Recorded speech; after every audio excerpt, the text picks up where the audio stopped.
Well, well, well. Good morning.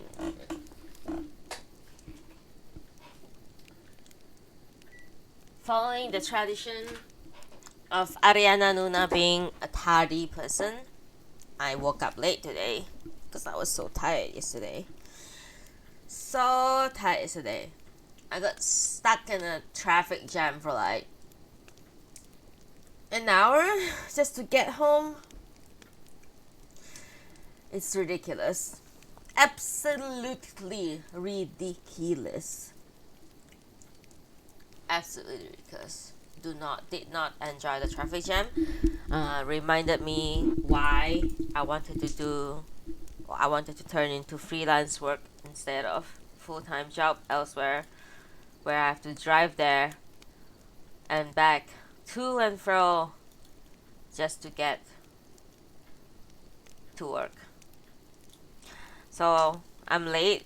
I woke up late. Hello, good morning, Swiss Roll. You are very much on time. Although you are more on time than I am on time, because I woke up late. I'm sure you can hear it from my voice that I actually woke up late. But then my voice usually just sound like this, like stuffy and whatever. Anyway, yeah. You're working? No worries. You don't have to be in game. Seriously, I honestly made this for people. Well, I used to be in a Discord where people actually have jobs where they go to work, and I actually made this nudable thing so that I can read to them while they are working, so that they won't be so bored. So don't have to worry about being in game or not. That is also another reason why I was like thinking, like, should I change my reading session to evening or what? Like, I really don't know. I really need you guys opinion. Like, I really don't know. Is a good time, or this is not a good time to stream? Oh god. Yeah. Anyway, I'm just chomping on my bread leisurely, even though I'm already late for reading.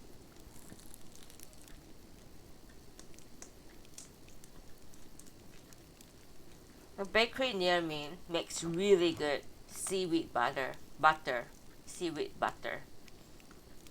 They're really good. To be honest, right,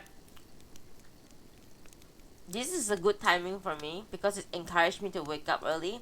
Because if I don't have Nudibble on, I would just stay sleep in until like way too late, which is not good for my health and mental health. I really would love to stream at night, like in the evening, like at 7 p.m. until late night, which I did for a while.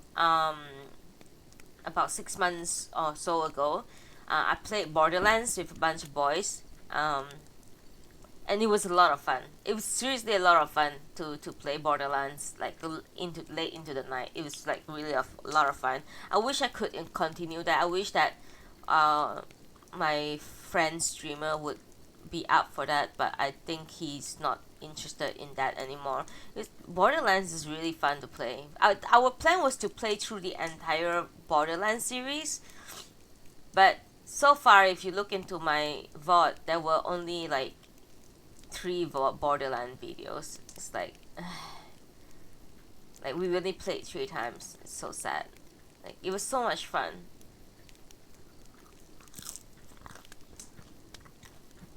Now I want to stream at night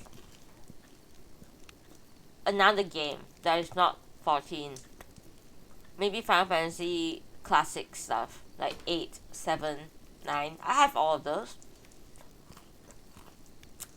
I like how I say 8 first instead of 7 first. Hang on.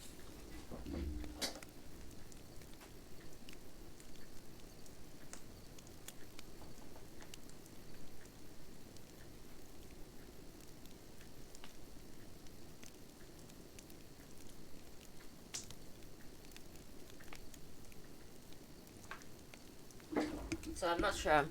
Okay, are you guys ready? I'm gonna start reading.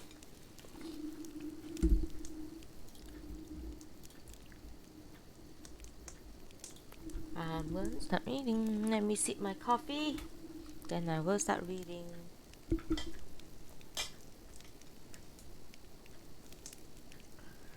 I have some bread, but I haven't finished it, but it's okay.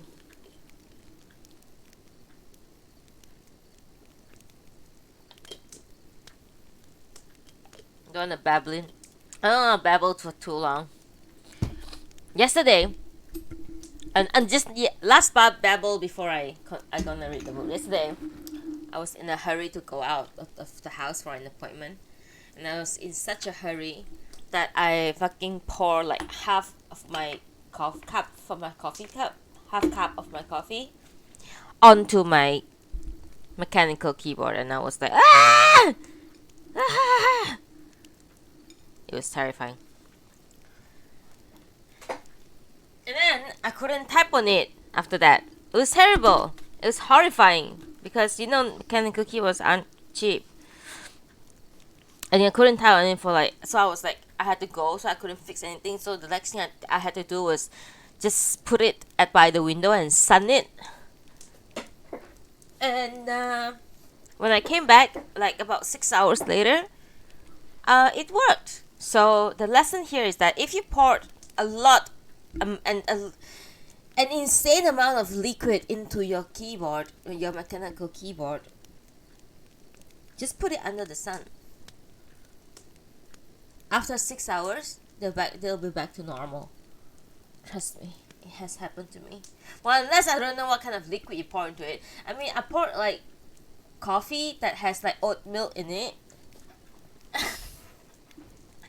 Which is really fucking bad when you think about it. Alright. Minasan, konnichiwa. Ohayo gozaimasu. Today we are going to read Natsume Sōseki, Botchan, Chapter 6. And I hope you guys will enjoy it. We will finish it today, don't worry. Botchan, Chapter 6. Give me 1 second for a sip of tea.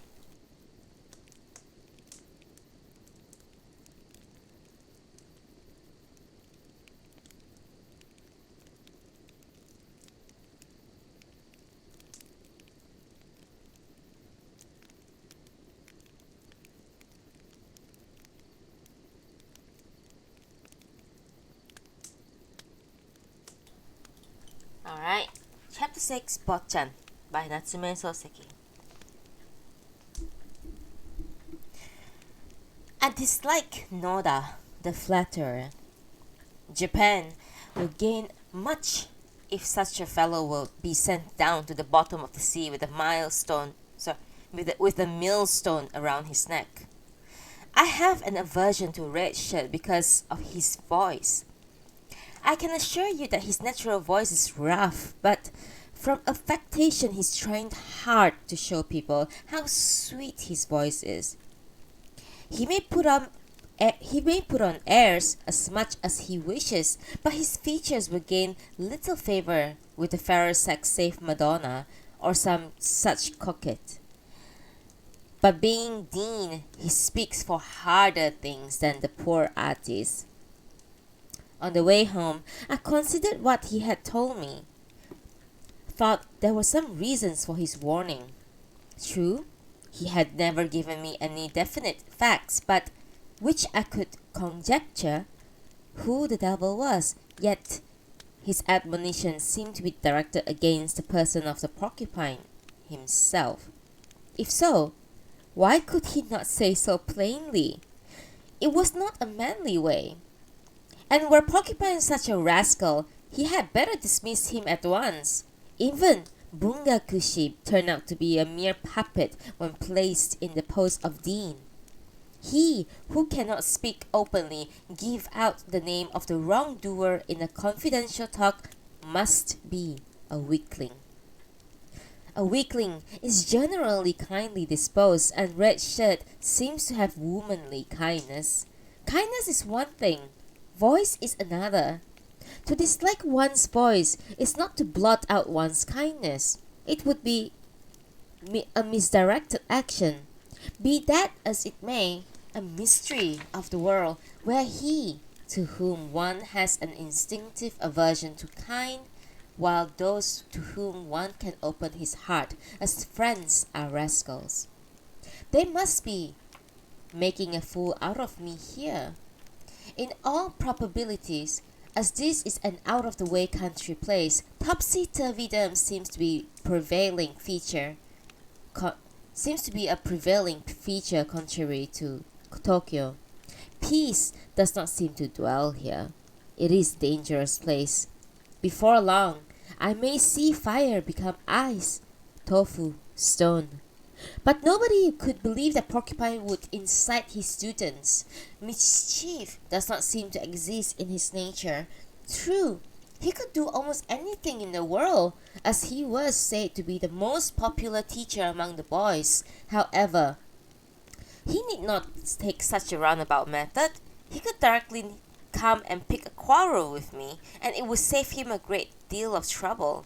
If I were in the way, he could ask me to resign, giving me the reasons why I was an obstacle.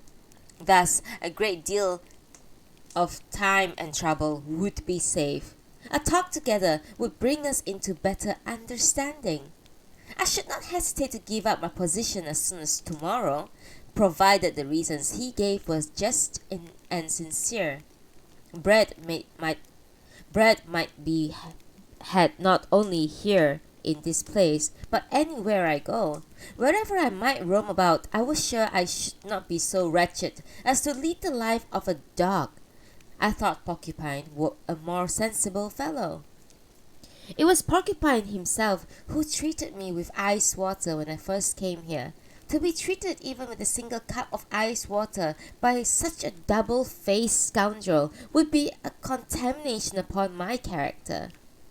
He had to pay only 1.5 cents as I took one glass, not yet whether it was a single cent or a half a cent. I would never be a debtor to a swindler, or else I should feel bad until the day of my death.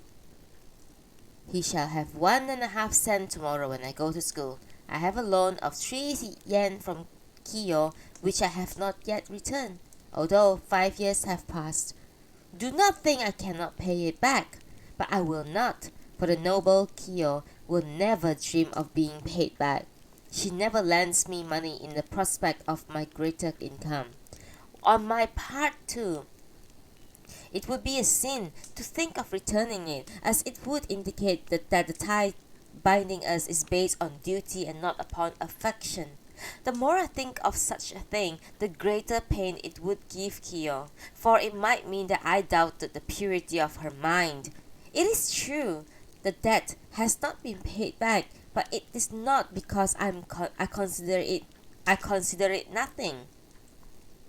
Although comparison of Porcupine with the noble Kiyo would be absurd, yet I owe a debt of gratitude to him by whom I was treated, were it cheap ice water or tea. I do not express it with my lips because I regard him as a true man and I deem silence an act of goodwill toward him.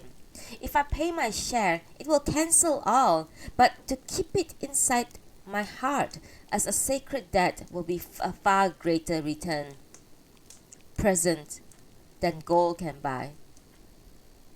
True, I am a man of neither rank or title, but simply a plain independent man. An independent man who bows his head, it would be a more precious gift than 1,000,000 yen. The 1.5 cent Porcupine paid me has been a means of his procuring a reward from me more precious than 1,000,000 yen. He should esteem it an obligation to me, yet to secretly hatch up some scheme against me. Base, ignoble rascal!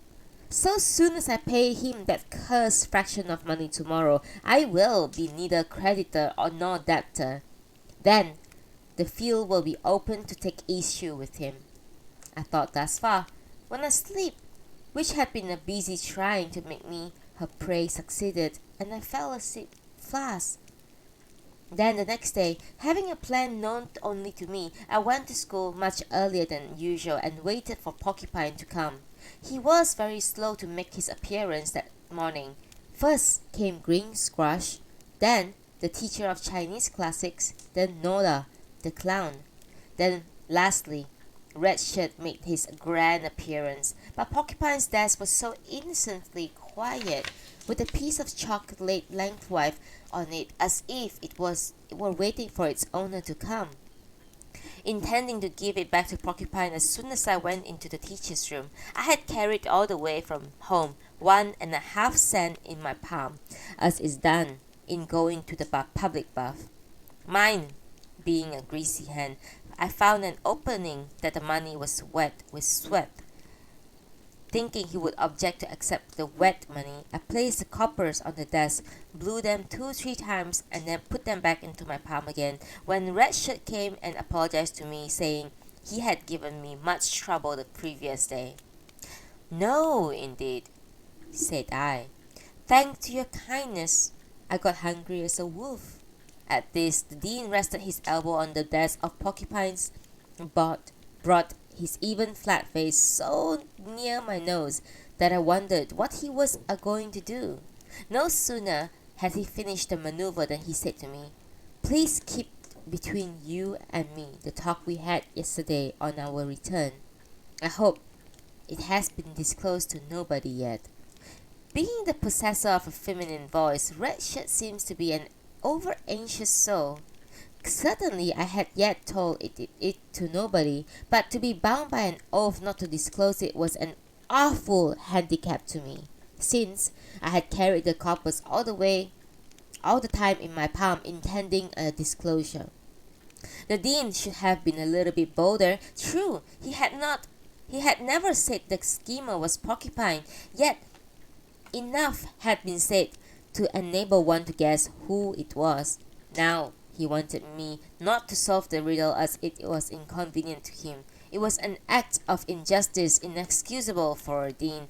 Properly he ought to have come forth into the heat of the fight Porcupine and I were engaged in, publicly taken my side and stood by me till the last. Then he would deservedly be called a good head teacher. The honorable title Red Shirt given him would be justified. Well, nobody has heard it yet, but I'm going to open a negotiation with Porcupine, I answered. Upon this, great consternation taking hold of him made him say, "Do not do such a thing, or great trouble will ensue. I do not remember that I have ever criticized Mr. Hotta in your presence. I shall be placed in a fix if you act so rashly. You have not come to this school to stir up a disturbance." At this strange remark, which made no sense, I told him it would be hardly fair on my part to draw salary and brew trouble from which the school would greatly suffer. "Then never divulge what we talked about yesterday. Just keep it merely a reference," asked Red Shirt piteously with perspiration on his forehead. "Well, I shall be annoyed, but if it gives you so much trouble, I shall be silent about it," I assured him. "Are you sure?" he asked me again, probably for the sake of assurance. Nobody could fathom how far down his effeminacy lay. I thought a bungakushi much more manly if he were made of such poor stuff, and know nobody who would like to be one. Red Shirt was not a bit ashamed to be inconsistent and illogical in his demands. Moreover, he was impertinent enough as to doubt my integrity. "Begging your pardon, I expect I am a man true and true. Come, search into the nook and corner of my heart to find even more a mote of baseness which makes me betray others, slighting the promise I have solemnly made, and you will only reap disappointment." One moment for tea.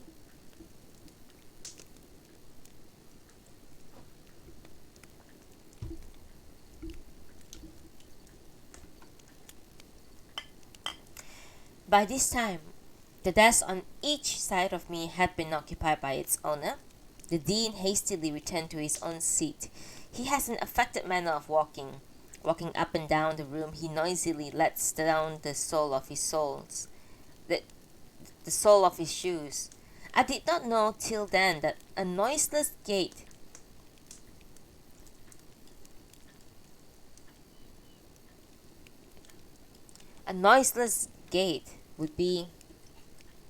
is a virtue to be proud of. Do not imitate that unless you are going to be a thief, trying to be an ordinary man with an ordinary step. In the meantime, the bugle was sounded inviting both teachers and boys to begin their work. Porcupine failed to appear before school began, and I had to leave the money on his desk and hasten to the classroom. The lesson of the first period had kept me a little longer in the class, and on coming back to the teacher's room, I found the teachers had all returned and were having a chat at their desk, Porcupine among them.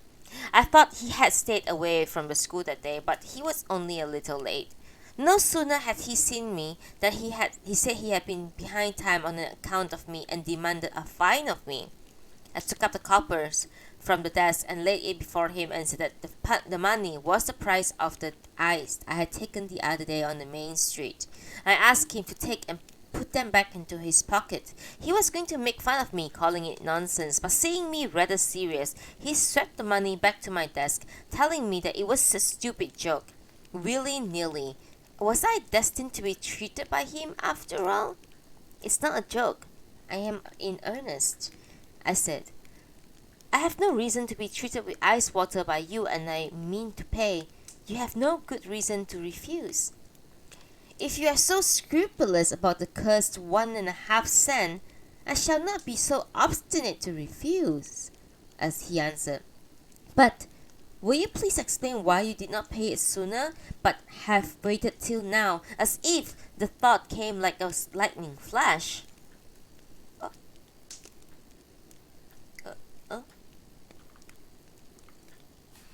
Hello? Was I imagining something? Okay, I'll push it back. Okay.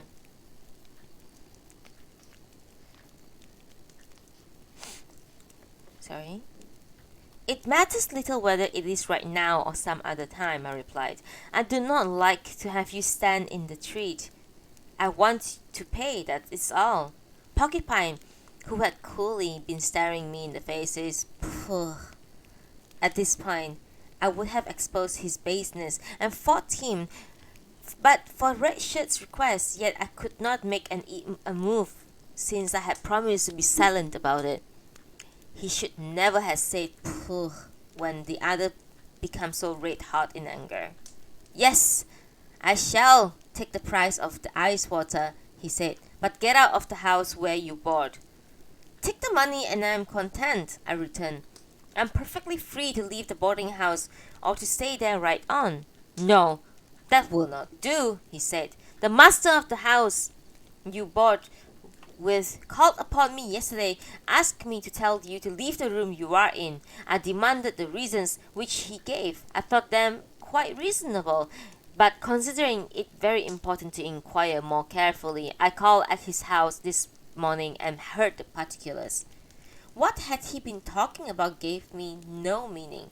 "How am I to know what the master told you?" I said. "Is it just for you to be so self-satisfied? Is it not proper for you to let me know the reasons if you have any? If you have told me from the start the master is in the right and I'm in the wrong, I tell you it is impertinence itself." "Well, then you shall know," returned he. "Your rudeness has made you unbearable in that boarding house. A hostess differs from a servant girl.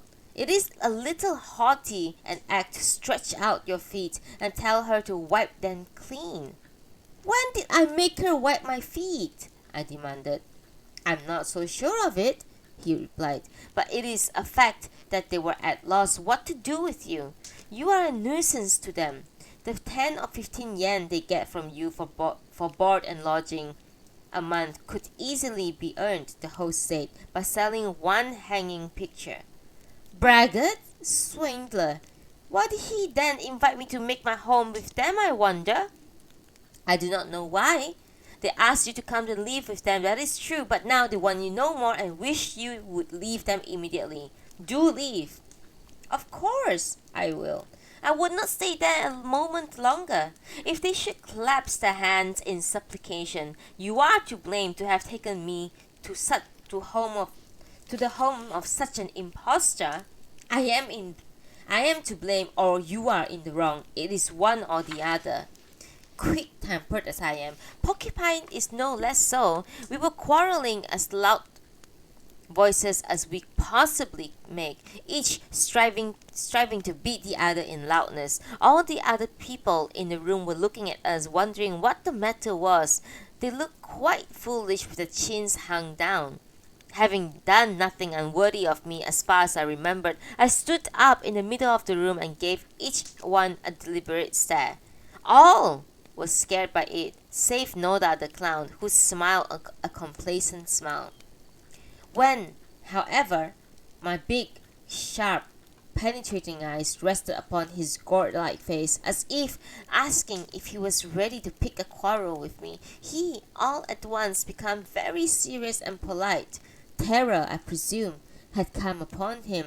In the meanwhile, the bugle was sounded, and we, laying the quarrel on the table, both carried our steps towards classrooms. In the afternoon, there were teachers meeting to discuss how to deal with the boys who had acted rudely towards me the other night. Meetings being a new experience, I did not know what it would be. I thought it was something in which each of the teachers would express himself as he pleased, and the principal would form out the different opinions, a decision according to his convenience. However, the term decision is generally used in this case where you can hardly tell good from bad. The card under consideration was so plain in nature that no sane man would object to punishing of the ill-behaved boys, and therefore it was a time-wasting meeting. Look at it from every viewpoint, and no different opinion would be brought forth. The case was too plain to necessitate the call of a teachers' meeting. It was quite proper for the principal himself to attend to and manage at his own discretion. The meeting was an ample proof of his lack of decision. Were such general character of a principal, indecision and principle would go together as synonyms. The meeting was held in a long, narrow room next to the principal's. Ordinarily, it served as the dining room. About 20 black leather cushioned chairs were arranged around the table. It looked altogether like a restaurant room in Kanda. The chair at the end of the table was occupied by the principal. Next to him sat Redshirt, the dean. We were then free to take any of the seats, but the teachers of physical exercise were modest enough to take always a seat at the foot of the table. It being the case with me, a wedge in my person between the teacher of history and the teacher of Chinese classics. Opposite me sat Porcupine with Noda the clown, whose aspect was so mean and shabby, however favorably one might look upon it. Enemy as he was, Porcupine had a much picturesque face. I remember at the time of my father's funeral, I saw a face much like his in the hanging picture of the hall of the temple called Yogenji, Kobinata, Tokyo. On inquiry, the priest told me that the owner of the countenance was the monster named Itaten. And angered that day, made his eyes big and round as an owl's, which he frequently focused at me. I was not to be intimidated in that way. Defeat was what I disliked most. Opening my eyes as wide as I possibly could, stared at him. I stared at him in the face. It is true, the shape of my eyes is not so attractive, but for their size, they beat everyone. You will certainly make a great success as an actor, as you have such great big eyes, Kiyo used to say. At the request of the principal, who asked if all were present, Kawamura the clerk began to count 1, 2, 3, and said one was still missing. He thought and wondered who it was. It was nothing to be wondered at. Mr. Green Squash had not made his appearance yet. I do not know what was affinity we were bound, but I could never forget him since I first met him. Entered the teacher's room. I entered the teacher's room, and there was the first object upon which my eyes rested was his meditative face. I was taking a walk, and then I saw his melancholy figure in my mind's eye. I went to the hot spring, and there I often see his pale face in the bath tank. I gave him a greeting, and he made me the profoundest bow out of much deference. I had great compassion for him. Nobody in the school was so quiet and meek as he. He seldom smiled. He never spoke more than that was needed. I found the word sage in books. I thought that it was only found in dictionary but never in personal life. I have, however, been convinced since I saw him that the word was well represented in Mr. Green Squash. Having such interest in him, I at once noticed upon entering the conference room that he was not there.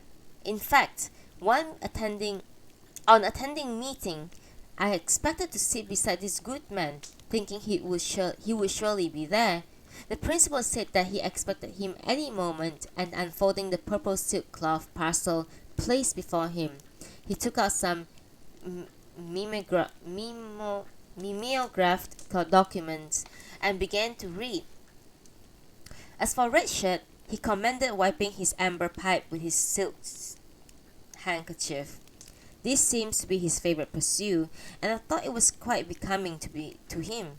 Each one of us was having a talk in whisper with our neighbor, while those who had no companions were indulging in this art of scribbling on the table with the rubber ends of their pencils. Noda, the clown, now and again addressed Porcupine, who, not so ready to join him, cast at him only some such oh my god. Not so ready to join him, cast at him only some such ejaculations as ah or ah. He repeatedly looked toward me and gave me a terrible glance. I was not to be beaten and gave stares more terrible than his. Long had we been waiting for Mr. Green Squash, who at last appeared and apologized to the principal badger, saying that he was very sorry to have kept us all waiting for him, that he had business to attend to, and so forth. The meeting was then called to order. The mimeograph papers were then distributed among the teachers by Clerk Kawamura. One sip of coffee.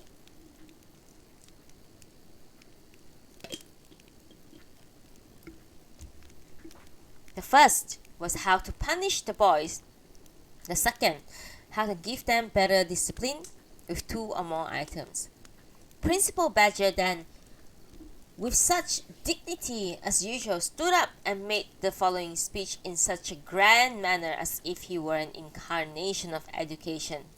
He said, "Whenever a fault is committed or wrong is done either by a teacher or student, I always look upon it as a natural outcome of my lack of virtue. Whenever an unfortunate event happens, I am ashamed to know what an unworthy principal I am, who fails to fulfill his assigned duties. Unfortunately, such an event has taken place this time, and I have the misfortune of apologizing to you all. However, what has happened, and there can be no help for it. The only way open to us now is to consider how to manage it satisfactorily. The particulars of the event were all known to you, so that I need not dwell upon them. I should be very obliged to you if you would kindly and frankly speak out your minds for my reference as to the best method we should adopt on this occasion." I heard him through and thought, what clever things a principal or a badger can speak. If the principal actually believed that he was alone responsible for the trouble and really thought it was his own fault, it would have been better for him to resign his first post, and instead of punishing the boys at all, then such a nuisance as meeting would have been unnecessary. Common sense would tell you that the fault lay neither in the principal nor in me, but entirely in the boys who behaved very rudely towards the teacher who was quietly performing his duties as night watch. Were Porcupine the actual instigator of the boys, he had better punish with the boys. He had better be punished with the boys. It would have been it would have settled the whole affair once and for all. Search throughout the world and you will fail to find another who, taking all responsibilities upon himself, says he is responsible and to be blamed for the act of others who are guilty of. This is a trick no other creature than the badger could perform. After delivering this illogical speech, the principal complacently looked all around him. Nobody dared open his mouth. The teacher of natural history was looking at the crow perched on the roof of the first classroom. The teacher of Chinese classics was folding and unfolding the printed paper, while Porcupine stared at me in the face. If a meeting was such a foolish and meaningless thing, it would be far better for one to stay away and have a nap instead. I got too impatient to sit still and thinking to make an eloquent speech. I was about to stand up when Red Shirt was noticed to just beginning to speak, and I stopped. He had, it seemed, put away his pipe and was saying something. He was seen wiping the perspiration on his face with his silk handkerchief, which, by the by, he must have confiscated from Madonna herself.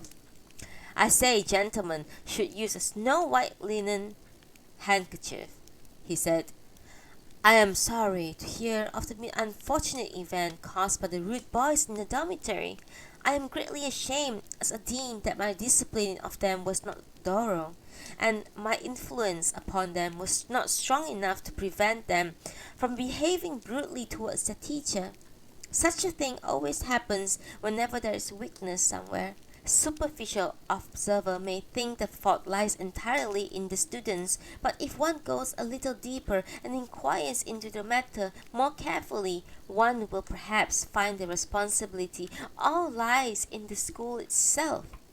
Therefore, it may not be a wise policy for the future to inflict such punishments upon the boys by looking simply on the surface of the event.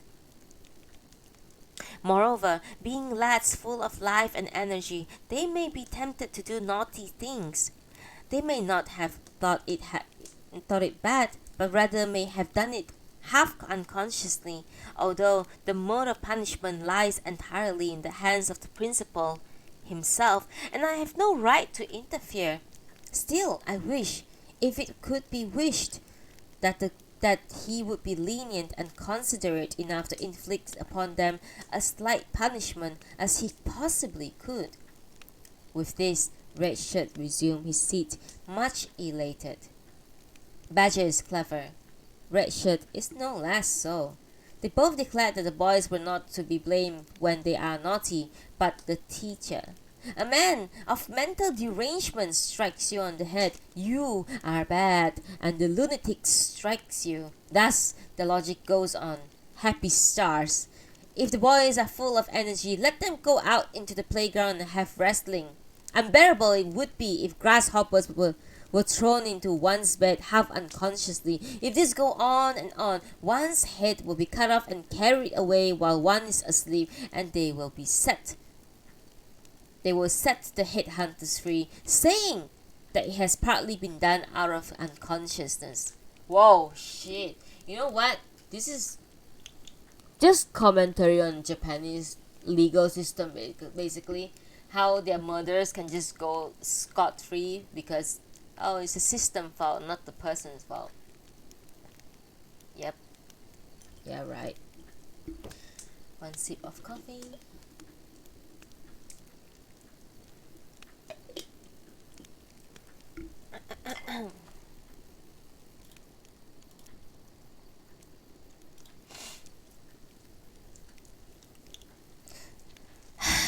Such was the line of thought along my mind trudged.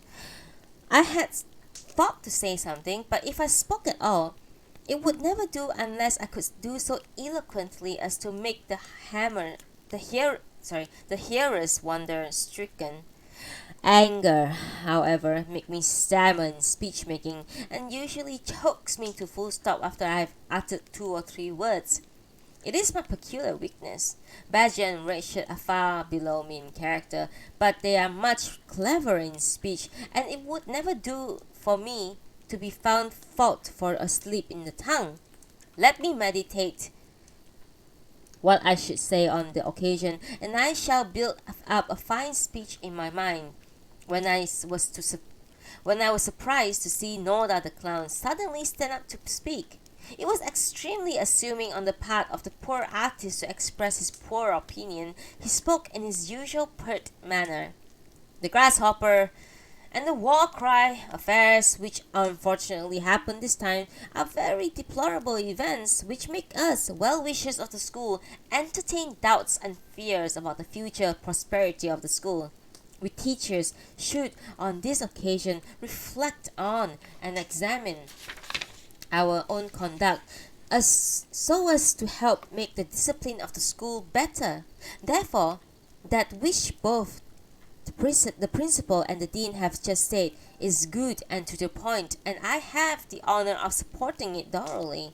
It is my earnest wish that lenient measures should be taken in dealing with the boys.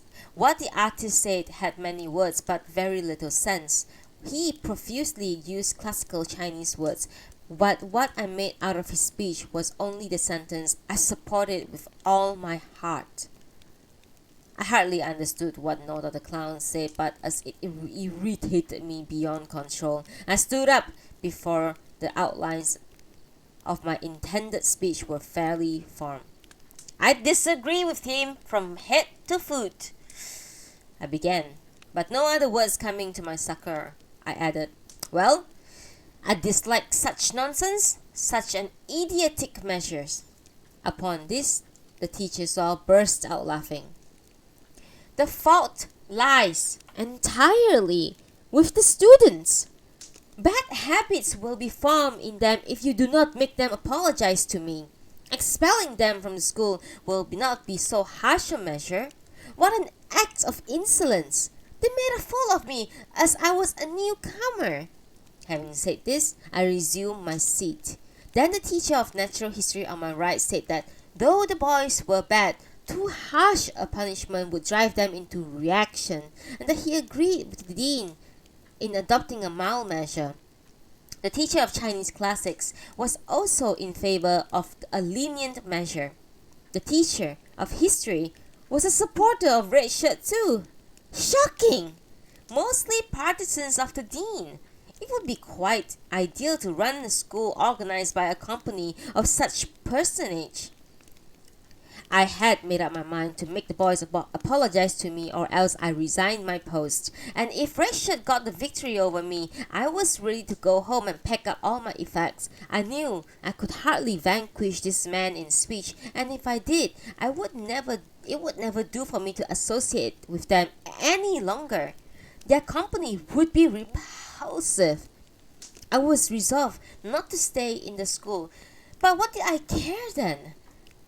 They would certainly laugh at me if I spoke again, so I would never say a word more. Porcupine, who had been quietly listening to that moment, determinedly stood up. "Man, I know you two are going to support Redshirt. After all, you and I are enemies. Do as you please. I do not care a pin." This was what I thought, but did not say. Then a loud voice, which seems to shake the glass windows, came out of the mouth of the porcupine, who said, "I have an opinion entirely different either from the deans or the teachers." Oh, a devil's advocate we have here, guys. "I have an opinion entirely different either from the deans or the teachers. From every point of view, it seems to have been an act of contempt and disrespect of the 50 boarders toward the new teacher. My honorable dean was inclined to find the cause of the disturbance in the teacher himself, but might I venture to say, I should think it was a mistake on his part.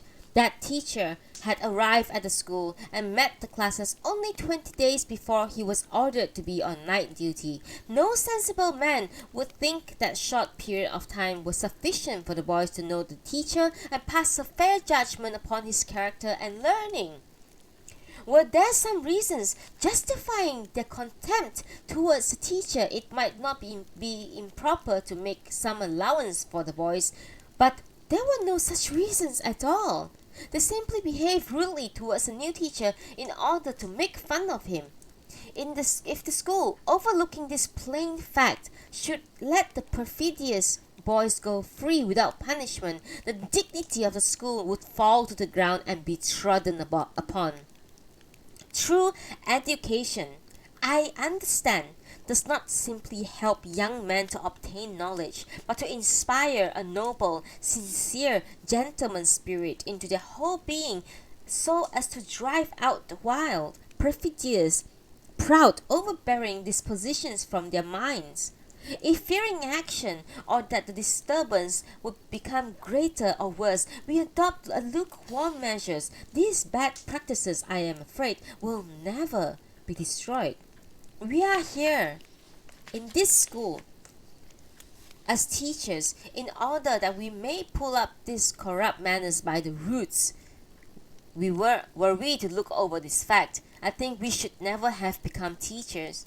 The reasons, I think, I have been giving above compel to think it proper to make the boarders one and all apologize publicly in the presence of that teacher, to show them how bad they were and how severely they deserved to be punished. Having said this, he resumed his seat with a bump. Nobody said a word. Red Shirt began to polish his amber pipe again. I was greatly pleased. He was, so to speak, my spokesman, who said all I had thought to say. I, being such a simple-minded lad, felt very grateful for him, forgetting all the quarrels we had had, and gave him a look of thankfulness to the porcupine. He was, however, indifference itself, unconscious of my grateful look.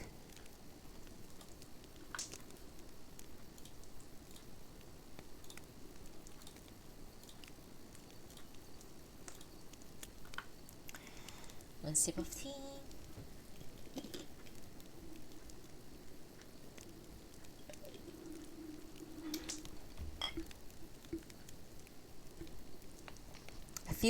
In a few moments, Porcupine stood up and said, "Just now, I forgot to say a little more. I left it unsaid, and I'll add it. It seems that the teacher on duty night went out to take a bath at the hot spring. It was an act inexcusable for him to do. Was not he responsible as night watch for the care and safety for the whole school?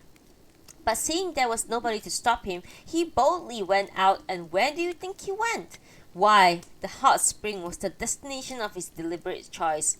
It was certainly a great blunder on his part, although this should have nothing to do with the student's punishment. Yet, I hope the principal will give admonition to the one who is responsible for the neglect of his duty." Strange fellow! No sooner he had praised me than he had tried to make my mistake public. I knew that my predecessor had gone out while on night duty. I knew that it was the custom, and so I went out to the hot spring. Now I saw his remark that I went out to the hot spring. Now that I saw his remark that I was wrong, and I had no way to defend myself if attacked. Whereupon, if I stood up again and said that I was wrong to go out to the spring while on night watch, that I was very sorry and humbly begged upon. On resuming my seat, I was greeted with a volley of laughter from the teachers. "You unworthy fellows," I said to myself, "can you frankly confess before the public that you have Can you frankly confess before the public that you have been wrong? You laugh because you cannot." Then The principal said that he would take no more of our precious time, as he knew that opinions had been exhaustively advanced from every viewpoint, and that he would take necessary steps after careful consideration. By the way, the punishment was that the boarders were forbidden to leave the dormitory for a week. Moreover, they had to come out and apologize to me. Had they obstinately refused to do so, I would resign and go home. But as it unfortunately came to pass as I wished to have it done, a very extraordinary event ensued, of which you shall hear afterwards. Then the principal, saying it as a part of the meeting, added as follows: the manners of the boys must be corrected and improved by the good influence of the teachers. As the first step, I would like to ask the teachers not to frequent restaurants save in the case of a farewell party. I should also like to have practices of going alone to a suspicious nature stop, for instance, a buckwheat or dumpling place, and he was interrupted in his speech by the teachers bursting into laughter. Nora the clown, turning towards Porcupine, said tempura, and then to get response from him by winking, but he paid no attention to his address. Served him right. Having a poor brain, I could not thoroughly follow what the principal said, but if a buckwheat or a dumpling shop were forbidden to go, I thought, such a champion eater as myself would be unable to perform his daily duty as a middle school teacher. Granting it right, was he just that he had not advertised for a candidate who was not fond of buckwheat or dumplings? No such notice had ever been given. Silence had kept it all secret, and now he told me not to do it. Don't you think it's an unjust commandment?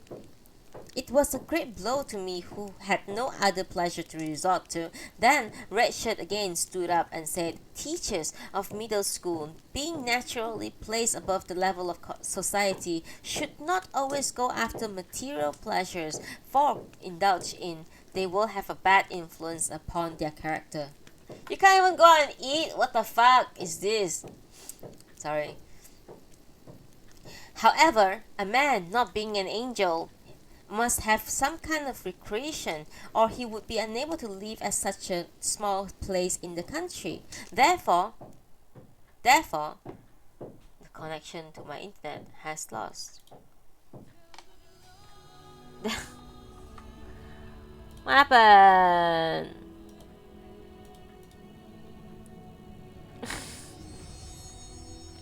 Annoying.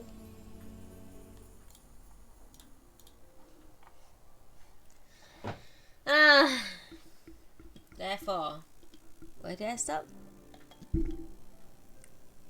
Therefore, okay.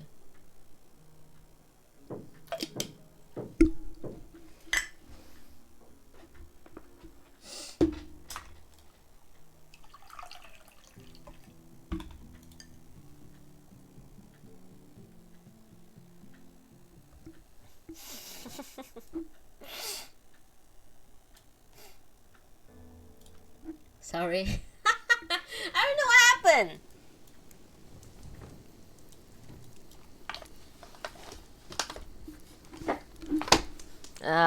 God.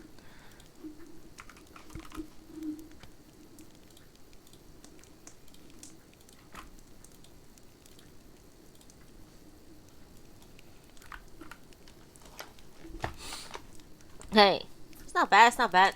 You know, it used to take me like 10 minutes just to boot up my game and all that. It's horrible. Okay, anyway. Therefore. Okay, give me a second. My phone is like fucking ringing non-stop.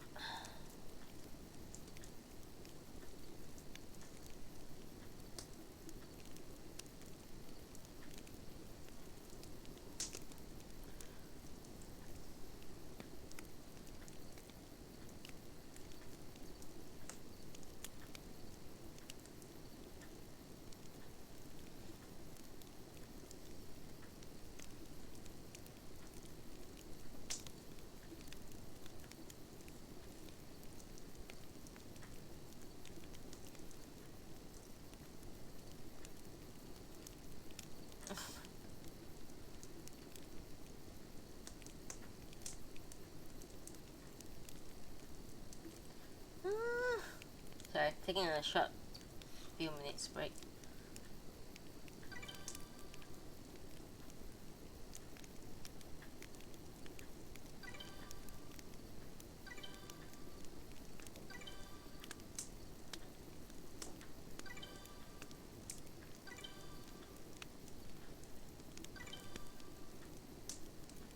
I should went out yesterday.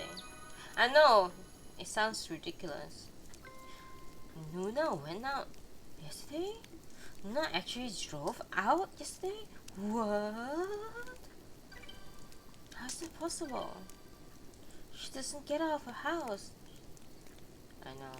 Occasionally I do go out of my house and it makes me feel kind of good, but also kind of miserable. Most of the time whenever I get out of the house, I just feel like I want to go home. You know? But the people I meet when I go out, they make me feel a lot better about myself. So it's good to go out once in a while, but not all the time. Not for me, at least. I don't like to. It's very annoying for me to go out every day.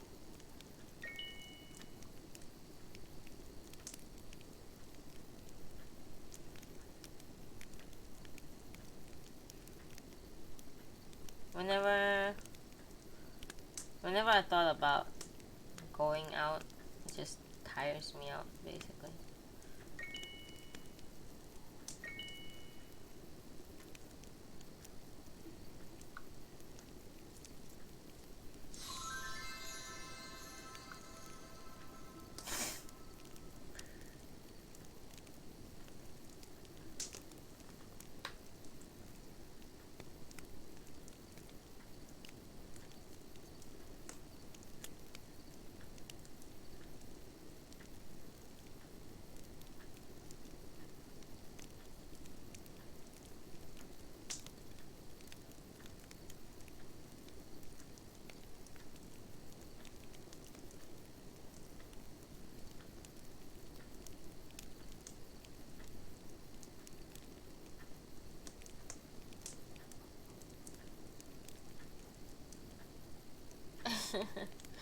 I just went so quiet suddenly. Yeah. I woke up late, I didn't have time to check my social media, so I'm checking it. Just in case I didn't.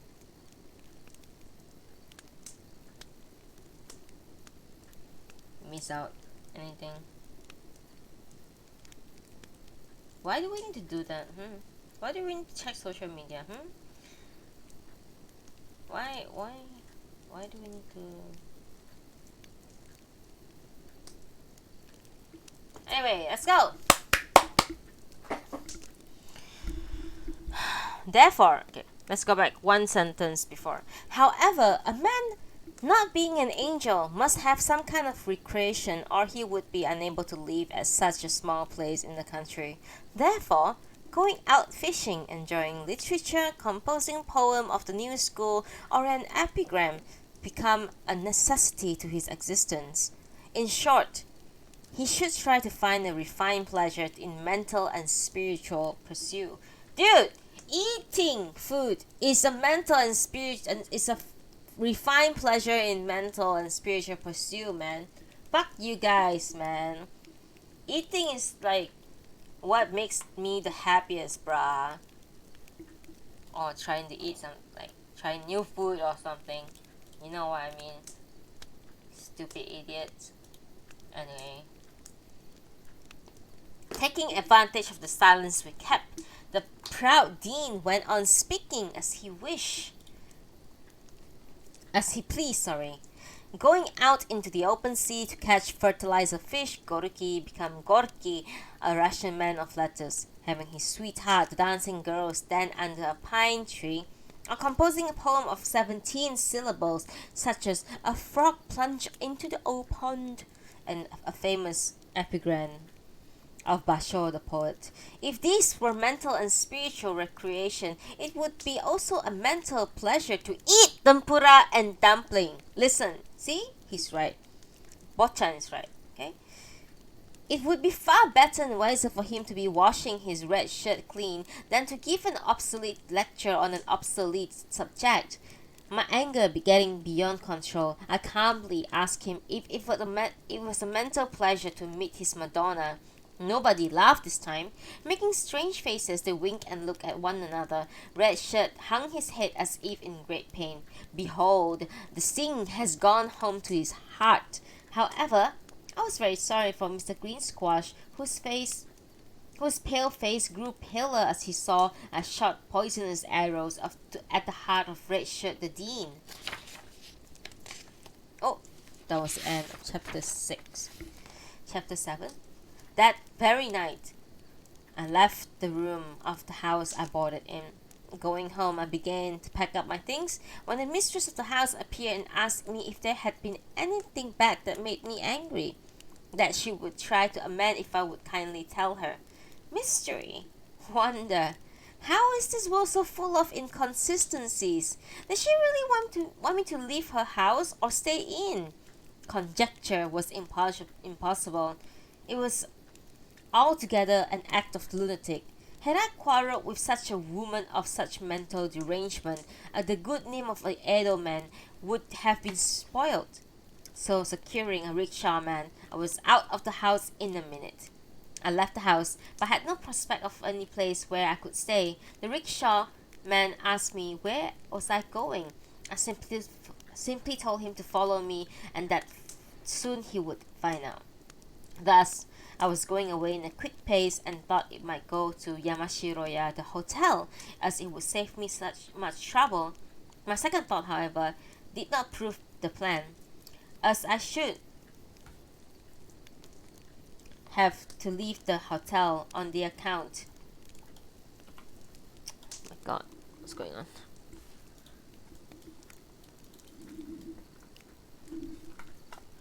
I should leave the hotel on the account of financial difficulty, and it would make me much more trouble.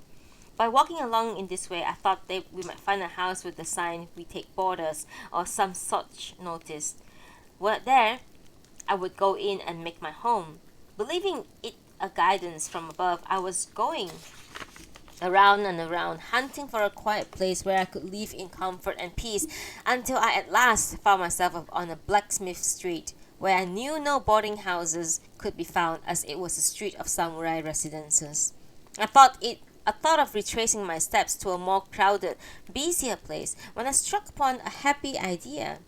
Mr. Green Squash, whom I respected and loved, lived in the street. He was a native of the place, and living in the house inherited from his ancestors. He must be well acquainted with everything in the place. I would go and ask him, and he might be able to find me a good boarding house. Fortunately, I had called upon him once before, and knew the whereabouts of his residence. It would save me the trouble of hunting. Finding the place where his house stood, I knocked at the door 2 or 3 times with "Beg your pardon, beg your pardon." An old lady about 50 years of age appeared at the entrance from the back of the room with an old-fashioned paper lantern in her hand. I have no special aversion to a young woman, but whenever I see a respectable old woman, there gushes up in the fount of my heart a feeling of loving kindness approaching veneration. I am so fond of Kyo that the spirit perhaps goes over to every old woman found anywhere in the world. I thought the refined old lady with her hair dressed short and trim must be Mr. Green Squash's mother, as they look very much alike. At the invitation, "Please come in," I told her that I wanted to see him just a moment at the door, and would she be pleased to tell him so. Mr. Green Squash soon appearing, I told him all the particulars of the affair, and asked him if he happened to know of any home where they took boarders. He greatly sympathized with me and said it must be vex me a great deal. He thought about it a while and said, "On the back street there lives an old couple named Hagino, who told me the other day that it was useless to have a parlor unoccupied, so they would be so pleased to have a gentleman come and make his home with them, and ask me to find one for them. I do not know if the room is still unoccupied. Let us go and find out." So saying, he kindly took me there. From that night, I became a boarder with Mr. and Mrs. Hagino. The thing that surprised me the most was that so soon as the day following on which I left Ikagin, the curio dealer, Noda the clown went in and occupied every room where I have been with an undisturbed face, as if it were a matter of course. Indifferent as I am, I was amazed beyond measure of this act brazenness. The world seemed to be composed solely of impostors and schemers who were ever trying to scheme against and impose upon one another. Disgusted at this, I got tired of the world. I began to curse life itself. Botchan, I understand your feeling. If such were the ways of the world, I thought, it would never do unless I did as much as the world does. Could I not have 3 meals a day without the evil money exacted as spoils from pickpockets? It would not be worthwhile to live in this world. But if I hang myself while I enjoyed good sound health, it would not only contaminate the good memory of my ancestors, but it will also bring the disgrace upon myself. The reflection was anything but agreeable. Might it not have been far better to invest 600 yen in the milk business than to enter the physics school and learn mathematics, a learning of little practical use? In that case, Kiyo would have lived with me and I might have been spared the anxiety about her caused from living apart in distant places. So long as we lived together, I did not feel so much of her goodness, living thus alone in a far country place made me a keen appreciator of her kindness. Go, seek all over the Japanese Empire, and you will seldom meet with such a good-natured woman as she. The day on which I set out, she had a little cold. How was she now? She must have been very glad to get and read the letter I had sent her the other day. It was already time to get an answer from her. 2 or 3 days had been spent with some line of thought bought in my mind before I asked the woman of the house where I boarded in if there was no letter from Tokyo. Often did I ask her, and every time she answered, "I'm very sorry, but there's no letter has been received yet." The old couple here made great contrast to Ikagin. They were both refined as they were of samurai birth. Every evening, the old gentleman sang utai in a peculiar funny voice, by which I was not a little pestered. Sorry? Oh no!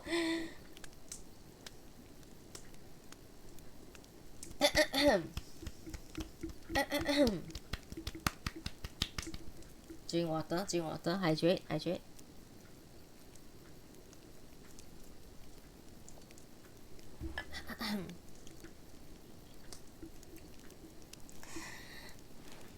But as he did not come in often as the curio dealer did with his usual "let me serve you tea," I was not so much troubled. The old lady often came into my room and talked over various things. "Why don't you bring your lady down with you and live together?" she once said to me. "Do I look old enough to have a wife? Have pity on me, please. I'm yet 24, I answered. "It is natural and proper to have a wife at the age of 24, she replied. With this premise, she went on quoting about half a dozen cases in which Mr. So and so of such and such place got married when he was 20. Mr. So and so of another place was the father of 2 at the age of 22. I was greatly perplexed at this repartee of hers.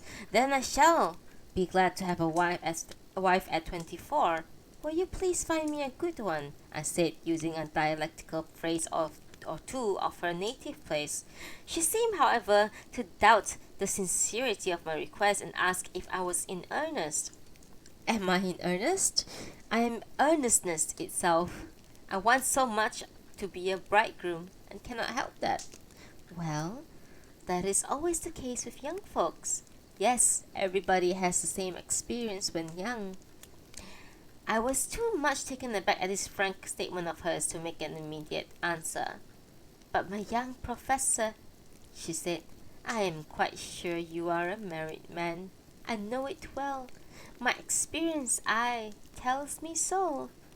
Well, my old lady, you are quite a clairvoyant. How do you know that I have a wife? Nothing simpler, my dear sir. Have you not been impatient to get a letter from Tokyo? No day passed without your asking me about it. Really wonderful. You are indeed endowed with supernatural power. Have I not guessed it right? Well, you may be right, was my enigmatical answer. But, sir, you must be careful lest you should be betrayed, for young women nowadays are so free. Well, do you mean to say that my wife in Tokyo has an unlawful lover? No, your lady is all right, but thanks, that puts my heart at ease. What shall I take care about? Certainly she is. Yours is all right. Is there any that is not right? We have quite a number here, sir. Do you know that young lady of Toyama's? No, I do not. Not yet? She's the most beautiful young lady in this neighborhood. She being such a belle, the teachers of the school all call her Madonna. Haven't you heard of her yet? Yes, I've heard of her, but I thought Madonna was the secret name of a certain dancing girl. No, indeed. Don't you know Madonna means beauty in the foreign language? Well, it may mean that. You don't say so. I understand it had been given to her by the teacher of drawing. Oh, did Noda the clown give it to her? Not Noda, but Professor Yoshikawa gave it to her. Is Madonna bad? Yes, she is bad. That Madonna is not good. Good heavens! No woman having a nickname has ever been good. So maybe so with your Madonna. Well, sir, that Miss Madonna had been engaged to Mr. Koga, the gentleman who first introduced you to us. You don't say so, my old lady. Mysterious is love. I did not even dream that Mr. Green Squash was so fortunate in a love affair. Indeed, a man's appearance does not tell the whole story. I shall be more watchful. Unfortunately, Mr. Koga's father died last year. They had been rich and shareholders in several banks. Everything had gone on nicely until that sad time. I do not know, but fortune became so hard upon the family, but it went from bad to worse until poverty stared them in the face. In words, Mr. Koga, being such a good-natured gentleman, was imposed on, and the wedding was being postponed by this and that when the dean appeared on the scene and asked the hand of Miss Toyama, Madonna. Did that red shirt really ask for her hands? Rascals, I thought that shirt was not a shirt of ordinary make. And then? The dean had a parley through a person of his acquaintance with the Toyamas who, conscious of the injustice to Mr. Koga, could give him no immediate answer. And they said they would consider it carefully. He then resorted to other means, was allowed to visit the family often, and at last succeeded in obtaining Miss Toyama's love. Mr. Redshirt was of course wrong, but no less or more blamable was Miss Toyama. Everybody criticized her more severely than him. She had been engaged to Mr. Koga, but when a young B.A. came along and asked her for her hand, she readily granted his request. The god of today will not approve of this act of hers, will he, sir? It was altogether bad. Not only the god of today, but the god of tomorrow and the god of the day after tomorrow will be against her. Mr. Hotta was very sorry for his friend Mr. Koga. He called upon the dean and advised him to discontinue his addresses Miss Toyama. Mr. Redshirt then told him that he did not mean to marry a woman who was engaged to another, but he might happen to do so in case the engagement was broken, that he was simply having friendly intercourse with the Toyama family, and it could never hurt Mr. Koga's feelings. Mr. Hotta had to come home without any satisfactory result. Messrs. Redshirt and Hotta are said to be on bad terms ever since. My old lady, you seem to know everything. How have you come to know of the particulars of the affair? I'm greatly surprised. My dear sir, the smallness of this place makes it not only possible, but easy. Privacy was impossible there. Everything was known. My tempura and dumpling affairs might be known to the old woman, a troublesome place, yet it was not without some compensation. The meaning of Madonna, the relation between Porcupine and the red shirt, became clear and plain. It was a great help for future reference, but what gave me much trouble was the difficulty of knowing which was bad. A simple fellow like myself would be at loss whose part he should take, unless things were defined as black or white distinctly. Which is the better man, Red Shirt or Porcupine, my old lady? I asked. Who is Porcupine, I wonder? Oh, it's another name for Mr. Hotta. Mr. Hotta seems of course much stronger, but Mr. Red Shirt, being a BA, is said to have more power and ability, and to be sweeter to the ladies. However, popularity of Mr. Hotta among the boys is greater, I hear. In short, which is the better man? I wish to know. In word, I believe that a drawer of larger salary is a greater man. No words has been spoken more true. Hello, hello, Dajika. Thank you so much for being here with me. We are currently reading as the title of my stream, Natsume Sōseki's Botchan, Chapter 7. We're in the midst of Chapter 7 right now. So, thank you so much for joining our reading session today. So, to repeat, Botchan asked this older lady that he's living with, who, in short, which is the better man, I wish to know. And the old lady said, in word, I believe that a drawer of larger salary is a greater man. This is a bad kind of thinking, in my opinion. Good man doesn't mean having a good salary doesn't make you a good man. Applies to men and women. Money, I mean, some people think of money as success. I personally don't think that, but who am I to say, right? Let me continue with a sip of tea.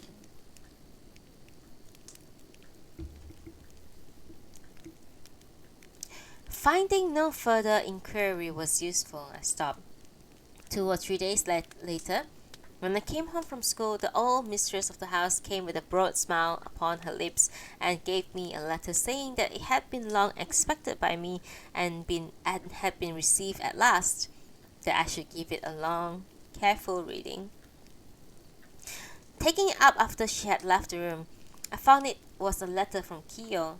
It had several pieces of small paper pasted on it, telling that it had been first delivered to Yamashiroya, the hotel, then to Ikagin, the curio dealer, and then at last the Haginos.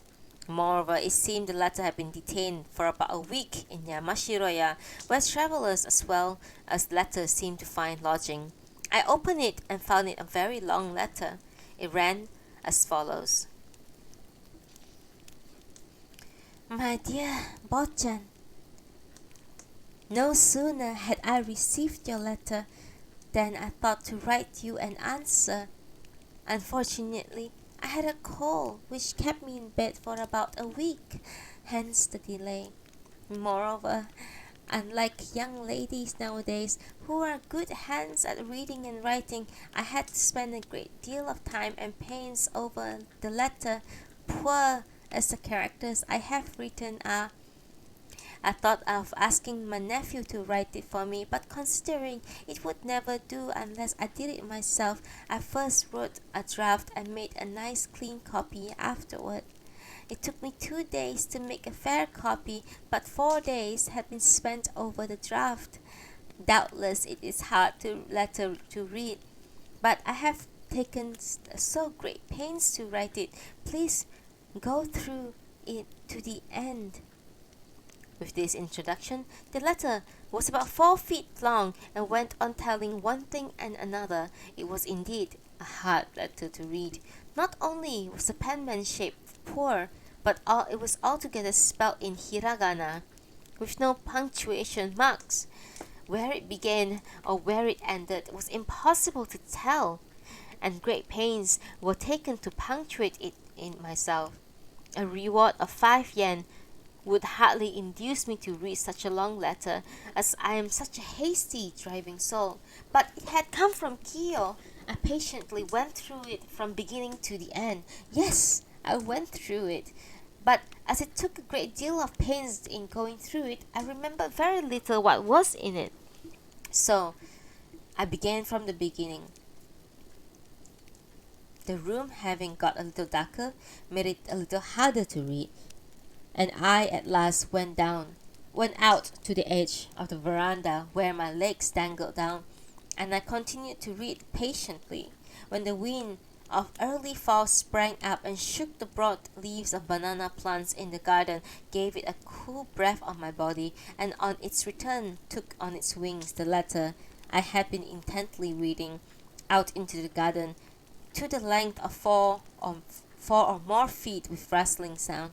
Had I been poetical enough to let it go, the paper might have flown off to the hedge beyond. How could I be so imaginative at the moment? I was too busy reading the letter. Kiyo went on writing.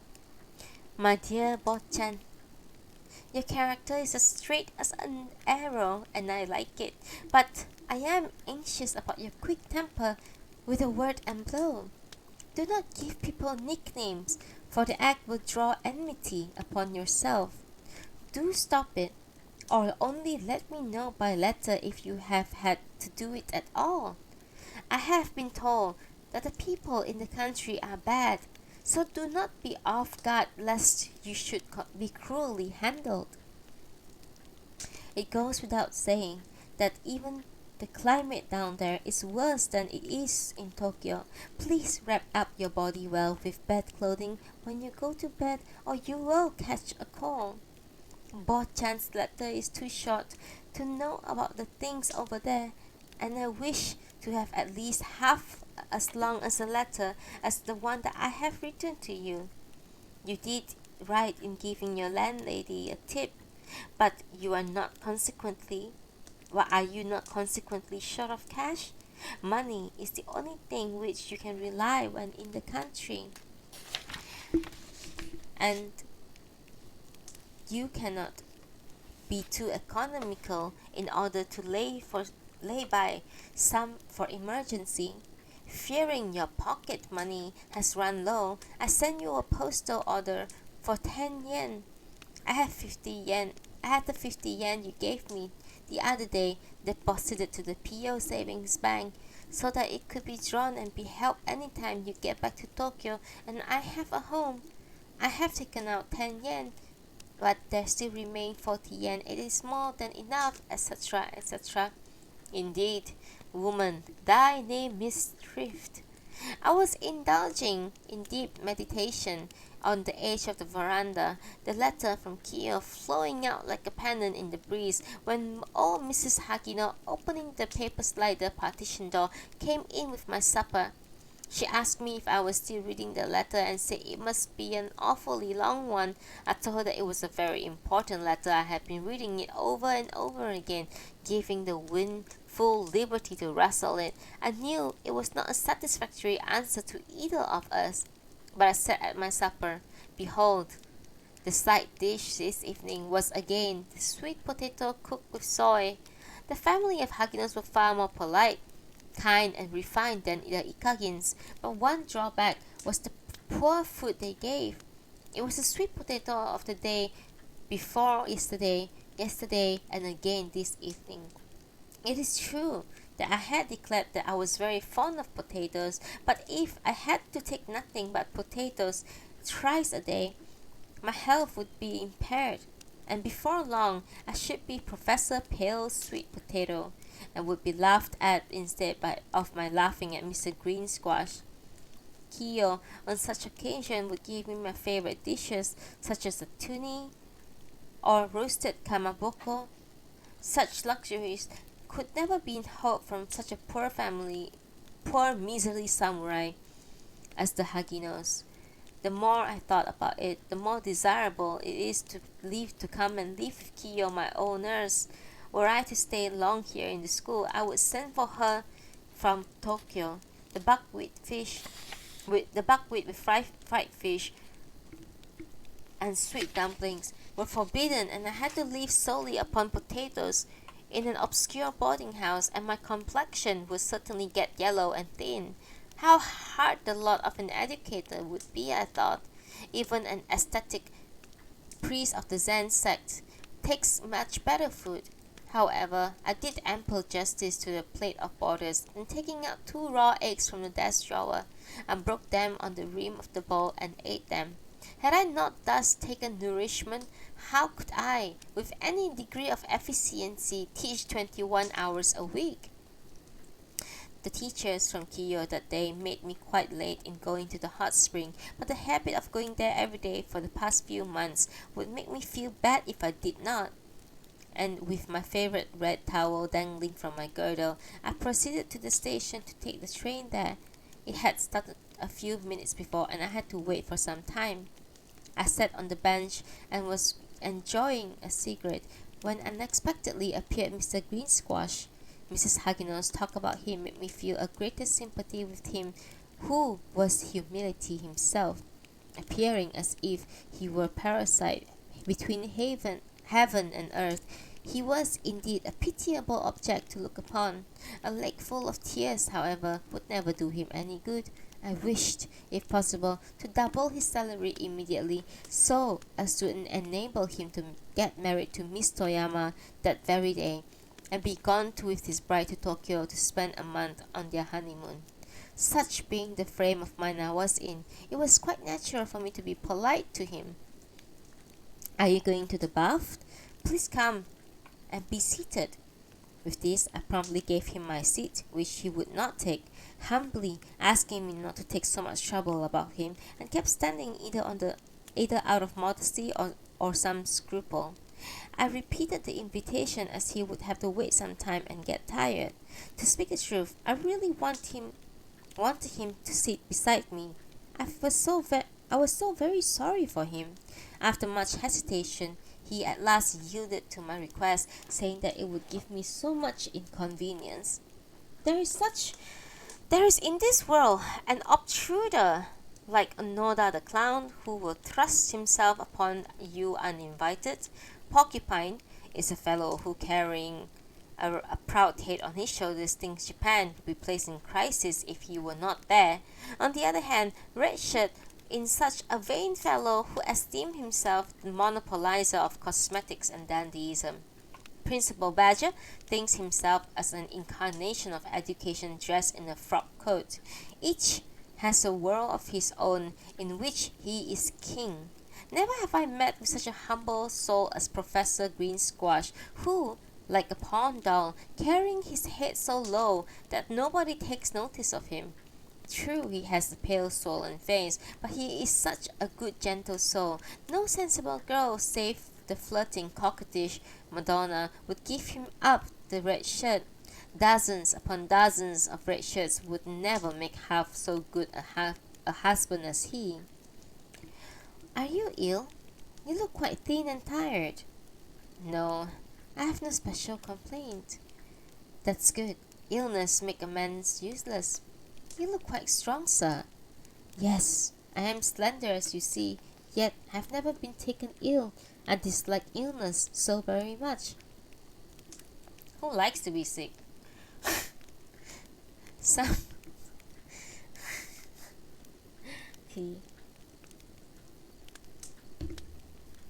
Some such conversation was being carried between us, Mr. Squash smiling at my abruptly way of speaking when we heard a young woman's lively laugh at the entrance. On looking back, whom should we see but a great apparition, a beauty of milky complexion, of high stature, with her hair dressed in a fashionable style. An old matron about 45 was with her. They were seen standing in front of the ticket window. The description of a beautiful woman is beyond my power, and I shall not try my hand at it. But a beautiful but what a beauty she certainly was. The nice feeling I had at the time was that of holding in my palm a round crystal well steeped in warm, perfumed water. The elder one was of shorter stature, but they looked so much alike that they must be mother and daughter. From the very moment I felt the presence of the fair lady, I had forgotten all about Mr. Green Squash and had been all attention to her every movement. When all at once he left the seat beside me and approached the young lady and her mother with his usual slow step. This surprised me not a little, as the suspicion that she might be the Madonna crossed my mind. The three were soon seen before booking the office, exchanging formal greetings. Distance made their conversation inaudible. The clock in the station showed that the train would be starting in 5 minutes. I got very tired of waiting as I had lost my companion to talk to, and was wishing that the train had come sooner. When in came another in a great hurry. It was Red Shirt himself. He was dressed in silk gauze with crepe girdles slovenly done up around the waist. The gold watch chain, as usual, kept company with him and peeped out of his belt. The chain was not a genuine one, it was a gilded chain. Presuming all were fools, Red Shirt always tried to show it to the best advantage, but he could not deceive me. No sooner he had come into the waiting room than his sheep eyes was busy looking out for somebody or something. He recognized before the ticket office, and the three engaged in conversation, went up there, made a polite bow, and said 2 or 3 nice words. Immediately turning, he carried his hurrying cat-like step towards me, and said, "Are you going to the spring too?" I was afraid of missing the train and came in a great haste, but the clock tells me we have still a few minutes to wait. I wonder if the clock is right. Then, taking out his gold watch, he said that the station was 2 minutes different from his timepiece.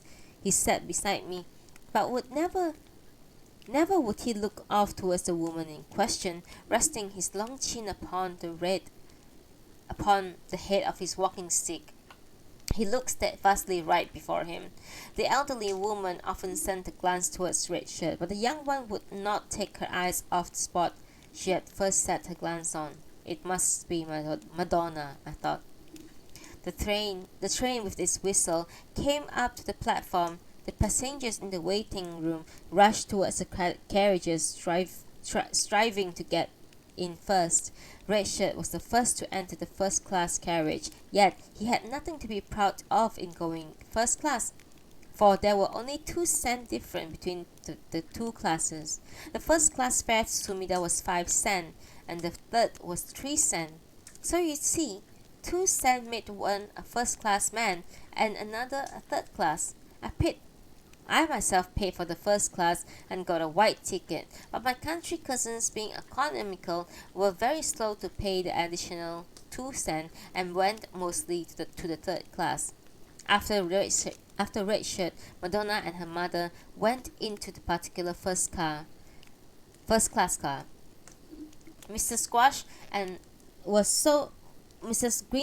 Green Squash was always particular to go third class. It was his stereotypical principle. Standing before the entrance to the popular carriage, he seemed irresolute. However, the moment he saw me approach, he immediately entered the car. Somehow, I got so very sorry for him and followed him into the carriage. Nobody would think it's wrong to get into the third class car with the first class ticket. The hot spring was reached in due time. I went down in my yukata from the third story of the hotel to the bath tank, where I found Mr. Green Squash again. In a conference or on some such formal occasion, I became a man of few words, as if my throat were choked, but ordinarily I am a rather great talker, and I addressed him in the tank, for his sad appearance appealed so pathetically to my sympathy. I believe it is duty to sign as an edelman to cheer up a man in distress with a kind word or two. He, however, was not so ready to dance to the pipe. Every time I talked to him, he simply said yes or no, and even those two words were found to be the result of hard struggle on his part. Thinking it's best to discontinue the conversation, I shut my mouth in a minute. Red Shirt was not found in the tank, as there were so many bathing places. The passengers from the same train were not to be expected to bathe in the same tank, and the dean's absence was thought nothing unusual. Coming out of the bathhouse, I was greeted by a beautiful moon. The willow trees planted on both sides of the streets were seen casting round shadows of the graceful branches to the ground. Let me take a little walk, I said to myself.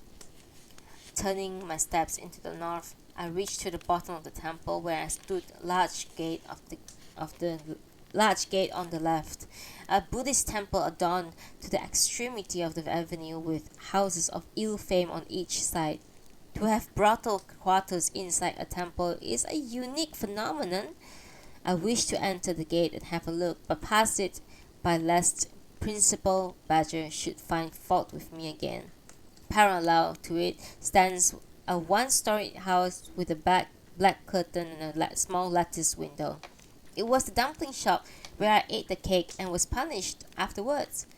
A round lantern with the letters Oshiruko and Ozomi was seen hanging from the window shop. It cast a light which lighted up the trunk of a willow near the eaves of the house. My palate says, try. My conscience says, don't. And I pass on.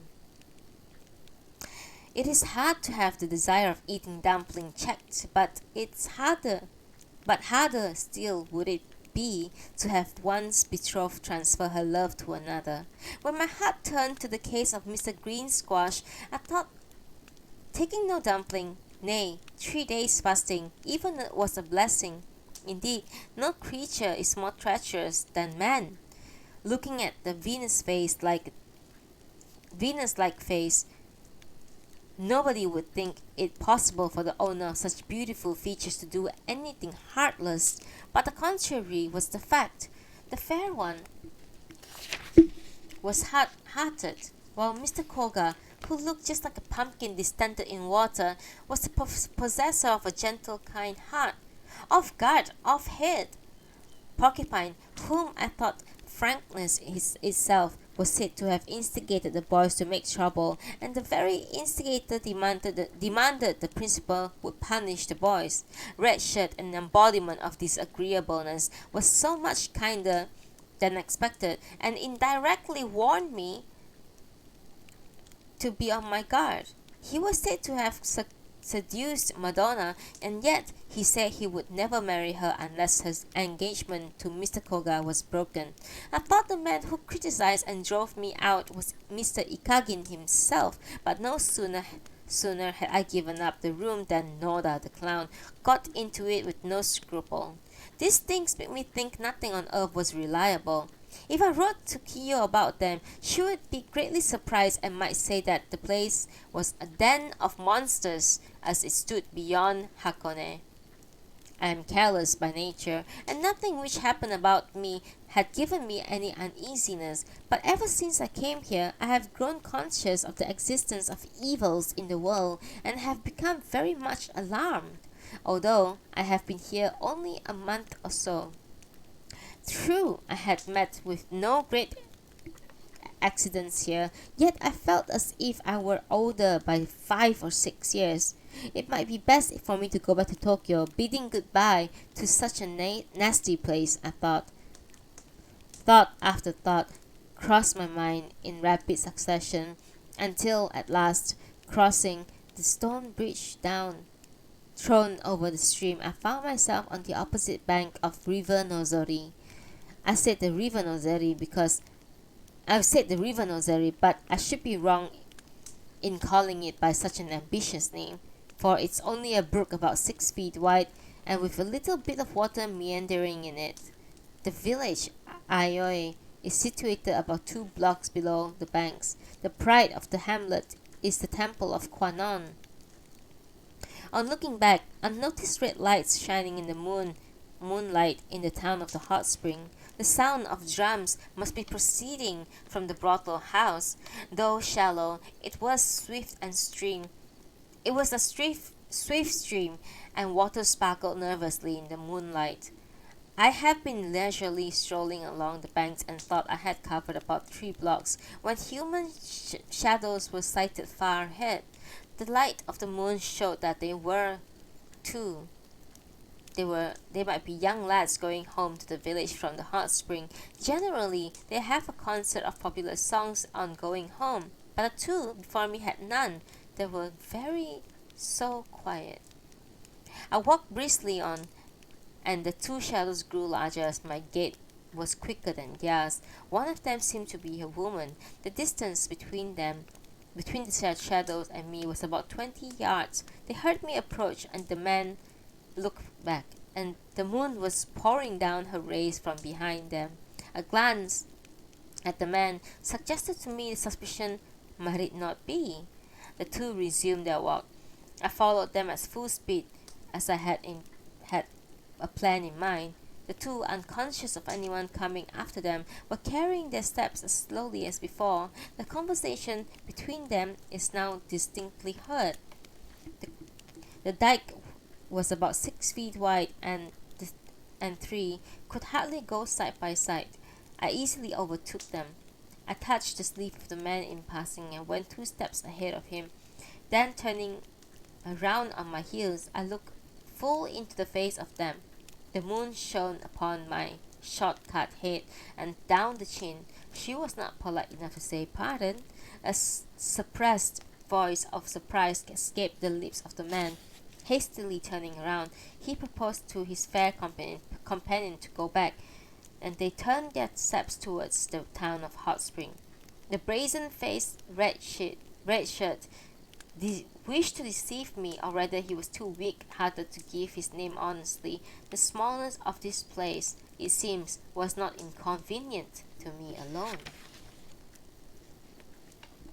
Wow, chapter 8.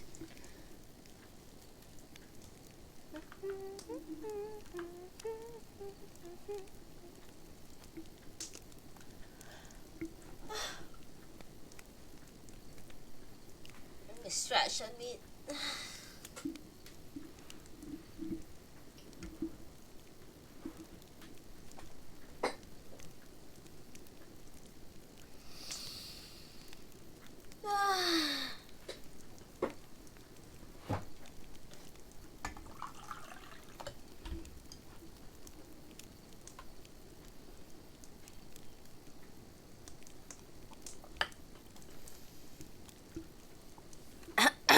Okay.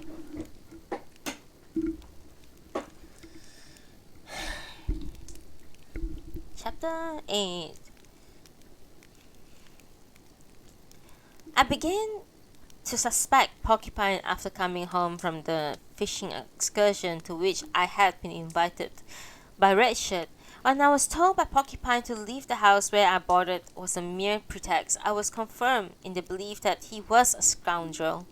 But on hearing him speak powerfully at the teachers' meeting to punish the boys severely, I thought it strange, for it was quite unexpected. When I heard from the old Mrs. Hagino that Mr. Hota had called on the dean to have a negotiation on behalf of Mr. Greensquash, I clapped my hands in approbation of his gallant action. These circumstances made me feel that Mr. Hota was a good man at heart, and the red shirt was a great rogue, who had indirectly suggested to me unfounded suspicion against Porcupine, as they were true. I had been quite at loss how to account for these things, when the discovery I made on the banks of the Nozeri, where Red Shirt was taking a walk with Madonna, assured me that he was a great impostor. I was not so sure whether he was a rascal or not, but at any rate I thought he was a bad man, a double-faced, suspicious character. Men should be as straight as a narrow, or he could not be trusted. It is a pleasure to fall out with an honest fellow, a man like Redshirt who appears to be sweet, kindly, refined in his manners and showed his amber pipe proudly, must be watched closely. Pick a quarrel with such a man, and you will reap only regret. I thought that if I fought him, I could never have such pleasant fight as we see carried on by wrestlers in the Yekoin ring. The reflection made me think that Porcupine, with whom I had a lot of hot discussion over the 1.5 cent in the faculty room to the amazement of the teachers, was much more humane. True, I thought him a faithful fellow when he looked at me with his owl-like eyes wide open in the conference, but even that glance was more agreeable than Red Shirt's soft coaxing tone of voice. When the conference was over, I actually spoke to him once or twice in the hope of becoming reconciled with him, but he made no answer and cast a terrible glance at me with his big round eyes. This made me so angry that I made no further advance towards reconciliation. Hotta and I exchanged no words since. The coppers I returned to him were lying innocently on the desk as before. They were all covered in dust. It would never do for me to lay hold of them, nor would Hotta take them. The 1.5 cent was, as it were, a bulwark put up between him and me, thus making communication impossible. If so, I wished. Porcupine remained obstinately silent. We both suffered from the coppers, so much so that it gave us pain to go to school and look at the cursed money. When the intercourse between Porcupine and myself seemed severe, my relation with Red Shirt was kept up, as before, on friendly terms. The day after I saw him on the banks of the Nozeri, he came up, sat beside me in a familiar way, and asked me how I liked my new home. If I should like to go to fish Russian literature, meaning Goruki, with him, etc. My feeling towards him now being anything but pleasant, I said to him, and I had the pleasure of seeing him twice that previous evening. Well, at the station, he said. Do you always go there about that time? Was it not rather late? On my telling him that I had no seen him on the banks of Nozeri, he answered, I did not go there. I came home immediately. On my telling him that I had also seen him on the banks of Nozeri, he answered, I did not go there. I came home immediately after I had a bath. Concealment was useless, for I actually had seen him there. Great deceiver. If such a liar could be a dean of a middle school, the presidency of a university I thought would be within my reach. Even after he had become an object of distrust to me, I had a talk with Red Shirt, whom I did not trust, while I had no word with Porcupine, whom I admired. Strange is the way of the world. One day, the dean asked me if I would oblige him by calling on him, as he wished to have a talk with me. I thought it a pity to miss a chance of going to the hot spring, but I called at his house at about 4 in the afternoon. Though a bachelor, he had left boarding house long ago, and was living in a fine house with a beautiful portico appropriate to a dignified position of a dean. The rent was said to be about 9.5 yen. If 9.5 yen could supply one with such a fine house in the country, I thought I might also engage a house with a fine porch and make Kyo happy by sending her from Tokyo. I knocked at the door with "Pardon?" and Red Shirt's younger brother appeared at the entrance. The younger brother of his was a poor pupil of mine, whom I also taught algebra and arithmetic. Being a wanderer like a bird passage, he was more sophisticated than most of the natives' country lads. Meeting Red Shirt, I asked him what he wanted with me. Then, smoking tobacco of a vile smile of his favorite amber pipe, he said to me something as follows. Since your arrival here, better results have become apparent than in your predecessor's time. The principal is very much pleased to have such a good teacher as you. Please do your best, as the school authorities place much confidence in you. Well, is that so? Do my best? I'm doing my very best, and cannot do better, I said.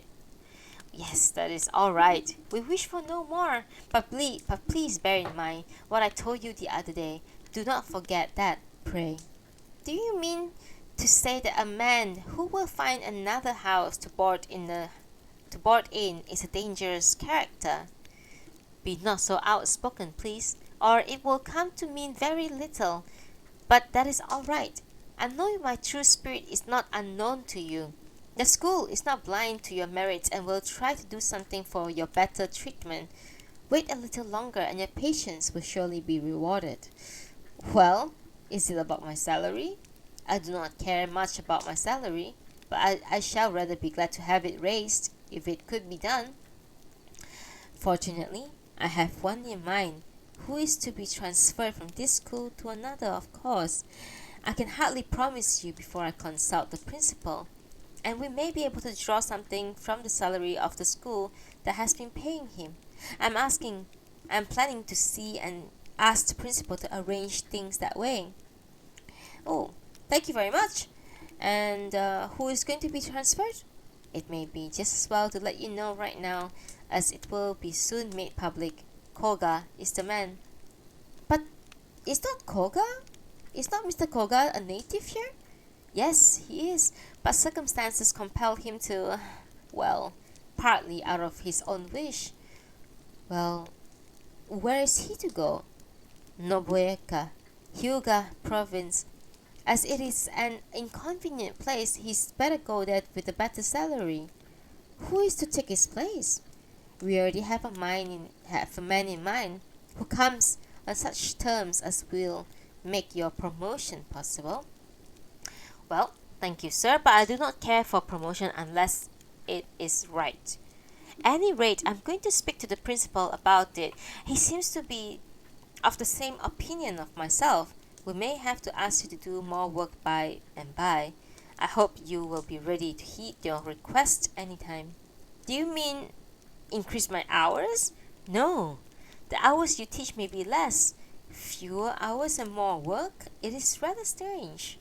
It may sound a little strange without further explanation, but the time is not yet ripe to speak out openly. In short, we mean to say that the school may have an opportunity to ask you to take a more important position. Incomprehensible, all this to me. Red Shirt surely meant by a more reasonable position. Chief teacher of mathematics, which post was being held by Porcupine himself, which there was little possibility of him evacuating it. Moreover, it would not be a wise policy for the school either to transfer or to dismiss him, for he was very popular among the boys. A kind of fog always hangs over the talk of the dean, but for all the vagueness in his talk, the business part of our interview came to an end. Then a little more time was spent in chat, in the course of which he spoke about a farewell party in honor of Mr. Green Squash, who was a good, lovable gentleman, asked me if I was fond of sake.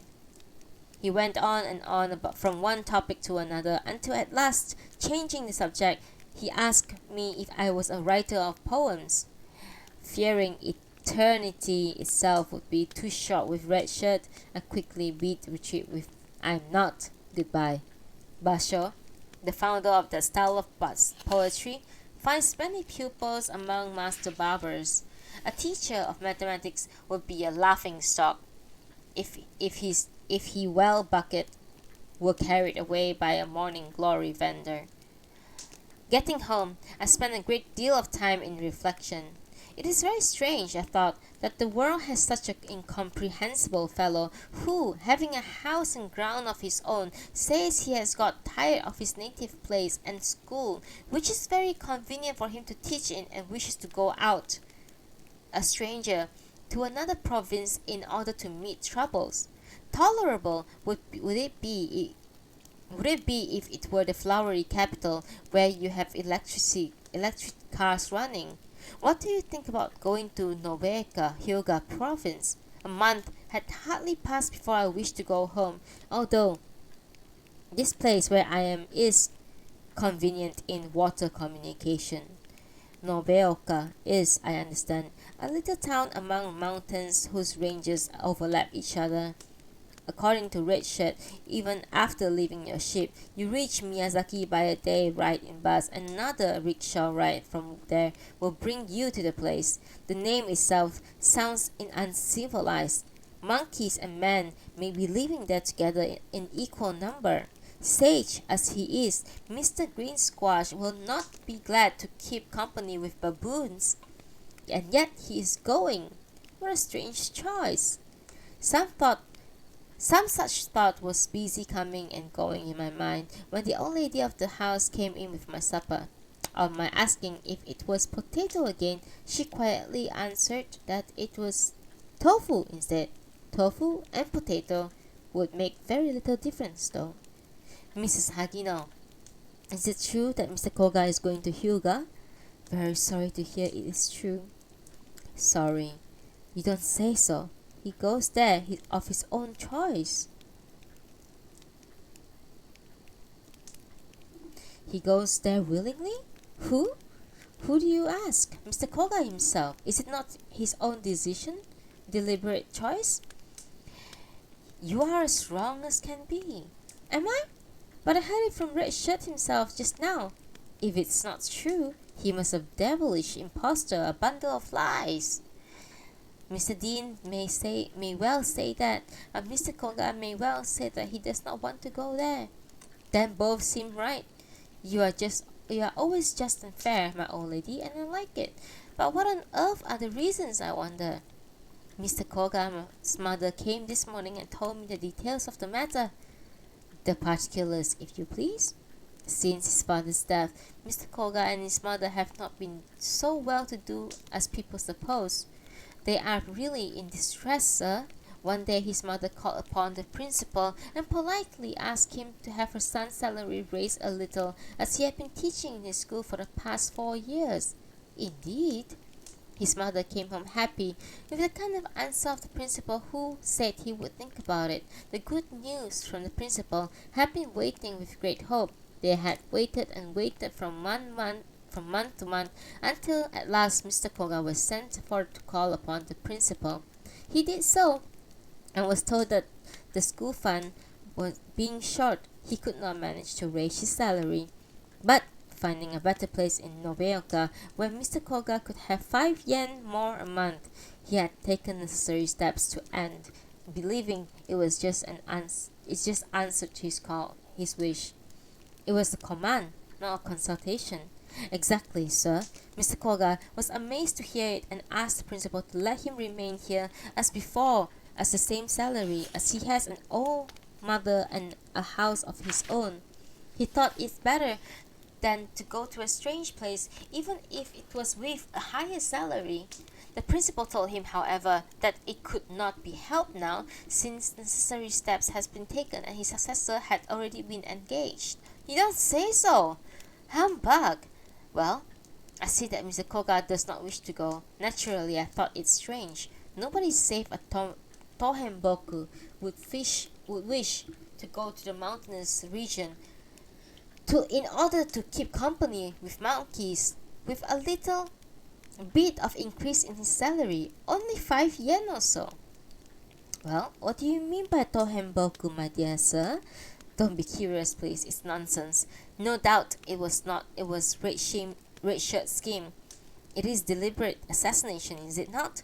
And he is bold enough to say that he will raise my salary. Let him say what he will, it shall never be raised. Is your salary going to be raised, sir? He says that he will raise it, and I'm thinking of declining it. Why would you refuse it? I would decline it by all means, madam. That Red Shirt is a great impostor, base, ignoble coward. However cowardly he may be, sir, you had better accept it like a good boy. While young, one will quickly get angry. But when he reflects upon it, as he grows older, he will find, to his great regret, what a fool he was not to have been a little more patient, but to have become a slave to unprofitable passion, follow an old woman's advice, and accept the dean's offer with thanks. Age should not meddle with such a matter. Mind your own business. It's not entirely my own concern whether I have my salary raised or not. the old woman, saying no more, and went away. The old man began to sing utai in such an innocent voice as if he knew nothing but bliss in this world. It seems to me that utai is an art of obscuring the sense of words by giving them unnecessary, difficult tones when straight reading makes them all plain. An old man who thus idles away after night after night with such a dull music must be a simpleton, I thought. There was no room in my mind to admit anything like that. It was entirely occupied with another thought. True, I consented to have my salary raised, though reluctantly, for I pity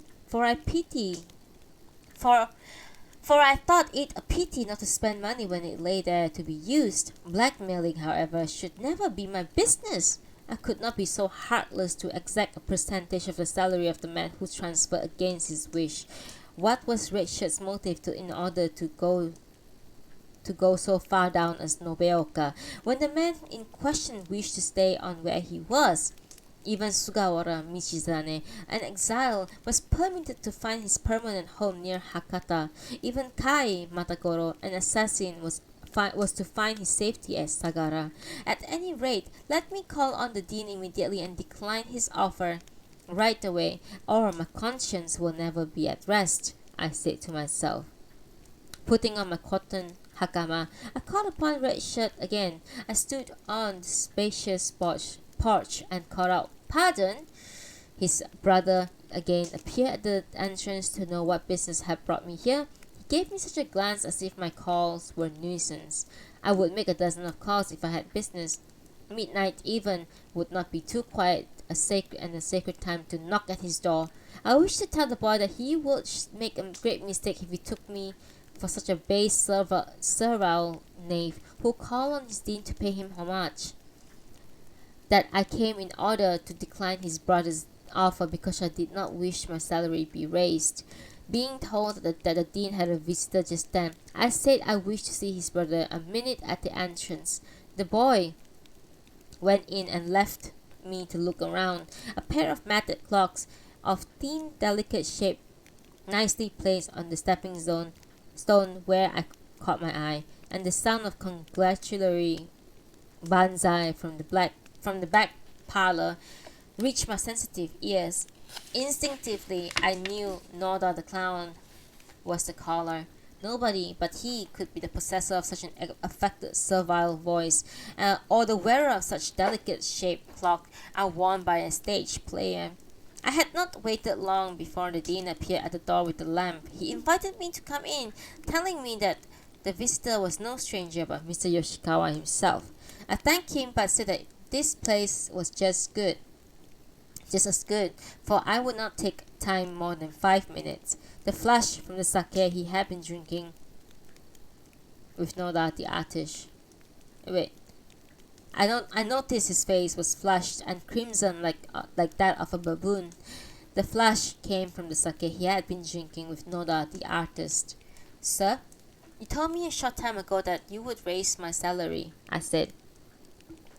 "But I have come to decline it, and have changed my mind." The astonished dean, holding out the lamp, stared at me from behind the lamp. The abruptness of my remark made him too paralyzed to give me an immediate answer. He thought it strange to see a man who did not wish to have his salary raised, or he thought it was not necessary for him to come back so soon if he must decline the offer at all, or both combined made him dumbfounded. He stood still before me like a statue. One moment, please.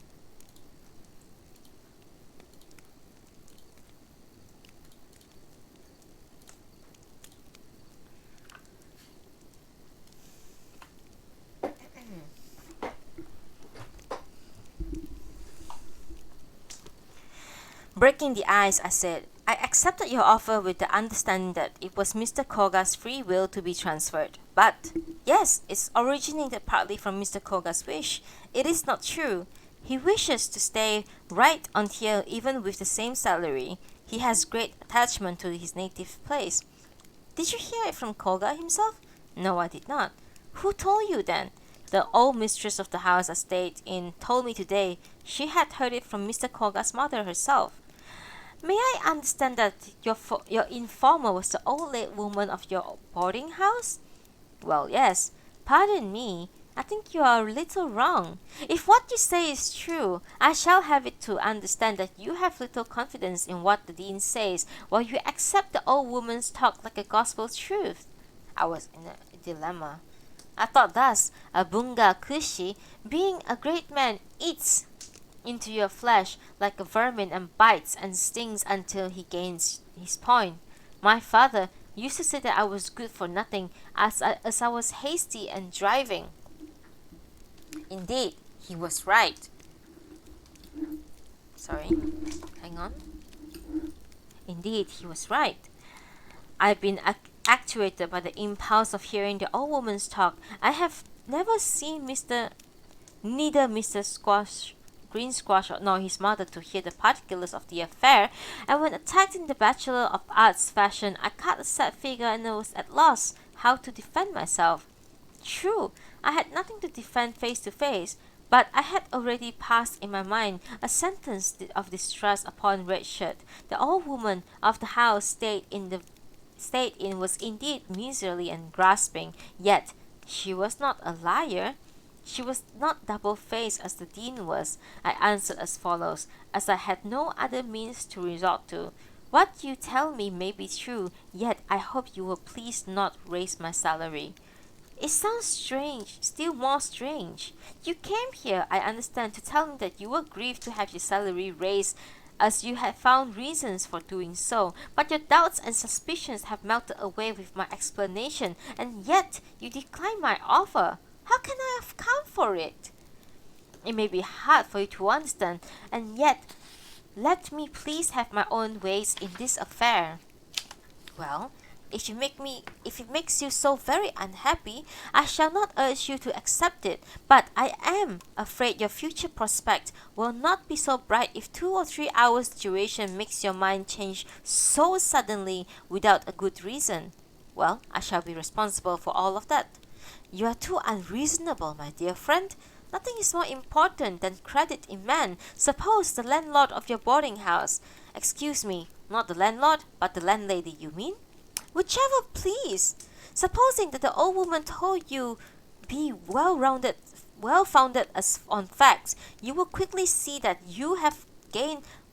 what you have gained was no loss on the part of Mr. Koga, who is to go to Nobeoka. His successor comes on lower terms. The surplus goes over to your salary. I see not the slightest point even in the whole matter that will make you uncomfortable. Mr. Koga is to receive better treatment at Nobeoka. The new man comes on a lower salary from the time of contract, and you are to go up a little. Nobody is, I think, a favored by fortune than you, but I shall not try to urge you any more. But will you not think it over once more, please? I have not so bright, intelligent a head as I should like to have. Ordinarily, such eloquence on part of my opponent would have convinced me that I was wrong, and I should have withdrawn in great confusion from his presence. But it could not have been the case that night. I will tell you why. From the very outset of my becoming here, I had an instinctive aversion to Red Shirt. True, I began to think of him a little more favorably than when he seemed like a kindly woman, but it was only momentarily. No sooner that I found that his kindness was not genuine, then I began to dislike him as a result of a reaction far more than before. Therefore, however logically he might argue, however hard he might drive me to the wall in his dignified, dean-like fashion, he could not make me believe in him. The man who has had the best of argument is not always a good man. Oh my god, that's a very good line. Sorry. That's a good line. Hell yeah. The man who has had the best of an argument is not always a good man. The man who has got the worst of it is not necessarily a bad man. A superficial observer might have thought the dean right and just in his argument, but he was like unto a wilted sepulchre which outwardly appears beautiful. Appearance alone, however attractive, will never make a true lover. If gold power, or logic could gain a man's heart, a Shylock, a police constable, or a university professor would have the most admirers. However clever a logician the dean of the middle school might be, he could not shake my conviction a bit. Love, not reason, makes man work. What you tell me sounds all right. But as I have begun to dislike to have my salary raised, I have nothing further to say than to decline it. Meditation is sure to bring me the same conclusion. Goodbye. With this, I left the house.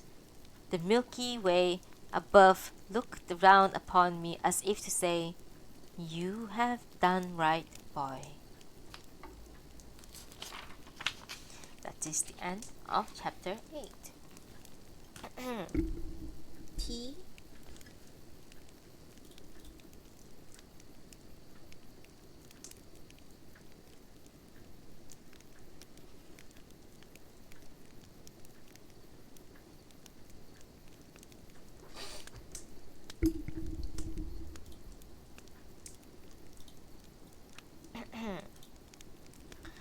Alright.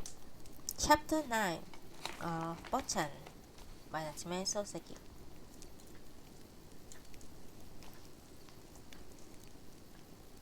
On the morning of the day on which Mr. Green Squash's farewell party was to be given, I went to the school and was unexpectedly greeted by Porcupine, who said, "The other day I asked you, you remember, to leave Ikagin's house immediately, believing what he had come and told me was true. The curio dealer told me that he did not know what to do with you as you were so rough and riotous. I took it very seriously, but a later discovery made it plain that Ikagin is a dishonest fellow who makes it his regular business to sell forged paintings and drawings with forged signatures and seals. What he told me about you must be altogether unfounded. He wanted to get profit by selling you some bad pictures and curios, but as you were too clever to be made a fool, he failed and told a lie. I am very sorry that I did you wrong, not knowing what kind of man he is, and I must ask for your pardon." His apology was long and sincere. To this I said nothing, but taking the 1.5 cent lying on his desk, I put it back into my purse. Then Porcupine asked me, wondering if I was really going to put it back into my purse. "Yes," I replied. "At first I did not like the idea of being treated by you and wished to pay, but little consideration has made me think otherwise. I have taken it back, as I thought I had better be treated by you." At this, he laughed right out with his usual loud "ha ha," and asked me why I had not taken it much sooner. I answered I had wished to do so often, but the bashfulness I felt compelled me to let it lie. That of late it made me feel quite ill at ease to come to school and see the coppers. "You are a man who knows no defeat," he said, "or knowing does not admit it. You are still quite stiff-necked too," was my repartee. The following conversation was then carried on between him and me. "What is your native place?" "I am an Edo man by birth." "Exactly. That's why I thought you were so proud and self-sufficient. Where do you come from?" "From Aizu." "From Aizu? Well, I see. Stubbornness is a characteristic trait of Aizu people. Will you go to the farewell party today?" "Certainly I will. Will you?" "Of course. You shall see me there. I'm even thinking to go down to port to see Mr. Koga off." "A farewell party is great fun. You must come to see me drink heavily." "Well, you may take as much as you will, but I will come home immediately after I have eaten up the dishes served. A fool is a thirsty soul. You are ever ready to pick a quarrel. You are a typical Edo man, who is fickle, excitable, a man of hasty, hot type." Enough, enough. Will you please stop? Drop in at my lodging place before you go to the farewell party. I have something to tell you. Porcupine called at my house punctually at the appointed time. I had felt very sorry to see the sad face of Mr. Green Squash ever since I knew of his soul-gnawing disappointment. As the last day of the farewell party had arrived, my sympathy with him grew to such a pathos as I thought I might go to Nobeoka instead, if such an arrangement could be made. He was so pitiable and abject. I therefore wished very much to stand up and make a speech over the dinner, in order to give Mr. Koga a prosperous Godspeed. But my light, flippant Tokyo dialect would never do. Porcupine would be, I thought, the very man to perform this important task, for he has such strong lungs. His loud voice would surely frighten the dean to death, hence his call at my lodging. I started out about the Madonna affair, and of course Porcupine knew about the intrigue much better than I. I extended my talk to the secret meeting of the lovers on the banks of the Nozeri, and said that Red Shirt was a fool. He was rather offended by this remark of mine, and said that I had a very bad habit of calling everybody a fool, and that he had been called at school that morning. That if he were a fool, Red Shirt would not be one, for he was not the same stuff as he.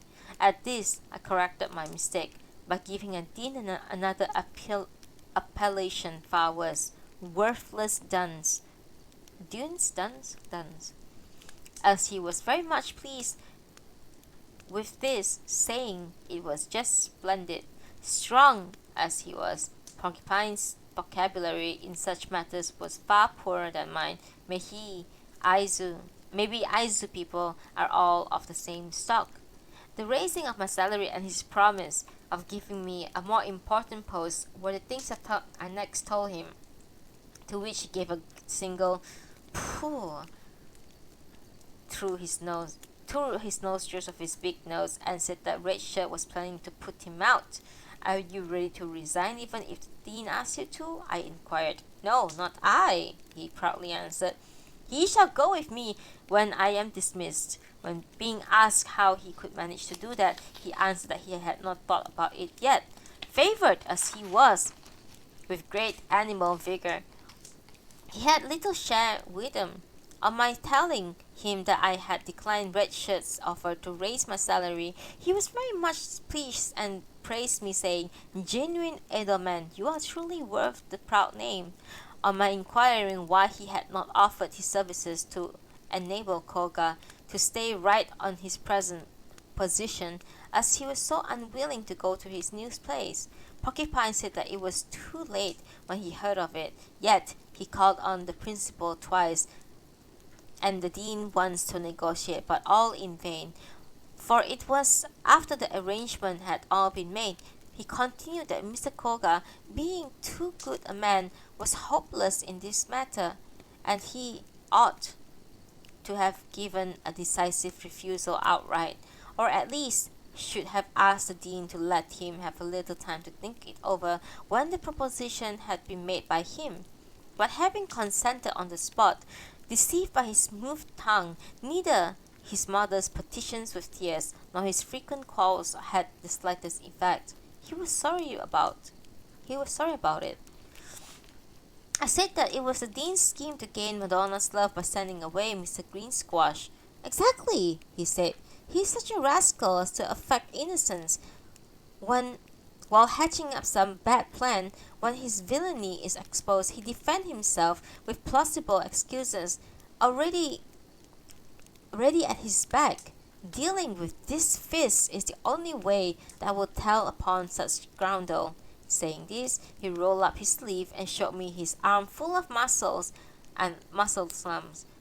By the way, I asked him if he was good hand at jujutsu, as he had such strong arms. Upon this, Porcupine, making a stone-like prominence on his arm, with the bicep flexor muscle, told me just to squeeze it.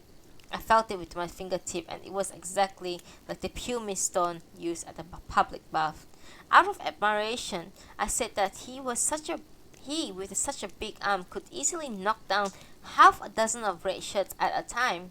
Of course I can, said he, and began to move his arm out and in so so that the stone-like muscle lump in the skin moved to and fro like a pendulum. It was very interesting.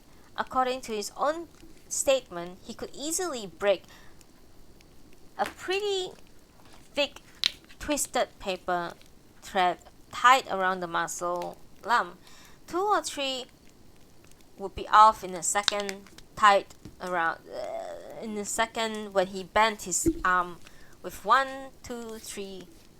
Well, I said, I think I can. I said, I think I can with the paper thread. No, never. Try if you could. Thinking failure would invite contempt, I stopped. Oh, hello. Hey, hey, hey, hey, hey, hey, hey, Isabel. Thank you so much. It's a very slow day today, and I'm still reading. Let me drink my coffee.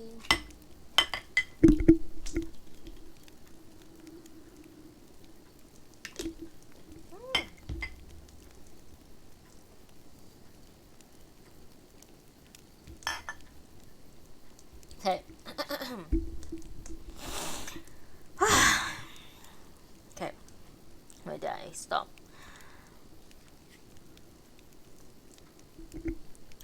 Have you no great mind to give a good shake to Red Shirt and Noda the Clown at the farewell party tonight after the liquor had permeated all through your system? I jokingly suggested to Porcupine, who seemed to hang a moment in the suggestion and then said he would not do that night. I asked why. Mr. Koga would be placed in an awkward position if I did, he said. Moreover, unless I trash them in the very act of their villainy, if I do it all, I shall be blamed. He added that a wise man would never do that. It seems that even he thought himself more discreet than I. Would you then make a speech in which you commend Mr. Koga highly? Said I. My Tokyo dialect will never do such an occasion, for light or smooth it lacks in power. Moreover, whenever I appear before a public audience, I am strangely attacked by a fit of pyrosis, which sending something like a big ball of lump in my throat almost choked this passage. Hence, my asking to take up the task. It's strange. It is strange, my lady, he said. You are then unable to speak in public at all? Is it not very inconvenient? No, not very, I answered. In the meanwhile, the appointed time arrived. Porcupine and I went together to the place of meeting. It was a restaurant named Kwashinte, the best of its kind in the place, I heard. I had never been there before. The proprietor of the restaurant had purchased the house from the chief retainer of a daimyo there and remodeled it to the present accommodations. There he opened his restaurant business. Indeed, outward appearance of the restaurant was quite imposing. The manor house of a chief retainer transformed into a restaurant into something like an underwear made of military coat. On our arrival, we found that almost all the members of the faculty had come, and forming 2 or 3 groups in 50-mat hall were gossiping away the time. The alcove of the room was proportionately big, it being so large that the Yamashiroya's 15-mat room I once occupied seemed very poor in comparison. It measured 12 feet in width. The porcelain vase with vermilion patterns was ceremoniously placed on the right of the alcove. A big branch of pine tree was found arranged in it. I could hardly understand why they had put a pine branch in the vase, but the idea came from no doubt the economical point of view, as it would never fade, but be evergreen month after month.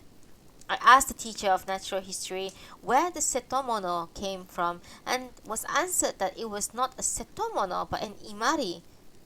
Is not imari setomono too? I said. He simply smiled in derision. Later, information made it plain that they call earthenware setomono, as it is manufactured in Seto Owari province. I, being an Edo man, thought all porcelain setomono. A large hanging scroll was seen hung against the wall of the alcove. It has 28 big characters, each character as big as my head. The handwriting was so poor that I asked the teacher of Chinese classics why they had so shamelessly put up such a scroll with such an ugly characters, and was told that there were scripts written by famous penmen named Nukina Kaioku. Were it Kaioku or not, I still think they are very poor penmanship. At the request of Kawamura, the clerk, to be seated, I took a seat just in front of the pillar, against which I could lean back whenever I wanted to. Principal Badger and his Haori Hakama sat with the hanging scroll of Kaioku at his back. The honor seat on his left sat Red Shirt and also in Haori Hakama, while on the right seat was seated Mr. Green Squash, the guest honor of the night. He was also dressed in a Japanese ceremonial dress. My foreign clothes made me feel so very uncomfortable that I sat down right away with my leg crossed, but the teacher of gymnastics with his black trousers next to me was particular to sit on his heels. I dare say his calling made him behave so punctual, strictly according to the rules of etiquette. In the meantime, all the individual tables with dishes on were set and wine bottles were placed ready to be drained. The teachers who presided stood up and gave a brief opening address. He was followed by Principal Badger. Lastly, Red Shirt spoke. They were unanimously in commending Mr. Koga in their farewell speeches. They said that he was such a good teacher and fine gentleman. They were very sorry to lose him from among them. Then that it was a great loss not only to the school but to them as individual. However, it would be unjust for them to detain him as he so earnestly wished to be transferred for his personal convenience. This was an utter lie, but they were so shameless to give it to Mr. Koga a farewell party. Of the three, Red Shirt was most profuse in flattering words. He said that in course of his speech that it was great misfortune for him to lose such a good friend. His way of speaking was so sincere in all appearance, and his voice was so sweet that anybody who had never heard him before would be completely taken in. He must certainly been won Madonna's hand with the same trick. In the midst of the dean's farewell speech, Porcupine, who sat opposite me, winked at me at a lightning speed, and I put my thumb on my nose in response. Red Shirt hardly resumed his speech before Porcupine stood up to speak. Unconsciously, I clapped my hands as he gave me great satisfaction. Upon this, Principal Badger as well as the rest of the faculty focused their glances on me, so that I felt a little perplexed. I was, however, all attention to hear what Porcupine has to say. He said, "The principal and the other gentlemen, especially the dean, expressed their great sorrow at Mr. Koga's removal to another post, but I have a different opinion. I find no reason to be sorry about it. On the contrary, it is my earnest desire that he will lose no time in leaving this place. Delay will make him more uncomfortable. Nobeoka, being a small out-of-the-way town among mountains, may not be so convenient on the material side of this place. According to the information I have obtained, however, the people there seem to be very primitive and simple in their customs and manners. Teachers and students seem to retain a honest simplicity handed down from time memorial. I believe there is no such sweet-tongued, high-collar hypocrite who gives you complimentary remarks out of hypocrisy, and for all his handsome countenance, tries to entrap a good honest man in order to advance his own personal interest. Hearty welcome of the people there is, I am sure, awaiting you, a gentleman of so good and noble a character. I, therefore, have the greatest pleasure in congratulating Mr. Koga on his removal of his time. I must add before I close that he will, on his arrival at Nobeoka, choose an accomplished lady fit to be his life companion of a true gentleman and establish an ideal home at his earliest convenience, so as to give spiritual depth to that inconstant, faithless coquette." Thank you so much. Fifth, for being here. Thank you so much. Making 2 or 3 coughs at the close of his speech, he resumed his seat. I wished to give him a hearty cheer again, but did not, lest the people in the room would stare at me in the face to my great discomfort. Porcupine's resuming his seat was the signal for Mr. Green Squash to stand up in response. He was so polite as to leave his own seat and go to the end of the room. After giving all the presents the nicest bow, he proceeded to say that he was going to Kyushu for his personal convenience and that he was very grateful to be given the splendid farewell by all the teachers, that he would conscientiously try to follow the good words expressed by the principal, the dean, and other gentlemen. He concluded by wishing that they would be so kind as to help him in their favor in future, as in the past, as though the distance between them was great. He bowed again and went back to his seat. Nobody could sound how deep his goodness lay. He was politely thanking the principal and the dean, who had been making a fool of him, and gratitude did not seem to have come out of his lips, but from the depth of his honest heart. This was quite plain from his appearance, the way speaking, the expression of his face. A man who has an ordinary share of conscience would surely ashamed to have such sincere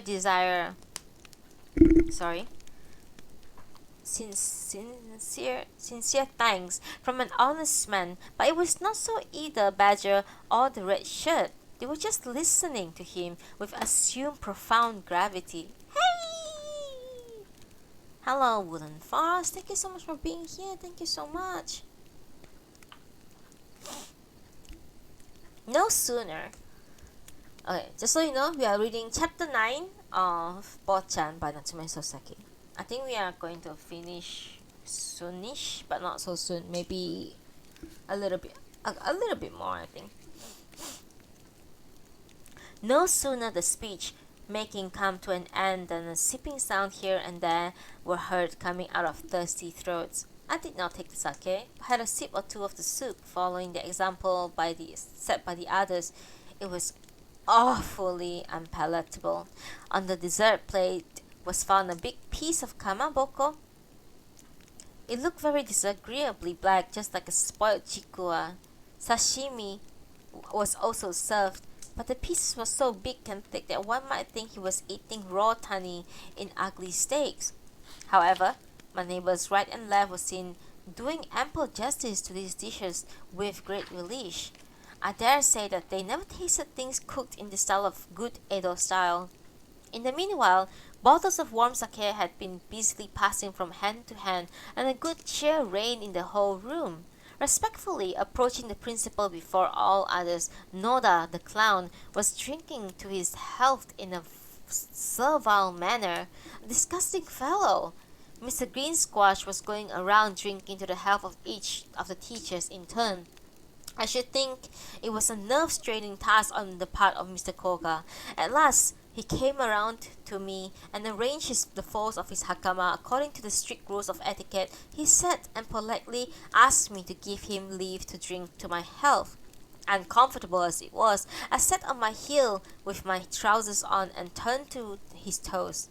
I told him that I was sorry to part with him so soon after I arrived here. I asked when was he leaving and added that I would go down to the beach to see him off. He politely declined my offer, saying that I was so busy and need not to come down. Nevertheless, I had made up my mind to go and give him a hearty Godspeed, even if I should have to stay away from school that day. In an hour's time, disorder began to have its way in the room. Liquor had done its intoxicating work. One or two had thick, sticky tongue, so as to make their words indistinct. "Man, a glass, I command you drink," one was saying to somebody, or rather to himself. Being a little bored, I went downstairs to wash my hands. There is a old-fashioned garden caught my weary eyes, gleaming in twinkling misty stars gave it a primitive serenity of the great past. Porcupine had also found his way down there and suddenly addressed me with, "How did you like that speech of mine? Was it not awfully fine?" He was in high spirit. I answered that it was just splendid with one exception, which was not to my taste. "What was that?" he inquired. "Well, did you not say that there is no such sweet-tongued, high-collar hypocrite in Nobeoka who will push down a good man into the pit?" I replied. "Yes, I did." High-collar hypocrite was not enough. What should I have said then? High-collar hypocrite, swindler, impostor, rogue, juggler, mongrel, detective, snarling cur. Indeed, I have no such smooth tongue. You are so fluent. You have such a rich vocabulary. Wonder why you cannot make a speech. Well, they are stock words I resort to in time of a quarrel. In speech, they wouldn't come so easy, won't they? I wonder how you could command such a long list of words. Will you not try it once more, please? Yes, with pleasure. So often as you please. 1, 2, 3. High-collar knave, swindler, impostor, I was interrupted by a stamping sound made by 2 or 3 who came staggering along the long corridor. "You too." "Too bad. Playing truant? No, you can't never. While we are here, come and drink. Impostor? That's very good. Come and get drunk." With this, the 2 liquor slaves was dragging Porcupine and me with what strength they had. Apparently, they had come to wash their hands too, but being tipsy they forgot and were hauling us upstairs indeed. It seemed that the drunkard forgets everything in their mind so soon as he found a new opportunity arise before his gleaming eyes. "Gentlemen, I've brought the impostor. Give him drinks. Give it in full until he gets drunk, this swindler. Man, don't try to run away." And he pressed me hard against the wall, though I did not try to escape. Looking around, I found every table had been cleared up. No dish remained whole. Some there were who, having eaten up all their own, had gone on an expedition 10 or 12 yards beyond. Principal Badger was no more to be seen. He had probably made his sly exit. "Pardon, can we come in?" Some 3 or 4 dancing girls with their shamisen came into the room. I was not a little surprised, but being hard-pressed against the wall, I could do nothing but stare vacantly at this strange apparition. Immediately after the singers came in, Red Shirt, who, with his back against the alcove pillar, had been so proudly smoking his favorite amber pipe, stood suddenly and was about to leave the room when one of the girls smiled at him a greeting as she passed in. She was the youngest and the prettiest. The distance made her salutation inaudible, but she must have said, "Good evening, my sweet gentleman, so glad to see you." The proud dean affected ignorance and passed out of sight, never to make his appearance again that night. I dare say he followed the principal and went home. The dancing girls brought sunshine with them into the room, and all welcomed them with lusty cheers. So loud and noisy were the cheers as if they were raising war cries. Some took the opportunity to start the game of odd and even. The shouts "odd" or "even" they uttered were just like those of a juggler practicing his sword feat. Some here playing can, throwing in ejaculations of "yo" and "ha" with such an earnestness and a skill of John the Ark, and the men could do no better with their puppets. Some in the corner shouting "Silver sake, girls!" but find the bottles empty. They corrected their mistake by telling them to fetch more wine. I was bored to death by the din and confusion caused by those revelers. Mr. Green Squash was the only sober figure among them, and he, with his head down, was brooding over the dark prospects lying before him. He had nothing else to do. They declared that it was the farewell dinner given to his honor, as they were extremely sorry to part with him, but it was not true. They held it simply because they wanted to have a jolly good time at his expense. Mr. Koga was the sole sufferer from this riotous revel he could not enjoy. One would be too glad to be given no such farewell dinner. In a little while, each began to sing his favorite ditty, as with much noise as he could. The dancing girls who came and sat before me asked me if I cared to sing. Taking up her submission, she was ready to play the accompaniment. I told her I did not care to sing, but she should. She began singing. With drum and bell, Santaro, a lost child was searched for. Dondoko dono chanchi kirin. I too have a man I long search, and meet with drum and bell. Dondoko dono chanchi kirin. She sang it in two breaths, and it tired her all out. Why didn't she sing it much easier one if it's so hard, I wonder? Before anybody noticed it, Noda the clown had come and was sitting by the side of the singer, whom he addressed as Suzu-chan. Suzu-chan, he said, you see your lover only to see him out. I'm sorry to say so. His way of punning was usual. Just as a professional storyteller, the girl, putting on quite a serious air, answered, I do not know, sir. Determined to pursue the game, Noda the clown sang out, prayer being heard. I saw him, but in a disagreeable bass, after a musical drama player, she slapped him on the lap and said, won't you stop?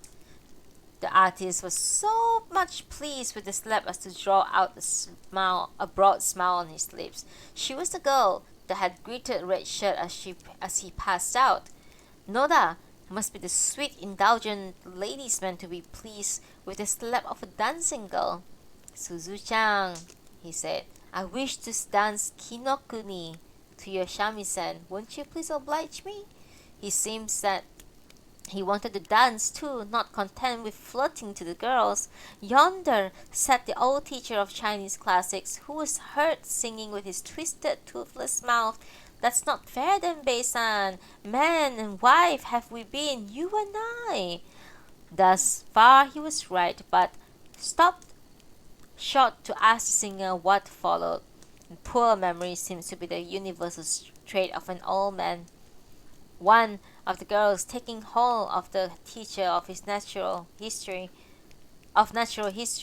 was asking if he cared to listen to a ballad then very popular, and she began to sing it to a shamisen, telling him to be all attention.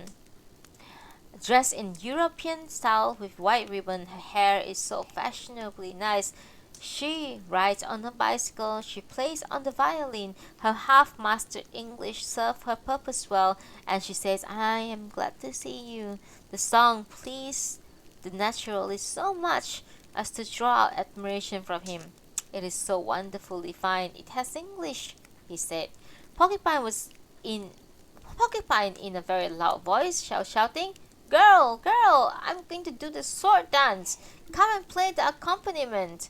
The girls, greatly taken aback at this extraordinary outcry, did not know what to do.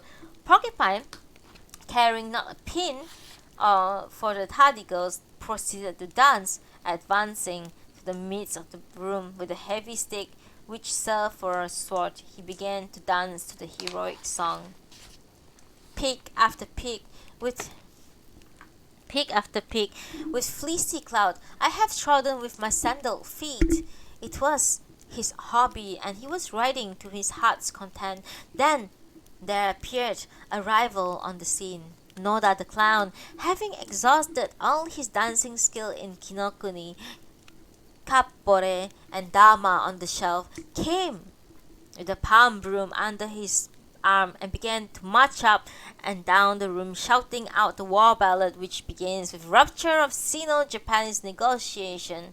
He had no clothes on except for a small piece of cloth around his loins. Inmate of the madhouse, I felt so very sorry for Mr. Green Squash, who had been sitting painfully on his heels, still on his hakama on.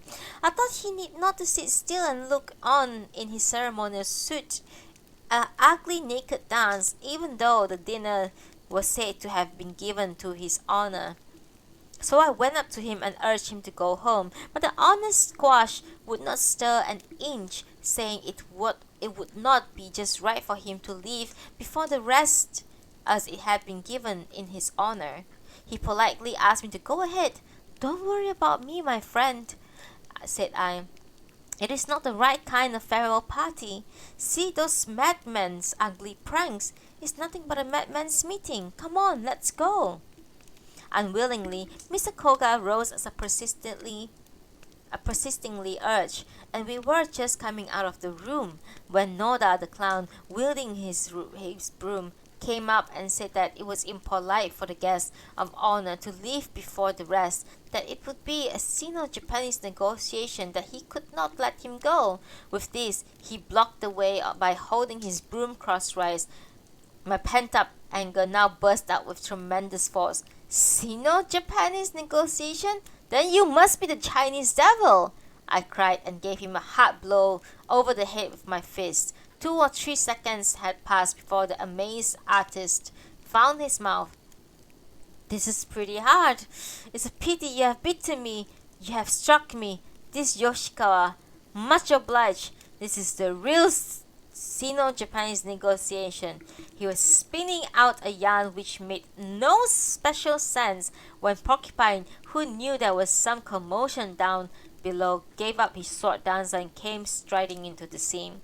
The sight irritated his nerves so very much that he took hold of Noda's collar and gave him a sudden pull. "Sino-Japanese, ouch, ouch, what violence!" escaped from the lips of the clown, who tried to free himself from the titanic grip. Porcupine gave him a twist and fell down with a heavy bang. What followed, I did not know. I parted with Mr. Squash on the way and got home. The clock on the wall struck 12. That was chapter 9. I think we are on our last chapter 10 now. Let me take a good sip of my tea and stretch a bit.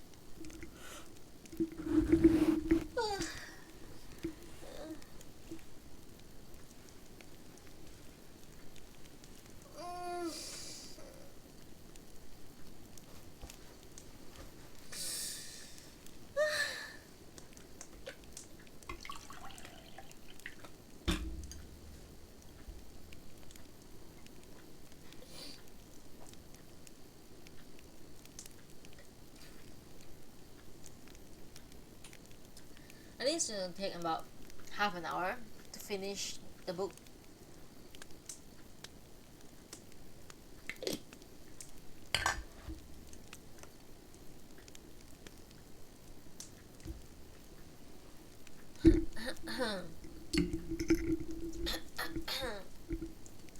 Okay. Hello. Alright. Chapter 10 of Botchan by Natsume Sōseki.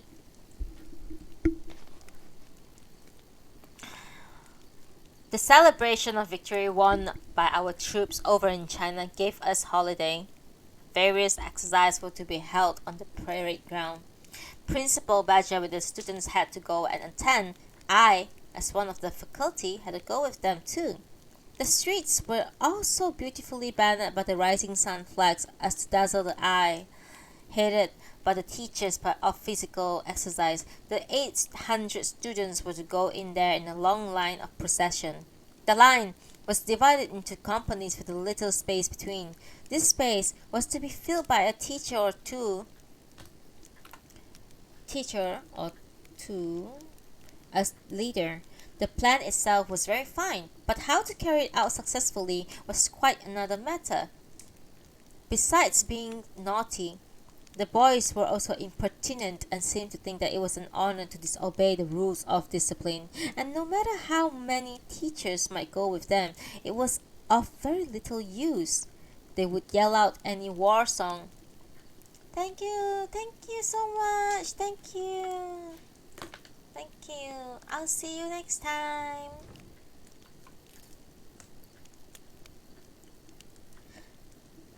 Being so naughty, the boys were so impertinent and seemed to think that it is an honor to disobey the rules of discipline, and no matter how many teachers might go with them, it was of very little use.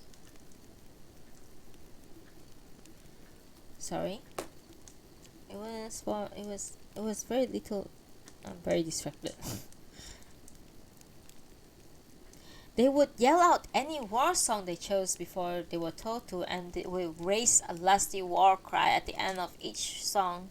They were, so to speak, outlaws tramping along the streets. When they had no war song or raised no war whoop, they would be chatting loudly as they trudged on. One would reasonably think that they might walk without being talkative, but the Japanese being born talkers, no admonition could make them keep still. Chatting itself would be quite inoffensive, but when the chatterers begin to give many bad names to another, it becomes base and offensive. I thought myself perfectly safe from scandalous names, as the boys had given me a nice apology in the night watch affair. But no, the boys, the fact showed me that it was mere illusion. To borrow the phraseology of the old woman in whose home I stayed, I was wrong as wrong could be. The apology did not come out of true repentance.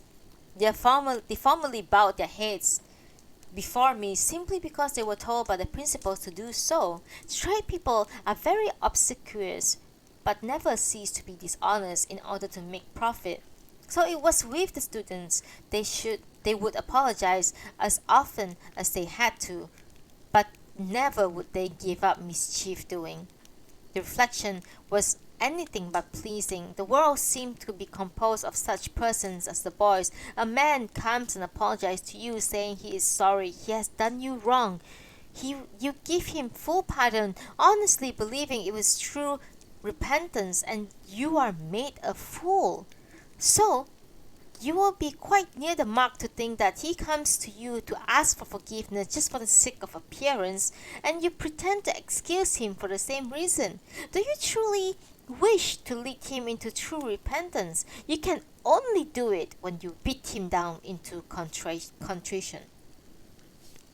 As I walked on with the boys in the space allotted between companies, confused sounds of tempura or dumpling constantly reached my ears. Nobody could tell from whom it proceeded, for there were so many. Even if it were known whom it came from, the perpetrator would shamelessly tell you that he did not call you tempura or dumpling. But your nervousness made you suspicious as to imagine it was meant for you. This mean, base, ignoble trait, a relic of feudal system, growing to be second nature of the people in this place, could not be eradicated either by the persuasion or by preaching. Hello! Hello, Fees! I didn't see you. Happy New Year! Yeah! Good morning and Happy New Year! Glad you're here. This afternoon now, but yeah. We are finishing. We are on chapter 10 of Botchan. Unfortunately, I hope that you maybe you can rewatch the previous VOD to catch the story if you're interested. But yeah, we are on chapter 10. We are finishing it today.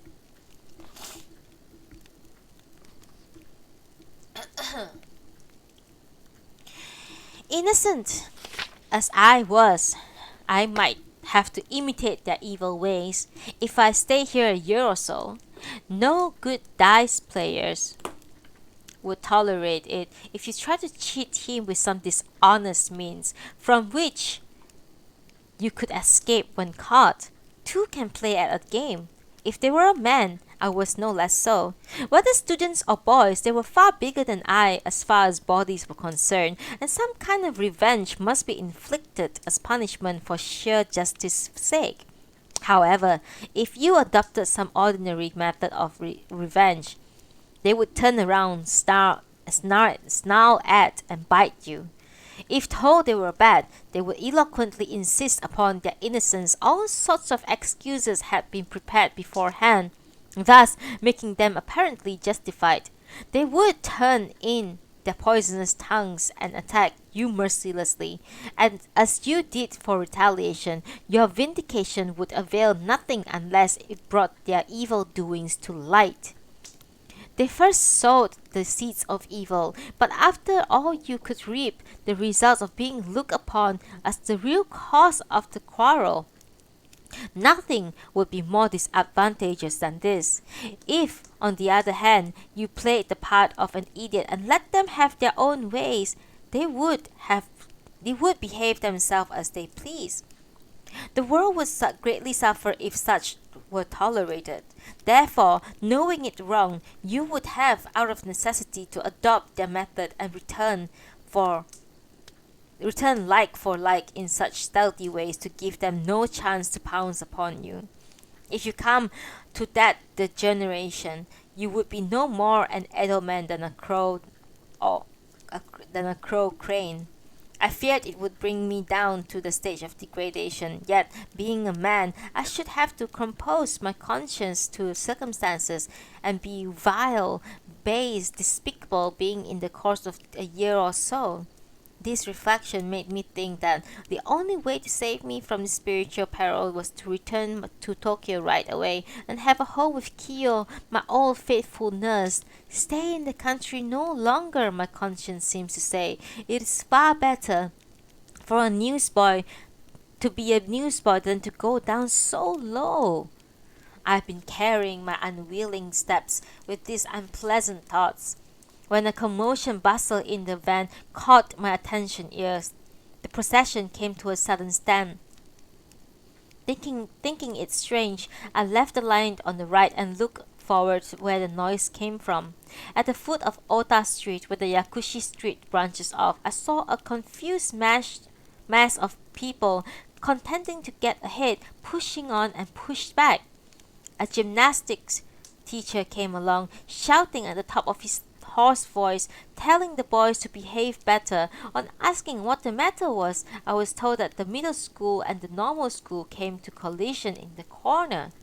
A middle school and a normal school in any prefecture are, I am told, on bad terms. Nobody can tell why. Probably the difference of esprit de corps. They are like dog and the monkey. They will fall out whenever chance makes them meet.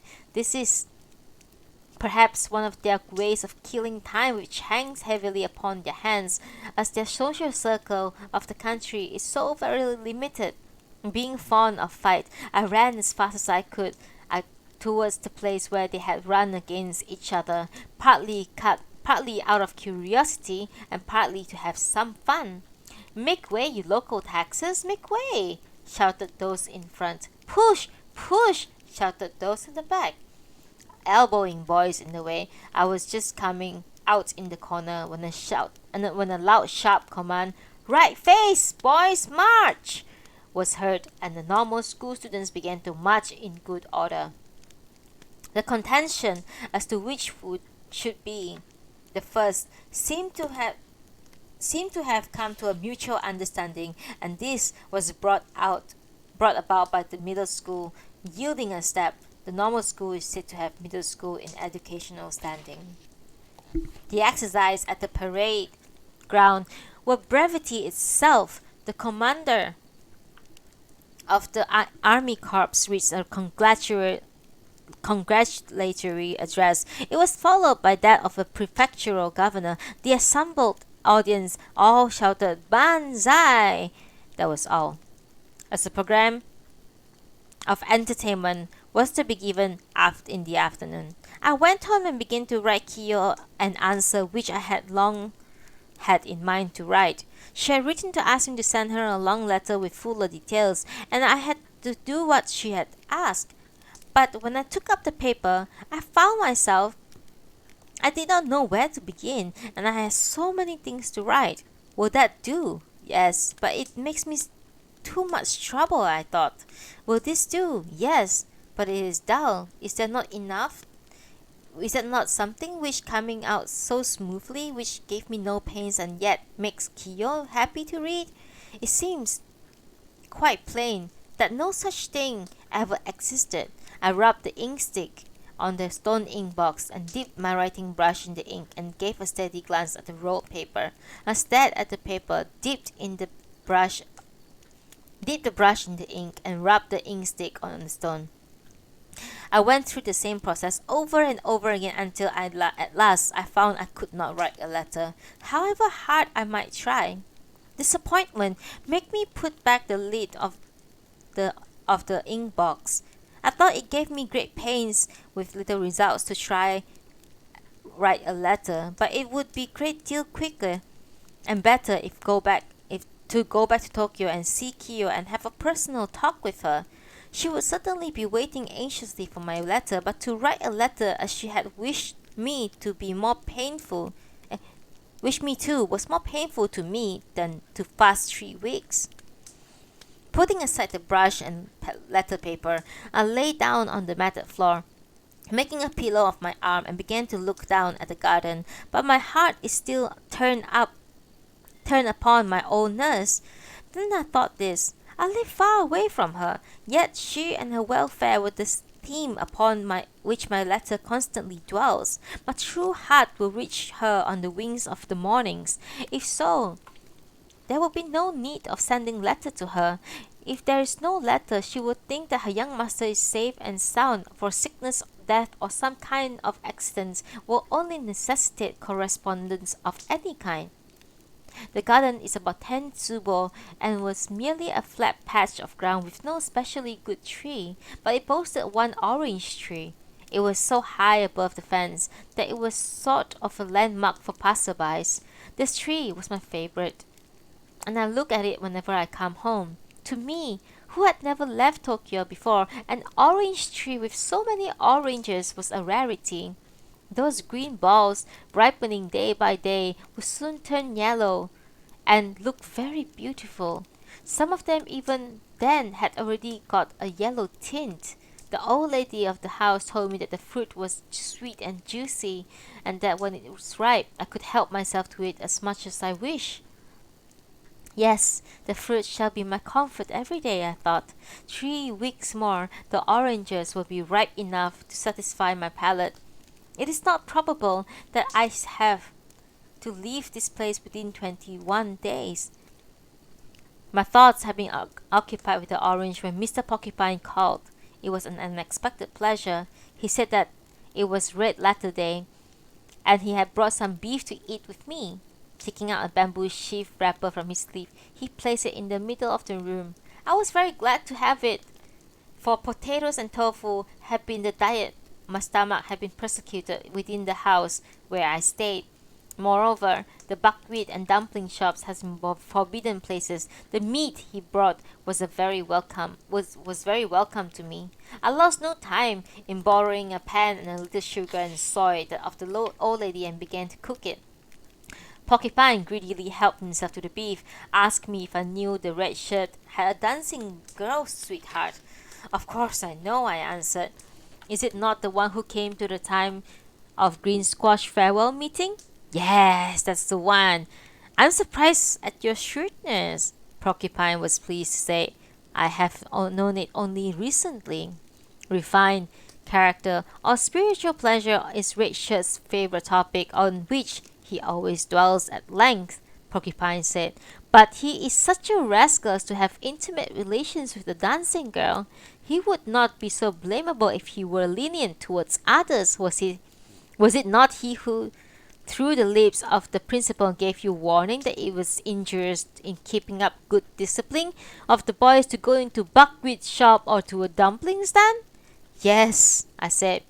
Rachel seems to think that flirting with a geisha is a spiritual pleasure, while to taste tempura or dumpling is a gross material enjoyment.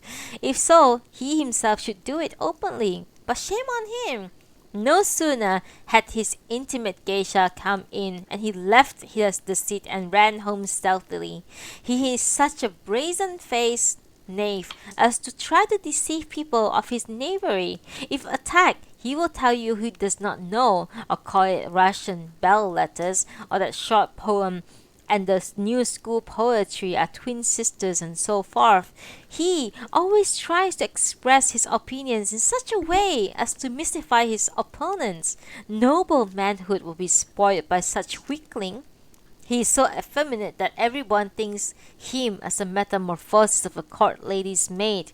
Perhaps his father was a kagema at Yushima. What do you mean, kagema? A fellow who is womanish. Man, don't eat from that part of the pan. The meat there is still raw. The tapeworm will find good food in your stomach if you take raw meat. Well, oh, thank you so much for dropping by. Thank you.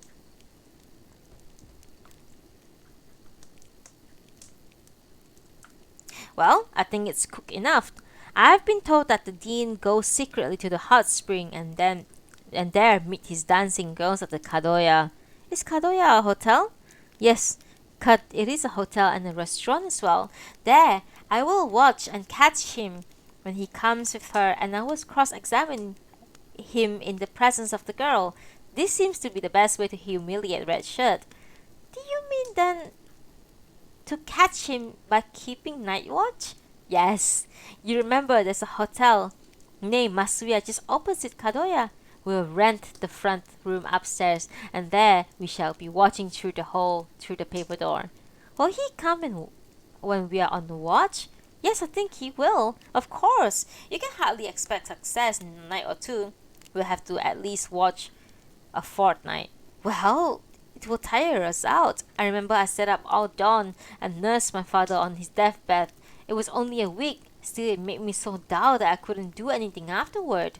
I don't care if it does affect me a bit.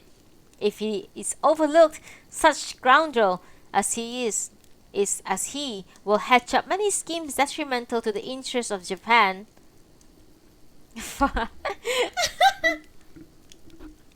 Yes, we shall have to watch at least a fortnight. Hello, my holy wing.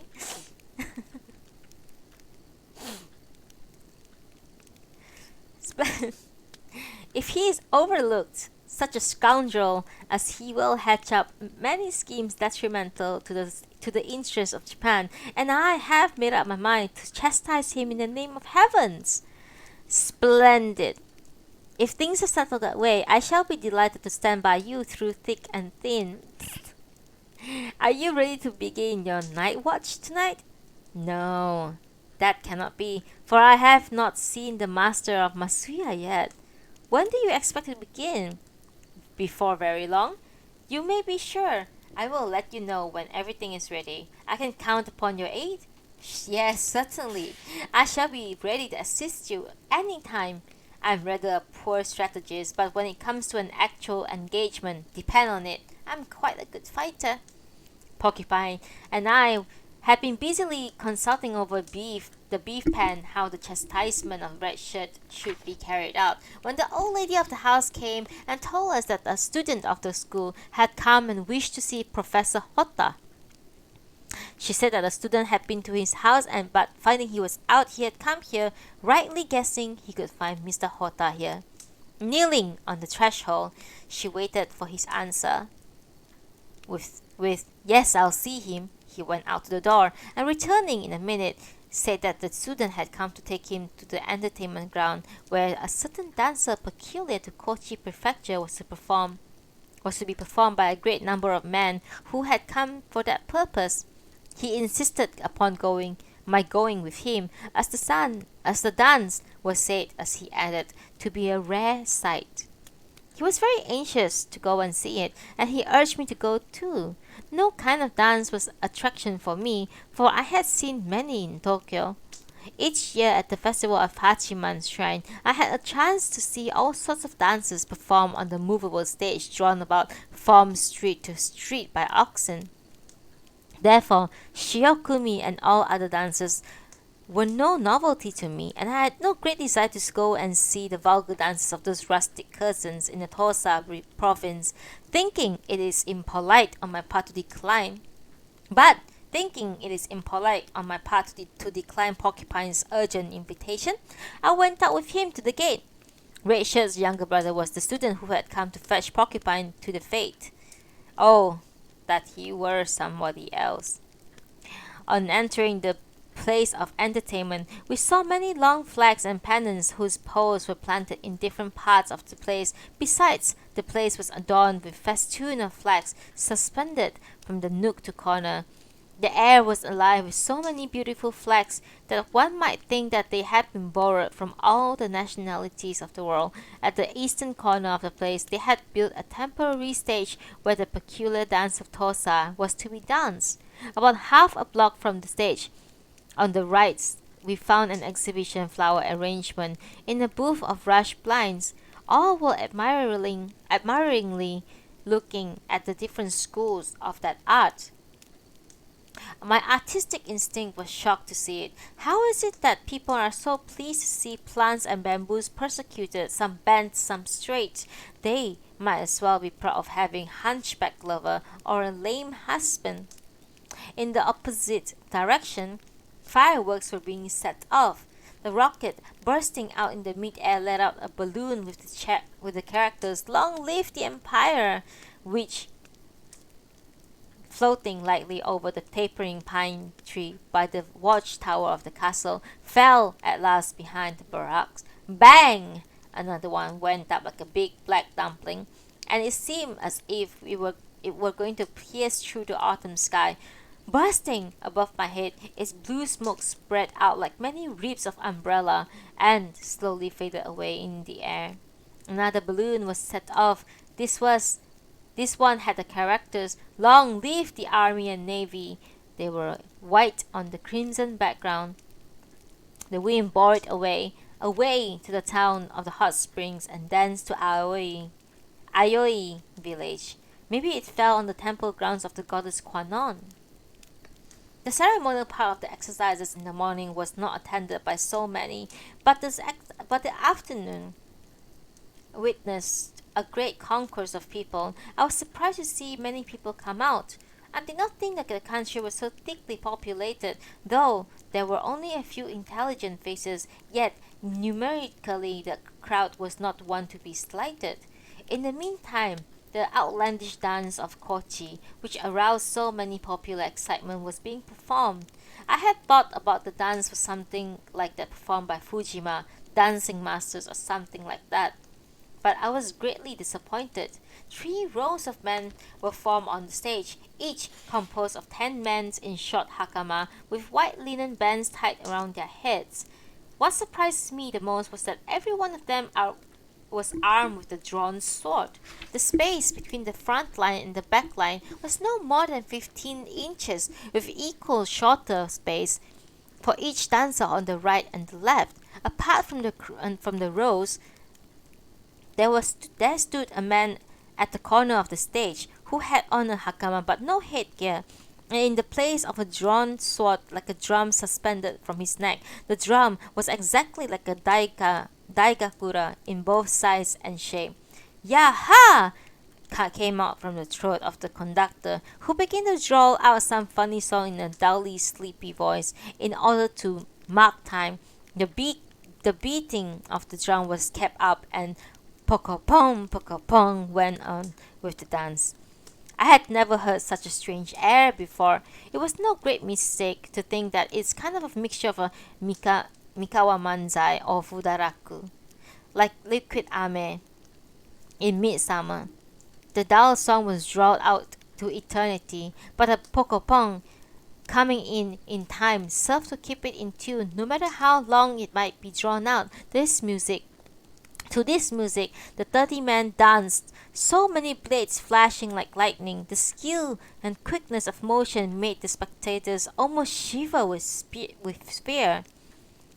Right and left, before and behind, you have your neighbors within 15 inches. They, as well as you, brandish their sharp swords as they dance. Unless it be done with skill and memory, you will get hurt fighting with one another among yourselves.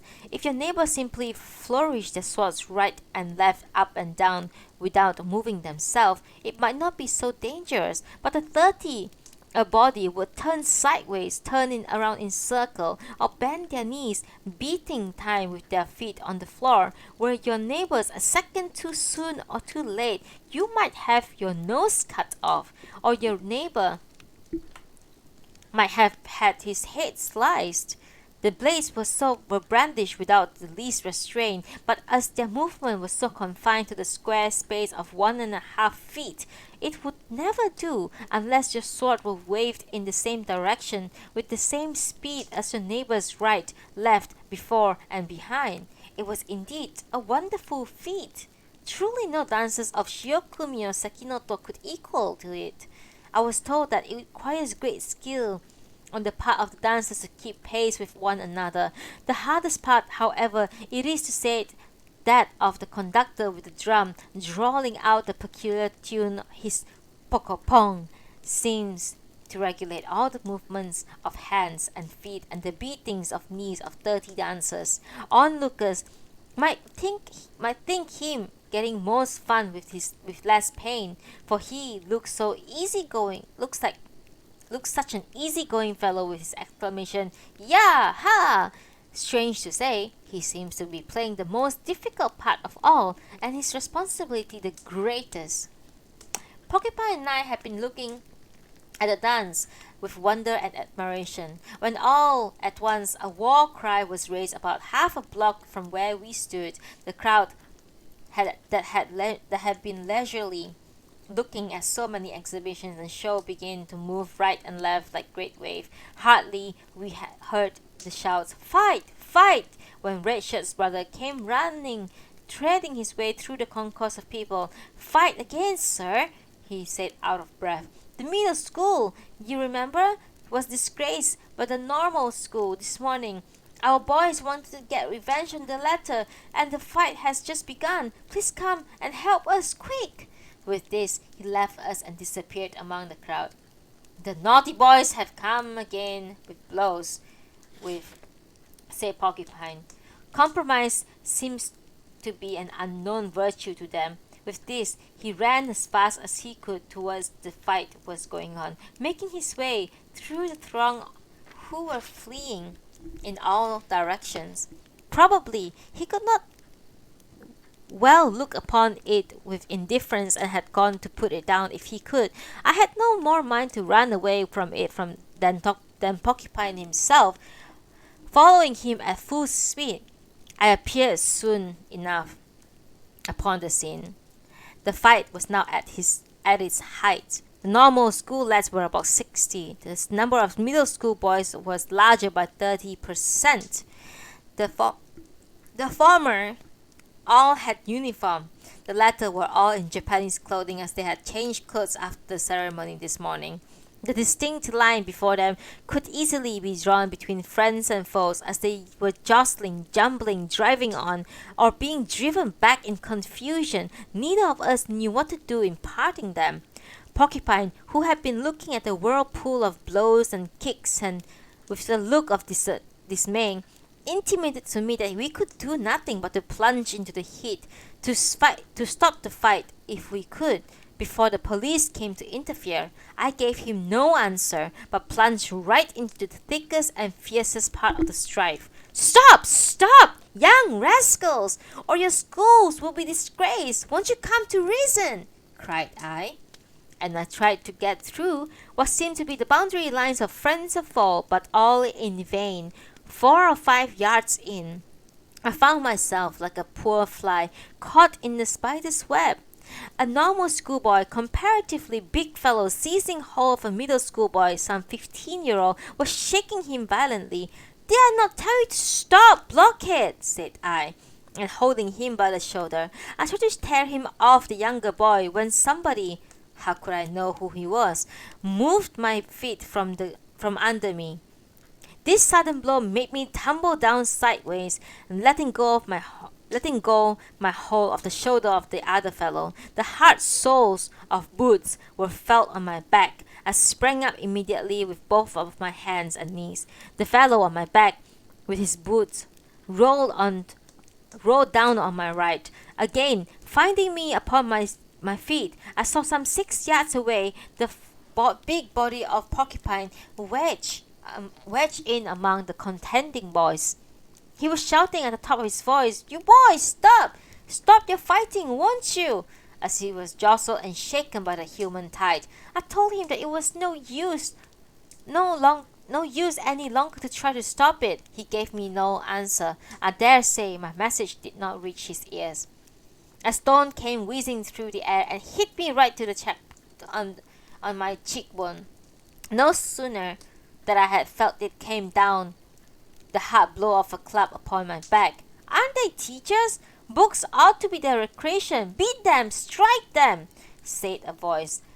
"There are two, a big one and a little one. Throw stones at them," cried another. "Away with your impertinence, you savage rustics," I cried, and struck the normal schoolboy I held over the head. Another stone came whizzing through the air and grazed my short-clipped hair, flew back from where I stood. What had become of Porcupine? He was to be seen nowhere. A blow for a blow. True, I came first to put down the fight, but where is such an idiot as to run away trembling after he's beaten and stoned, I thought. Who do you think I am? Short as I am in stature, I am elder as far as fighting goes. My special training along that line is in its headquarters proves it, I cried, and pell-mell I hit out and hit back, and was hit back. Thus, the fighting was going on when the cry, "Police! Police! Fly!" was heard, and with the shout I found myself much relieved, as both friends and enemies had all taken to their heels. Before this, I had been struggling as if through a pond of jelly, so hard-pressed and jammed in that I had been in the throng. Escape was accomplished by the boy so quickly and skillfully that it was doubted if General Kropotkin even could have made such a masterly retreat.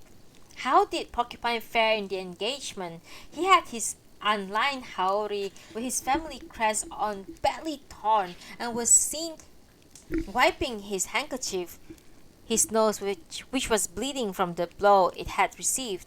It was an ugly look to his red swollen nose. I had on lined garment of kasuri pattern, but it was not in half so bad a shape as Porcupine's, although it was much smeared with mud.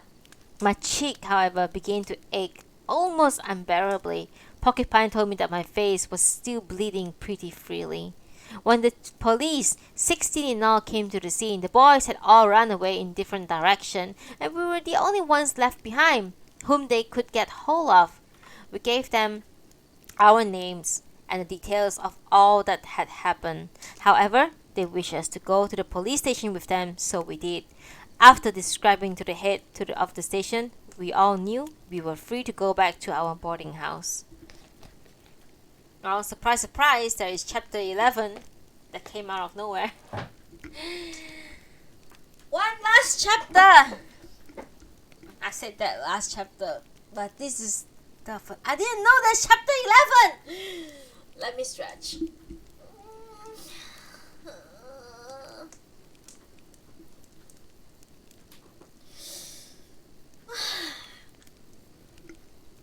Okay, boys and girls.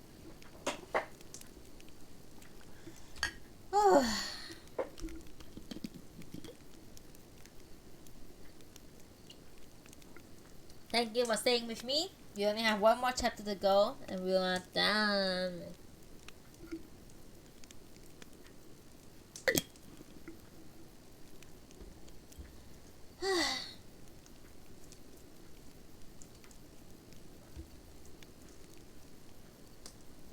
Okay.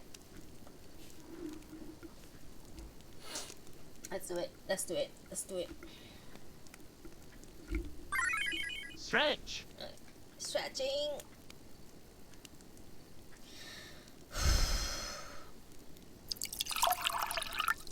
Thank you. Drinking.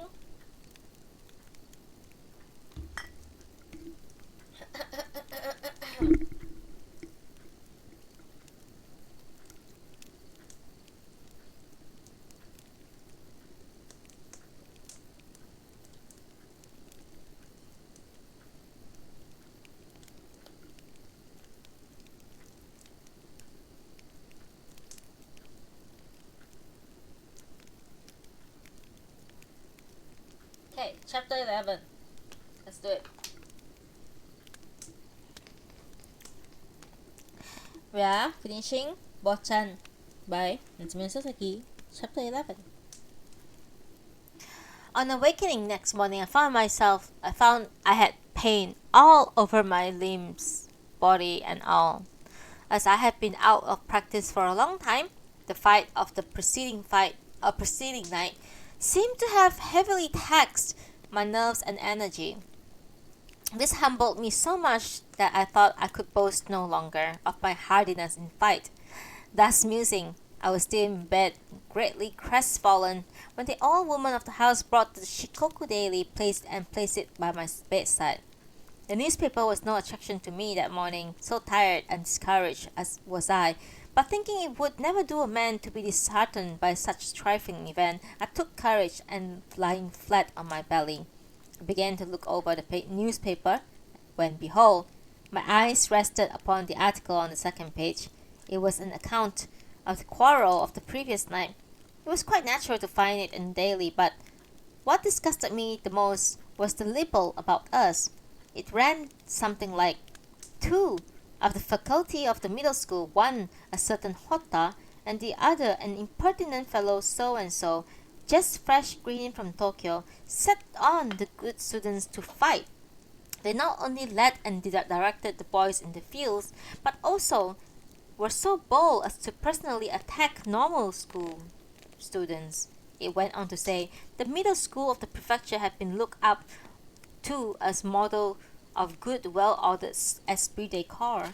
But now that the time-honored reputation had been so mercilessly destroyed by these two rascals, to the disgrace of the whole community of the city, we could not but take the matter in our own hands.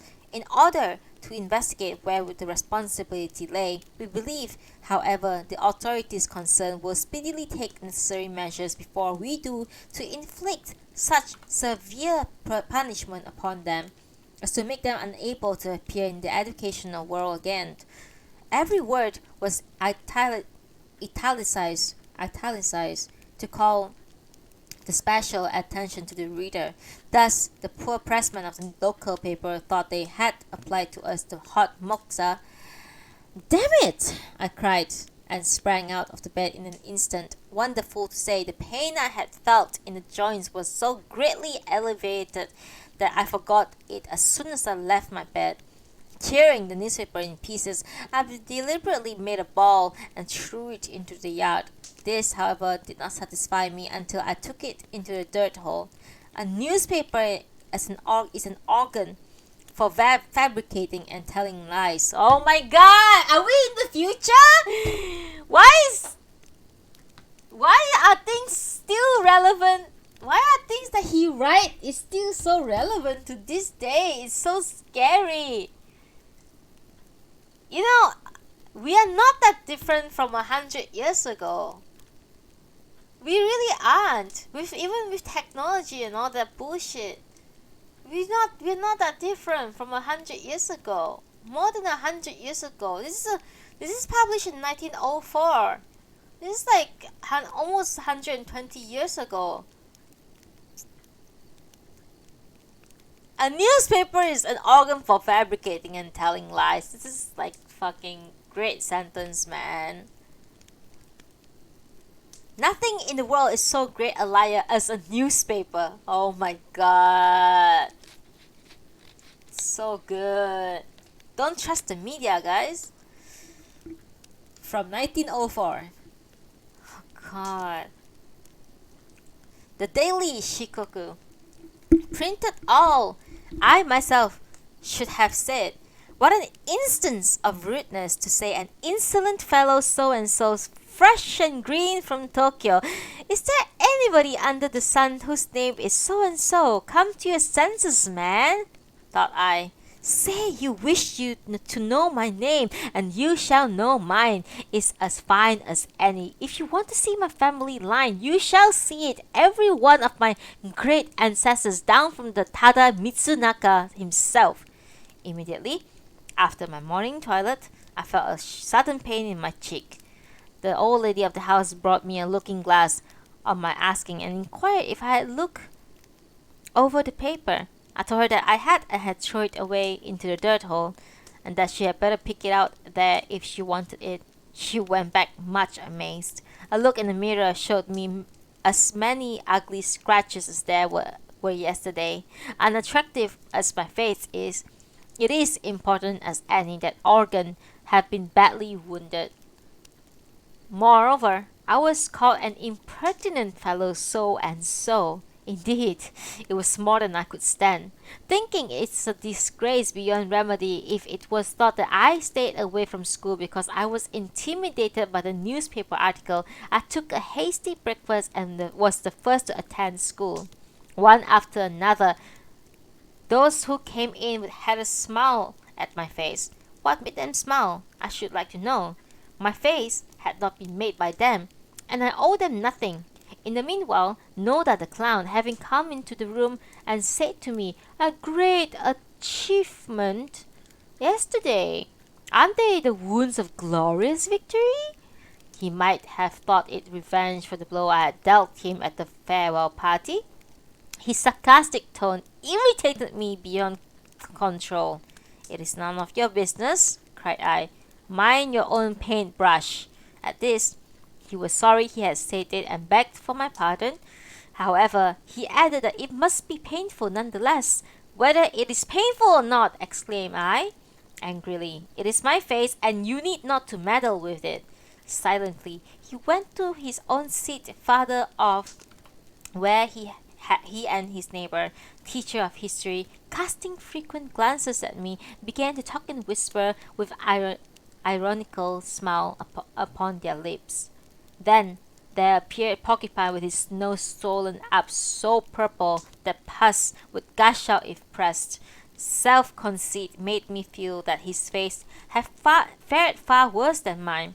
Being neighbors in the teacher's room, Porcupine and I had our desks side by side, which unfortunately, facing the entrance of the room, disclosed our two sorry faces to every corner.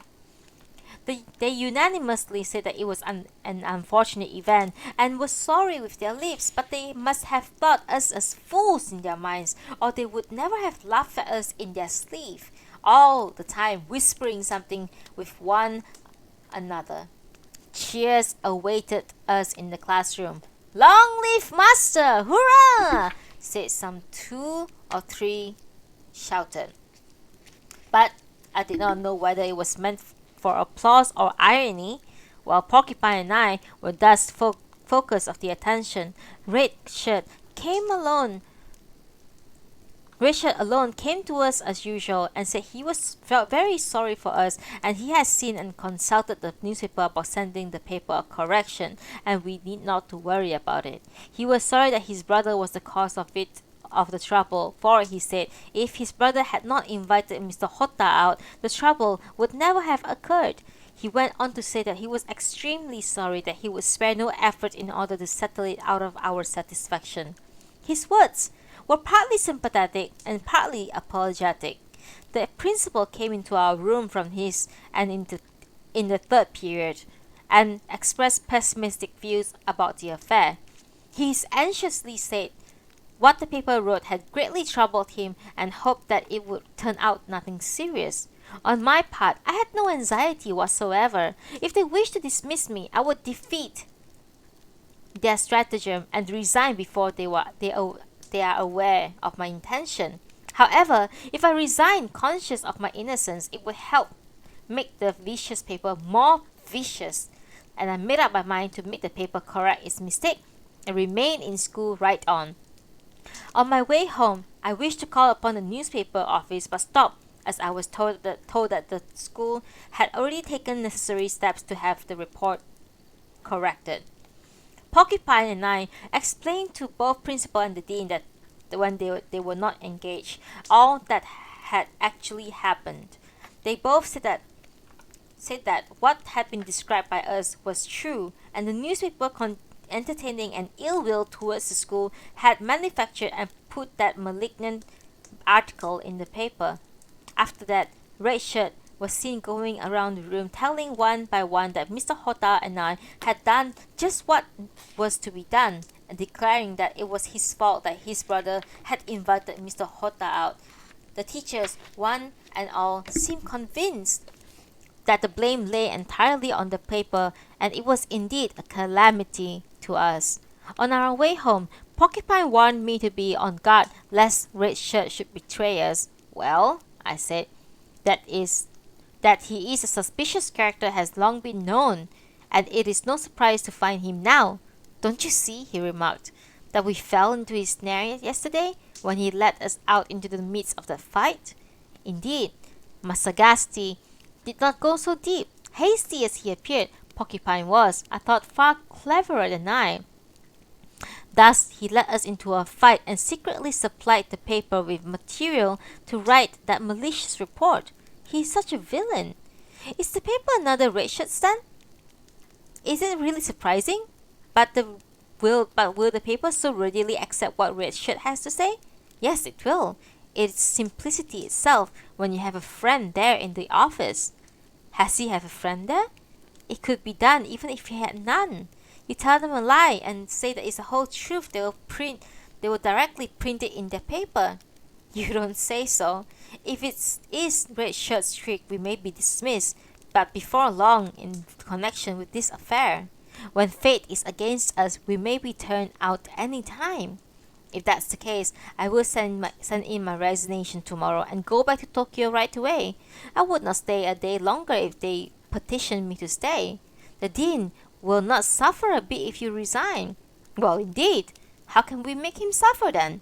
Such ruffian as Red Shirt takes too greatly precaution to give one's chance to discover evidences against villainy, and it's awfully hard to catch him. Well, indeed, and they will blame us as false witnesses. It is something very disagreeable. Is heaven just, I wonder? Let us wait a few longer days to see what will come. It won't be too late to resort to our last resort when every other possible means has been exhausted. That is to say, to catch him at the town of Hot Springs, laying the quarrel fair on the table? Yes, and strike him on the vital spot. Well, let it work. I'm a poor strategist and I rely entirely on your wisdom. I will do anything when needed, I assure you. After the dialogue was recorded, Porcupine and I parted. The dean must be indeed a villain if he had done what Hotta imagined. Wisdom would prevail very little over a knave, for he is far cleverer than we. Force will be the only means to confute him. Truly, it will be long before cursed war will be swept away from the surface of earth, for force seems to be the final court of appeal even in private affairs between man and man. Next morning, the paper impatiently waited for what was at last delivered. I searched and searched for the correction or any such thing all over the paper, but in all vain. Going to school, I demanded of the principal how it was. He simply said that it would appear in the following day's issue, and so it did. It had the correction in the school had sent in a small pica, but the apology it should have been made could be found nowhere. Again, I asked the principal why it was so. Then he said he could not do anything more, and that it was all that could be done. A principal having a face like that of a badger and wearing a suit of a frock coat like a dignitary is merely a figurehead having little power and influence. And the principal's question was no exception to the rule. He failed to make a poor country paper apologize for its false statement. This made me so angry that I told him that I myself would go and see the editor about it. No, it will not do, said he. It will simply make the matter worse, for your visit make him still more cross, and he will write a worse libel about you. Once you are written about, you cannot do anything with it. Be it false or otherwise, you will have to resign yourself as fate has it. It sounded altogether like the preaching of a priest. If a newspaper were such a nuisance, it would be a great benefit to humanity at large to do without it. I did not know before principal's explanation that to be written about the about a paper and to be bitten by a snapping turtle are the same in result, no remedy for either. 3 days had passed before I called upon one afternoon by Porcupine, who seemed as much agitated. He said that he had made up his mind to resort to the last measure we had talked about, as the time was ripe. I told him I would follow his example and join in the plot. He however, was not so ready to accept my offer, and shaking his head, said that I had better not do it. I asked him why I should not. He then inquired of me if I had been told by the principal to resign. No, not yet, I answered, and added if he had been. Yes, he said. The principal called me in and told me that he was sorry and could not do but ask me to leave the school in an account of an unavoidable circumstances. This is an unjust judgment, as unfair as it could be.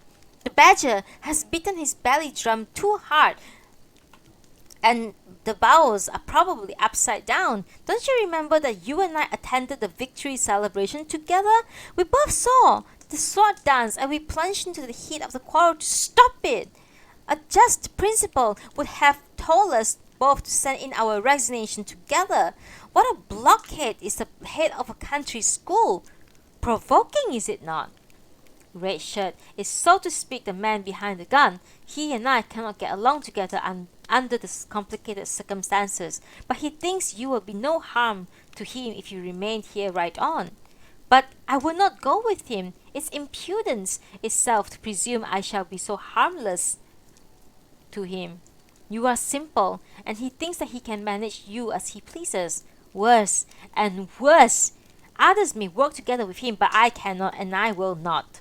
Moreover, the man who is about to take Koga's place after he was gone some days ago has not come owing to some unaccountable circumstances. In addition, if they were to lose both of us at the same time, there would arise a great difficulty in arranging the schedule, as many gaps in the lessons would naturally form. Then they mean to take the wedge of me and just put me in for the time being and then bid me goodbye. Two can play at a game, I should like to tell them. Next day, I attended the school as usual and lost no time in going to the principal's room. Sir, why did you not tell me to resign too? I demanded. What? He said, and stared at me in the face with great astonishment. Is there a law that tells Hotta to resign and me to stay right on? To suit the convenience of the school? There, you are wrong. If I need not give up my position, I hardly see why Hotta has to go. I can hardly explain to you now, my dear Mr. B. We'll have to bear the loss of Mr. Hotta, but we see no necessity for your resignation. Indeed, the appellation of a badger seemed to be most appropriate in his case, I thought. He went around and evaded coming to the point, and yet he was so self-possessed, thinking it no use to argue with him any longer. I jumped to the point all at once. Then I will resign too. Do you think I can remain in my present position in peace and let Hotta go alone? I can never be so heartless. Pray do not do that. We shall find ourselves in a great fix if you do that. Mr. Hotta goes and you goes, and the boys will have no lessons in mathematics. I cannot help that. Do not be so persistent in having your own way, my dear Mr. B. Be more sympathetic with the school if you please. You have not been here a month yet. If you leave us now, it will be disadvantageous to your future career. I think you would better think about that point a little more carefully. I don't care about my career.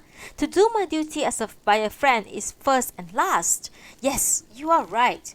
What you say is all true, and I admire you for it, and I earnestly hope that you will please lend your ear to what I ask of you. If you are determined to resign, we shall have to acquiesce in it. But please stay here until we found your substitute. At any rate, will you please think it over again at home? The reason of my leaving the school was so plain that there was no room for reconsideration, but Principal Badger turned red and pale alternately. I felt a little sorry for him and left his room and saying that I would think of it over again. Neither a word of greeting nor of scorn did I address to Red Shirt, on whom I thought it far better to inflict severe punishment once and for all for so many crimes that he had perpetrated, if I were to punish him at all. When I told Porcupine all the details of my conversation with Badger, he said that he had thought that something of that sort would be the result, and added that it would not be so inconvenient for us in carrying out our pre-arranged plan. Even if I should put off my resignation till the time was right, I followed his advice. He seemed much cleverer than I, and I made up my mind to do whatever he advised me to do. At last, wait. Sip of tea.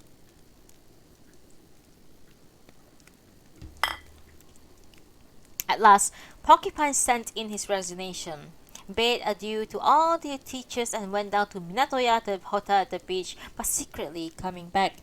He got into the upstairs front room of Masuya in the town of Hot Springs, and there he began his maneuver of looking out through the hole he had made in the paper sliding door in the room. Nobody save myself knew anything of that matter. Night would be the only convenient time to enable Red Shirt to come incognito. Early evening would invite many students and other folks to disturb his secrecy, and earliest 9 p.m. would be the time for him to sally forth without not being noticed. The first 2 nights I kept watch till 1 a.m. Not a shadow of Red Shirt could be seen. On the third night, I sat up from 9 to 10:30, and all to no purpose. Nothing is so foolish for one as to tramp at the dead of night all the way home without seeing even a glimpse of success.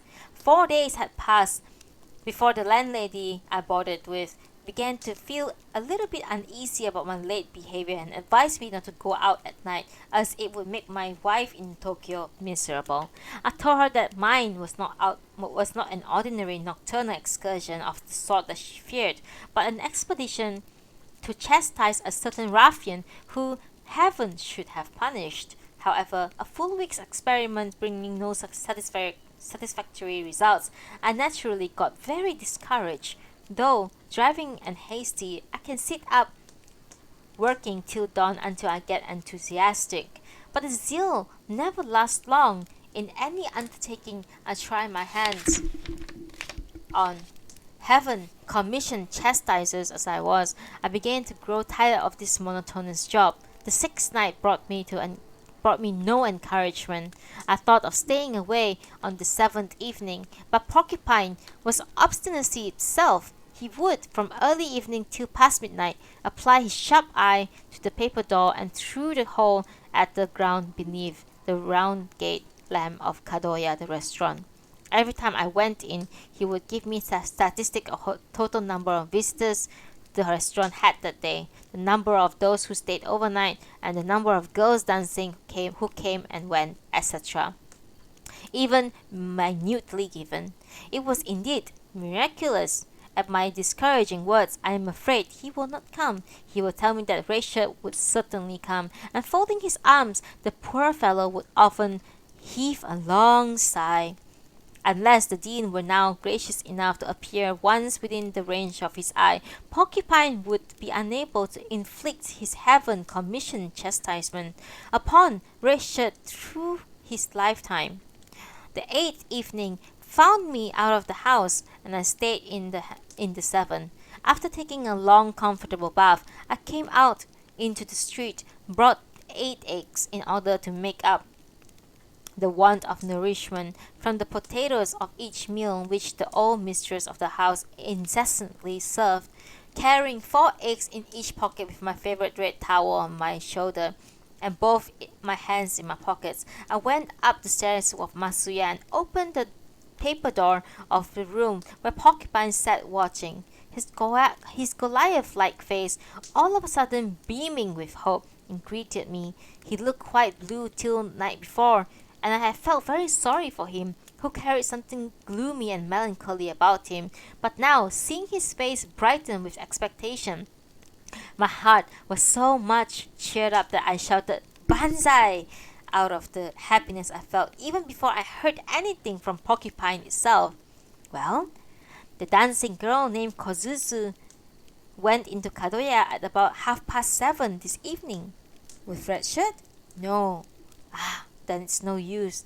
The girls were two. They came together. It seems quite promising. How? Well, he is, such a sly old fox. He may have sent his girl before him and plans to follow her afterward incognito. Yes, it looks like that. Is it not 9 yet? Yes, it's 9:15, he said, and taking out the nickel watch he was carrying in his belt, he requested me to put out the lamp right away, and lest Sly the Fox of Dean should get suspicious, by noticing the two big shadows of our head cast upon the paper door. The lamp placed on small light table was immediately put out, but a little light was still hovered on the shoji as the stars begin to appear, although the moon was not risen yet. Porcupine and I, with our faces close to the door, waited and waited stealthily until the clock on the wall struck 9:30. Will he come at all? In any case, he won't come tonight. I will give up. But I will never give up until my funds run short. How much have you left? I have paid up to this day 5 yen and 60 cents for 8 days rent. I pay the rent each night as to cause me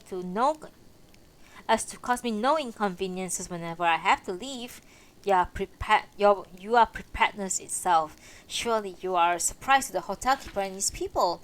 No, they are not so much alarmed at my strange behavior, but that which troubles me the most is that I hardly leave my eye from the hole in the shoji. You do take day nap, don't you not? Yes, I do, but confinement in the house day and night all but kills me. Great pains are what we have to endure in order to give him a heaven-commissioned punishment. They say that the heavens net, but the big mashes maybe is sure to catch the wicked. But where was that? They said, however, the mashes may be is sure to catch the wicked. But if it should fail, and the wicked should escape, nothing would be more disappointing. Don't be so pessimistic. He will certainly come tonight. There! Look! There he comes! He lowered his voice into a whisper, and my heart leaped with a bound. A man with a black hat looked up at the gate lamp of the restaurant and passed out of sight into the dark. It was not Red Shirt. Disappointment stared us in the face. In the meantime, the clock behind us struck 10. Behind the counter struck 10 as a matter of course. The night seemed to fail us again. Time wore on. Stillness began to reign all around. The drums played in the houses of ill fame were very distinctly heard. The street beneath was lighted by the moon, which, with her beautiful pale face, had risen from behind the hill of the hot spring. Then were heard human voices towards the foot of the street. Who were the owners of the voices could not be ascertained, but for it would have been foolishness itself to put our head from the window, but they seemed to come nearer and nearer as the clatter of the clocks gradually grew audible. Looking sideways through the hole, we could see two shadows approaching. We are safe at last. Those in our ways have been driven away. This certainly came out of the lips of Noda the flatterer. Brutal force with very little share of wisdom is to be pitied, came from Red Shirt. The swearer is an interesting character.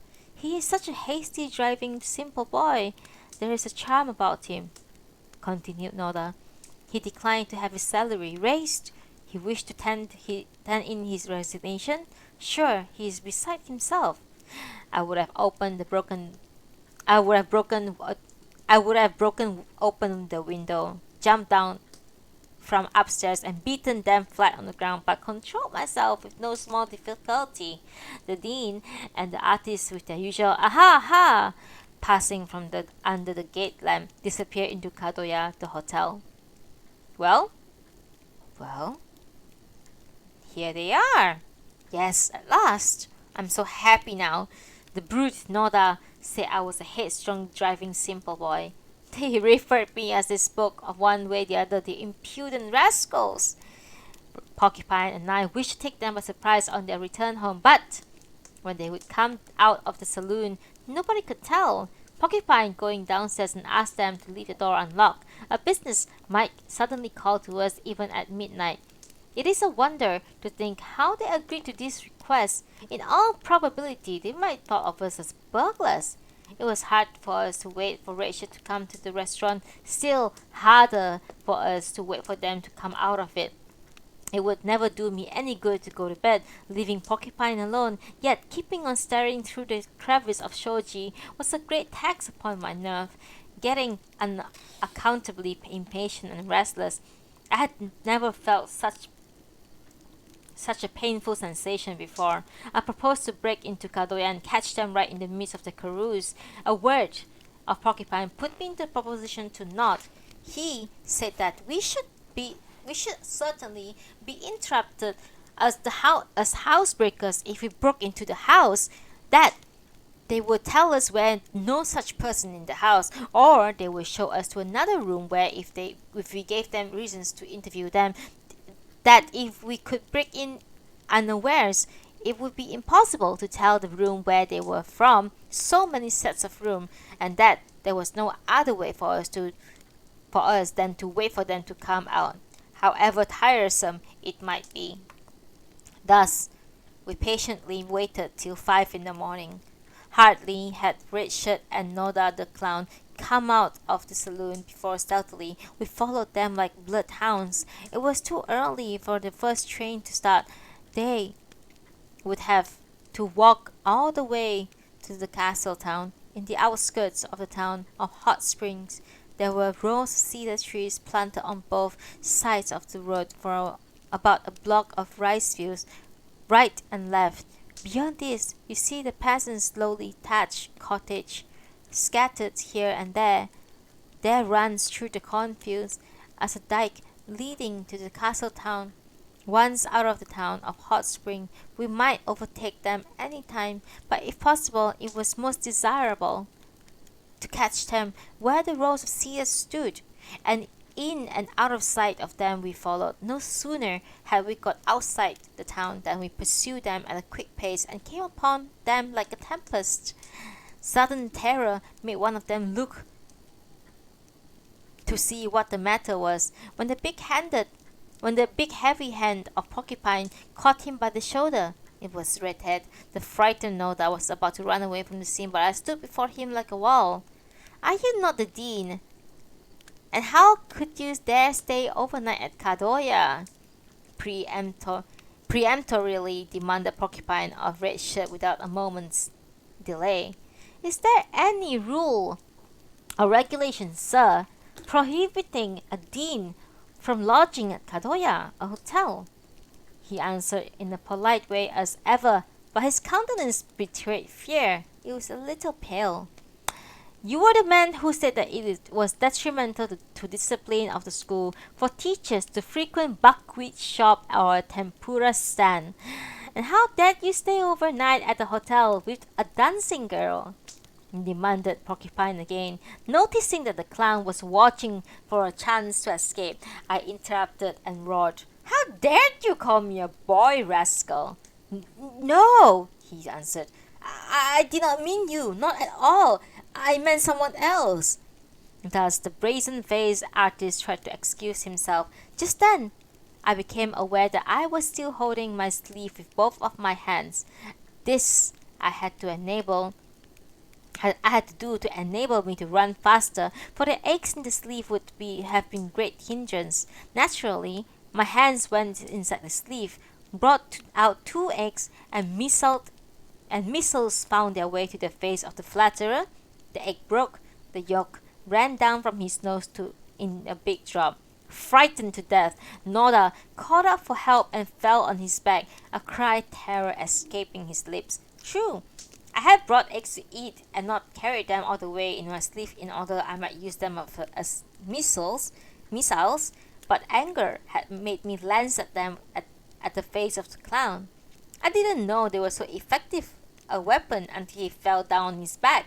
Success made me throw the rest of the eggs with the cry, You brute! At the poor artist, whose face was now all painted yellow. While I was thus carrying an egg fight, Porcupine was cross-examining Red Shirt. But have you any proof I stayed overnight at the hotel with the dancing girl? These eyes of mine saw your paramour going into Kadoya in the evening. To fool me is impossible.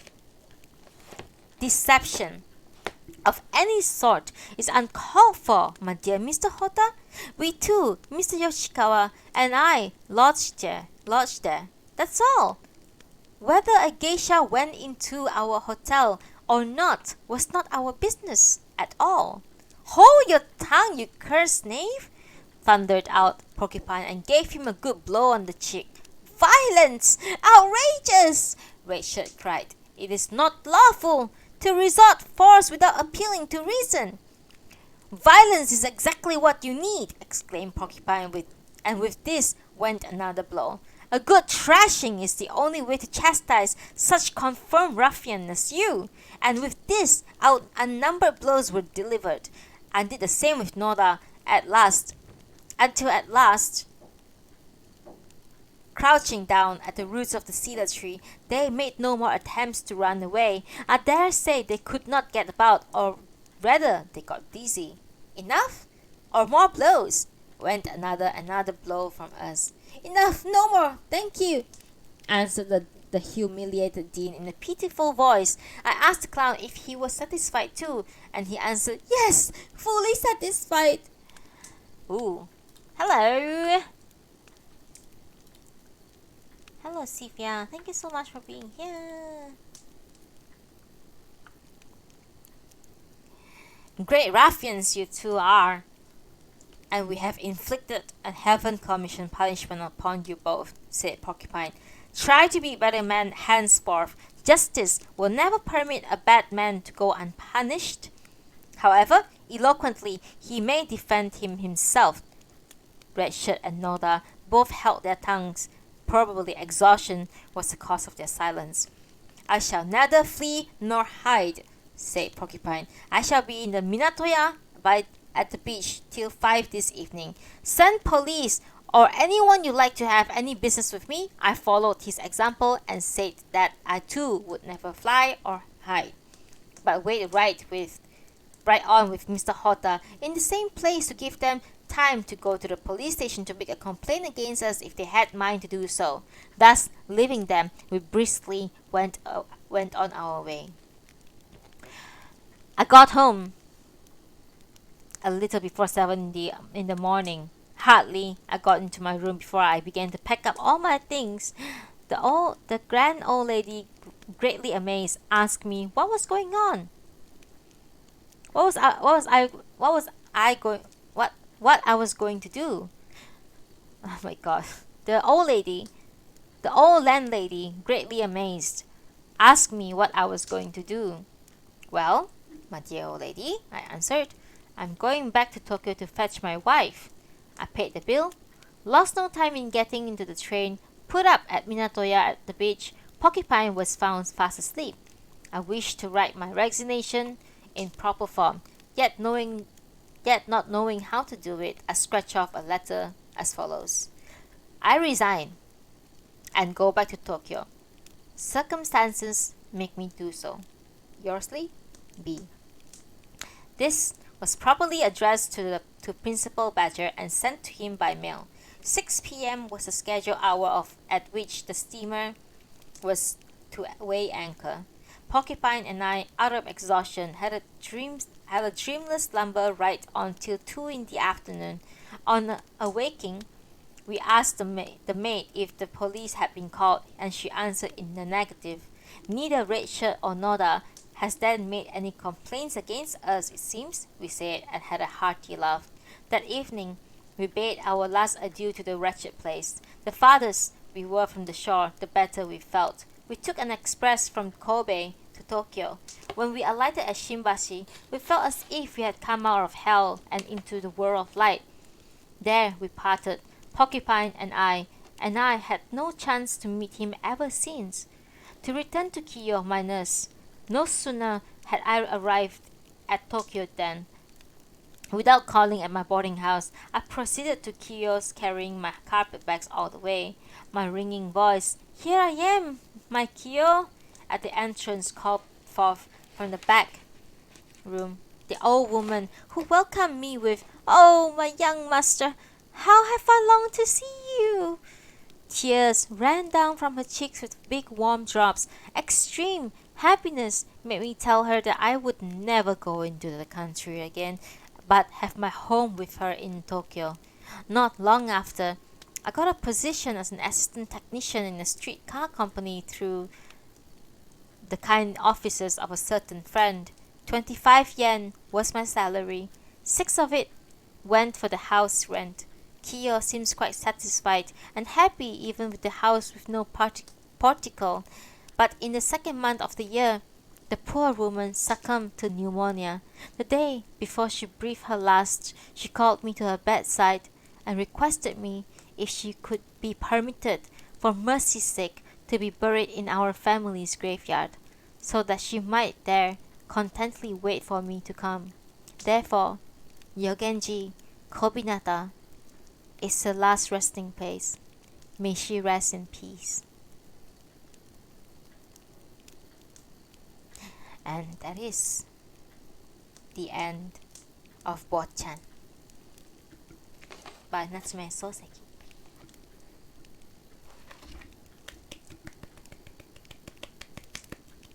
Thank you everyone. Thank you so much for listening to me listening to me read Botchan by Natsume Sōseki.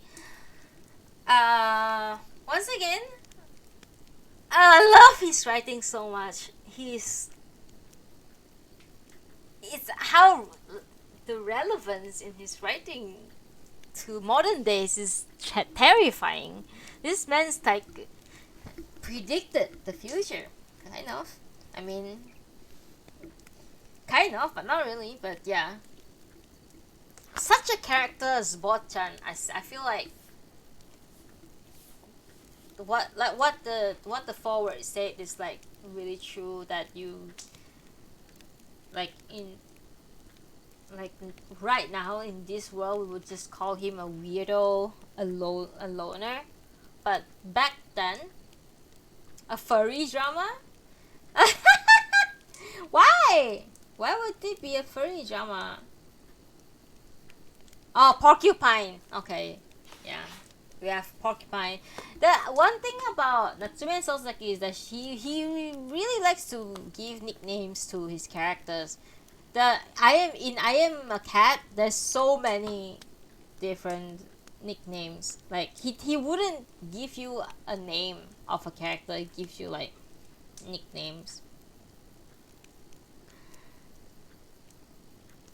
This is, yeah, that's true. Porcupine, badger, that's true. Could have been. It really could have been a furry.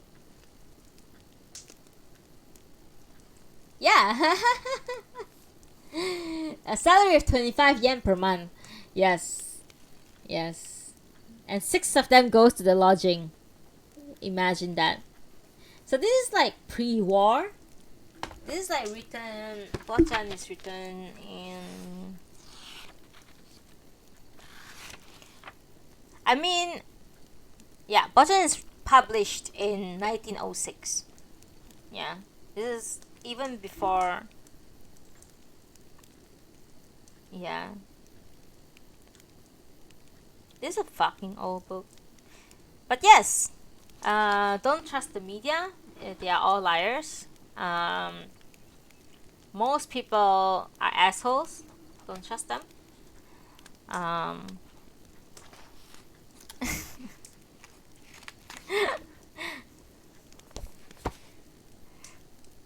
like it, but I think I still like Kokoro more. Kokoro is nicer. If you haven't heard Kokoro yet, it's in my vault. I save everything. Terrible. This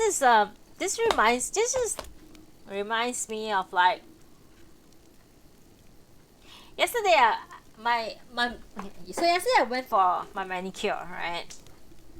And my manicurist is Japanese, so she lives in like the expat area for Japanese expat area in my city, and it's a very very small, like for them it's a very small community, right? And she was like just telling me about how she wouldn't want to date a fellow Japanese in this country because she's so afraid of like gossips and everything. This just reminds like all these things just reminds this book just reminds me a little bit of that, like gossips are fucking terrible. Seriously. Like it just reminds me of what my manicurist say, that I just feel like Japanese, like they try their best not to like get involved in like gossipy shit. Because they care a lot about how they are being seen by others. One of the things that my manicurist said was that um, I don't want to date like Japanese because like everyone know each other, and then like I don't want to have people gossip about me and stuff. She even said that she used to be very into drinking and partying, and then she stopped doing that because she's afraid that, you know, like there's like rumors about this because she runs a business as a manicurist, so she doesn't want people to be like, oh, you know that manicurist, she's always drunk and everything. So she's like try her best not to do things that other people would have a topic to gossip about. So instead of that, she focused on like exercising and um, like dieting, like proper dieting, exercising, like, you know, building her health. So if there's anything to be said about her, it's good things basically. Oh, that manicurist is interested in bodybuilding, weight training, or she likes to go to golf, you know, that kind of thing. Just it's like I just think it's like a century old things. Like I think most Asians are like this. We all care very much about how other people see us, and I think it's especially so with Japanese people. Um, they are very scared of how other people see them, and it's very prevalent to this day. But I think it's like slowly getting better. I think it's getting better for sure. I feel like you say that you say that Asians are allergic to gossiping, but why are we? But you have to think, why are we afraid of gossiping in the first place? It's because we like to gossip. We enjoy gossiping. We enjoy talking about what's happening to other people. But when it comes to ourselves, we are scared. Like, what would they say about us? You know, that kind of thing.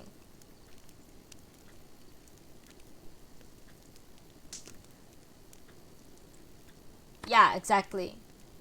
But if you don't do anything bad, you just live your life, you don't hurt other people, you try to help people all the time, uh, then you have nothing to be afraid of. That's what I'm thinking. That's just my point of view and my thought is that if you are afraid of people talking bad about you, then you must have done something bad. I personally don't think that going out to party or, you know, liking to drink a lot is a bad thing at all. I really don't. I really don't think that it's a bad thing at all. I mean, that's just one way to enjoy your life. It like not everybody enjoy life the same way you do, but I don't think it's a bad thing either to go out and enjoy yourself, you know. So, but then people will gossip about shit, definitely, and especially like my manicurist said that it's like because the Japanese community in where I stay, in the city I stay, is they are so concentrated in a single area that basically so and so will know so and so, and so and so will know so and so. Like, it's I used to work with a Japanese guy, and I like roughly mentioned it to her, and she would say that I think I've heard of this person before. Like, it's that scary, like, wow, there's really so little Japanese in the city that they basically just like, I know this person who knows this person kind of thing. So that's why she doesn't want to have people gossip about them. Yeah.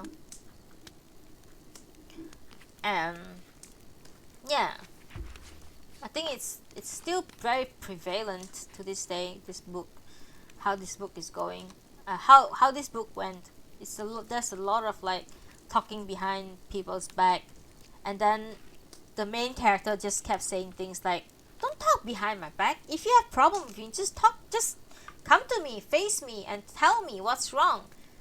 Talk to me face to face. Don't gossip behind my back. So this kind of thoughts, right, is very uncommon in, back in those days, and I would say it's uncommon these days too. People tend to go behind other people and gossip about them instead of like, I have a problem with you, so why can't we sit down and face to face and talk about this problem together, so that we can solve this problem together. But no, what we do is we just like, I'm not happy with what this person is doing, so I'm just gonna tell another friend. Hence, that is gossiping. And then when gossip travels, and then it goes back to the person that you are supposedly you have a problem with, the person will feel very slighted, because if you have a problem with me in the first place, why don't you come and talk to me about it? Then we can solve this together, just the two of us. Then nobody will have to get involved in this problem that we had, just the two of us, right?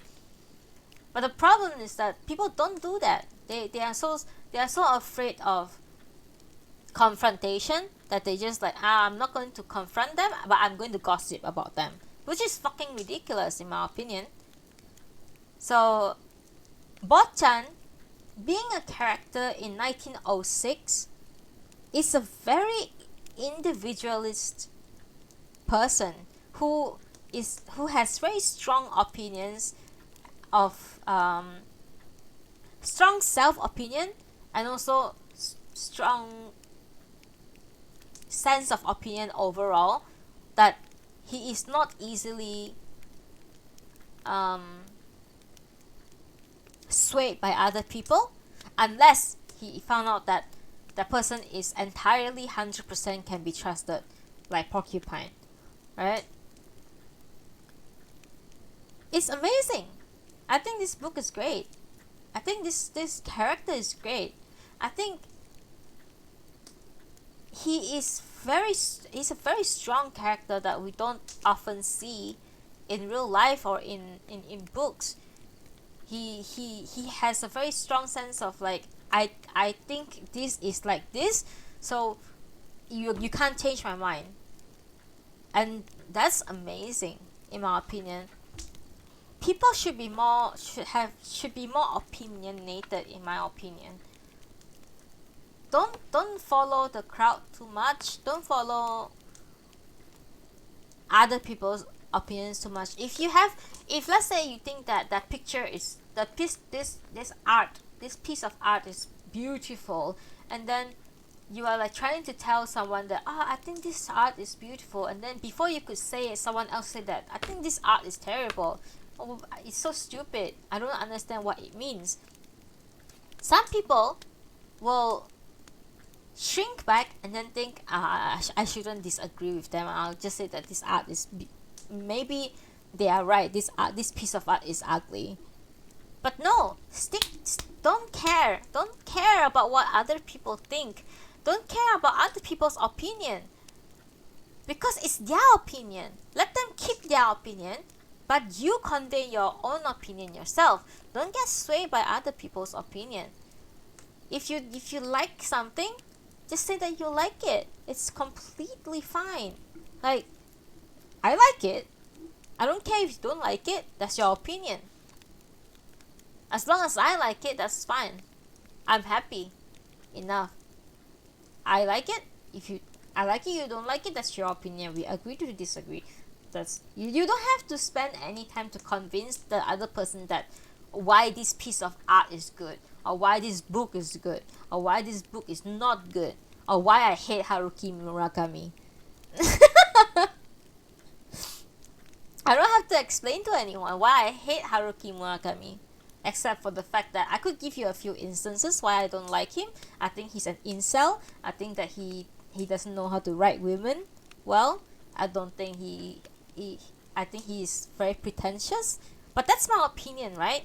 I have a friend who loves Haruki Murakami, and I have expressed the same opinion towards her, and she just laughed. That's all. Because she respects my opinion, and I just say that why I don't like Haruki Murakami, but I never tell her to don't like Murakami. You know what I mean? Because she likes Murakami, so that's her opinion. If she enjoys Murakami's book, good for her. I just don't enjoy Murakami's book, so I just talk shit about Murakami all the time, most of the time. Yeah, you know. And yeah, what my friend, like my book nerd friend likes and what we like is almost very similar. We very much like Asian writers. My favorite author is Natsume Sōseki and Kazuo Ishiguro. She doesn't quite like Kazuo Ishiguro because she thinks that Kazuo Ishiguro is an Asian writer, but his writing theme is very rarely Asian themed. He does have like a couple of Asian themed stories, but it was like very, like his first two books basically, I think, yeah, was like a little bit like based in Japan a little bit. But other than that, most of his like more famous books are all like based in like the Western worlds, like in the UK. So the reason for my friend not disliking Kazuo Ishiguro is because it's very stupid. Like she herself said that it's very stupid. She acknowledged that it's a stupid reason, and she said that I think it's very stupid, but I don't like it because he doesn't really write like Asian theme, like, or Asian focused theme novel. And I said, yeah, I agree, he doesn't really do that, but that's alright in my opinion, because I think that he's a very good writer and he writes very good female protagonist, you know. Then we just share our opinions basically. I wasn't offended that she doesn't like Kazuo Ishiguro, and she wasn't offended that I fucking hate Haruki Murakami. and she would even say that I do agree that he's very pretentious. Because he is. I swear I can't believe I went on another Murakami rant.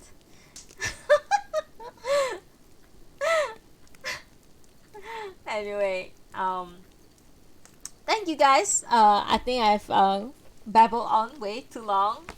Thank you guys again for being here with me. I really appreciate it. Thank you for being here with me today, listening to me babble about my opinion about writers, and also babble about read my book basically. I really appreciate it. Thank you so much. I cannot promise. I'm kind of tired. Right now I'm kind of tired, but I cannot promise that I will be reading on Friday. But I will try to make it on Friday. On Friday, if we were to start, if we were to read on Friday, we are going to start a new book, but it's a Kazuo Ishiguro's book, an artist of the floating world, basically. So I'll see you guys on upcoming Friday or next Monday. If I don't feel very good on by tomorrow, then I will not read on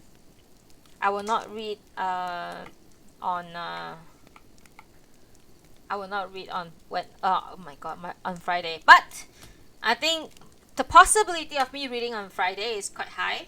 So stay tuned on my Twitter or my Discord channel. I do announce things there. And I'll see you guys soon. Hopefully on Friday, we will continue reading. We'll continue reading. Not continue, but we'll start reading a new book. Oh, thank you, Swiss Roll. I thought you were gone. Thank you so much, everyone. I'm going to send you all off with my favorite song in the world. Thank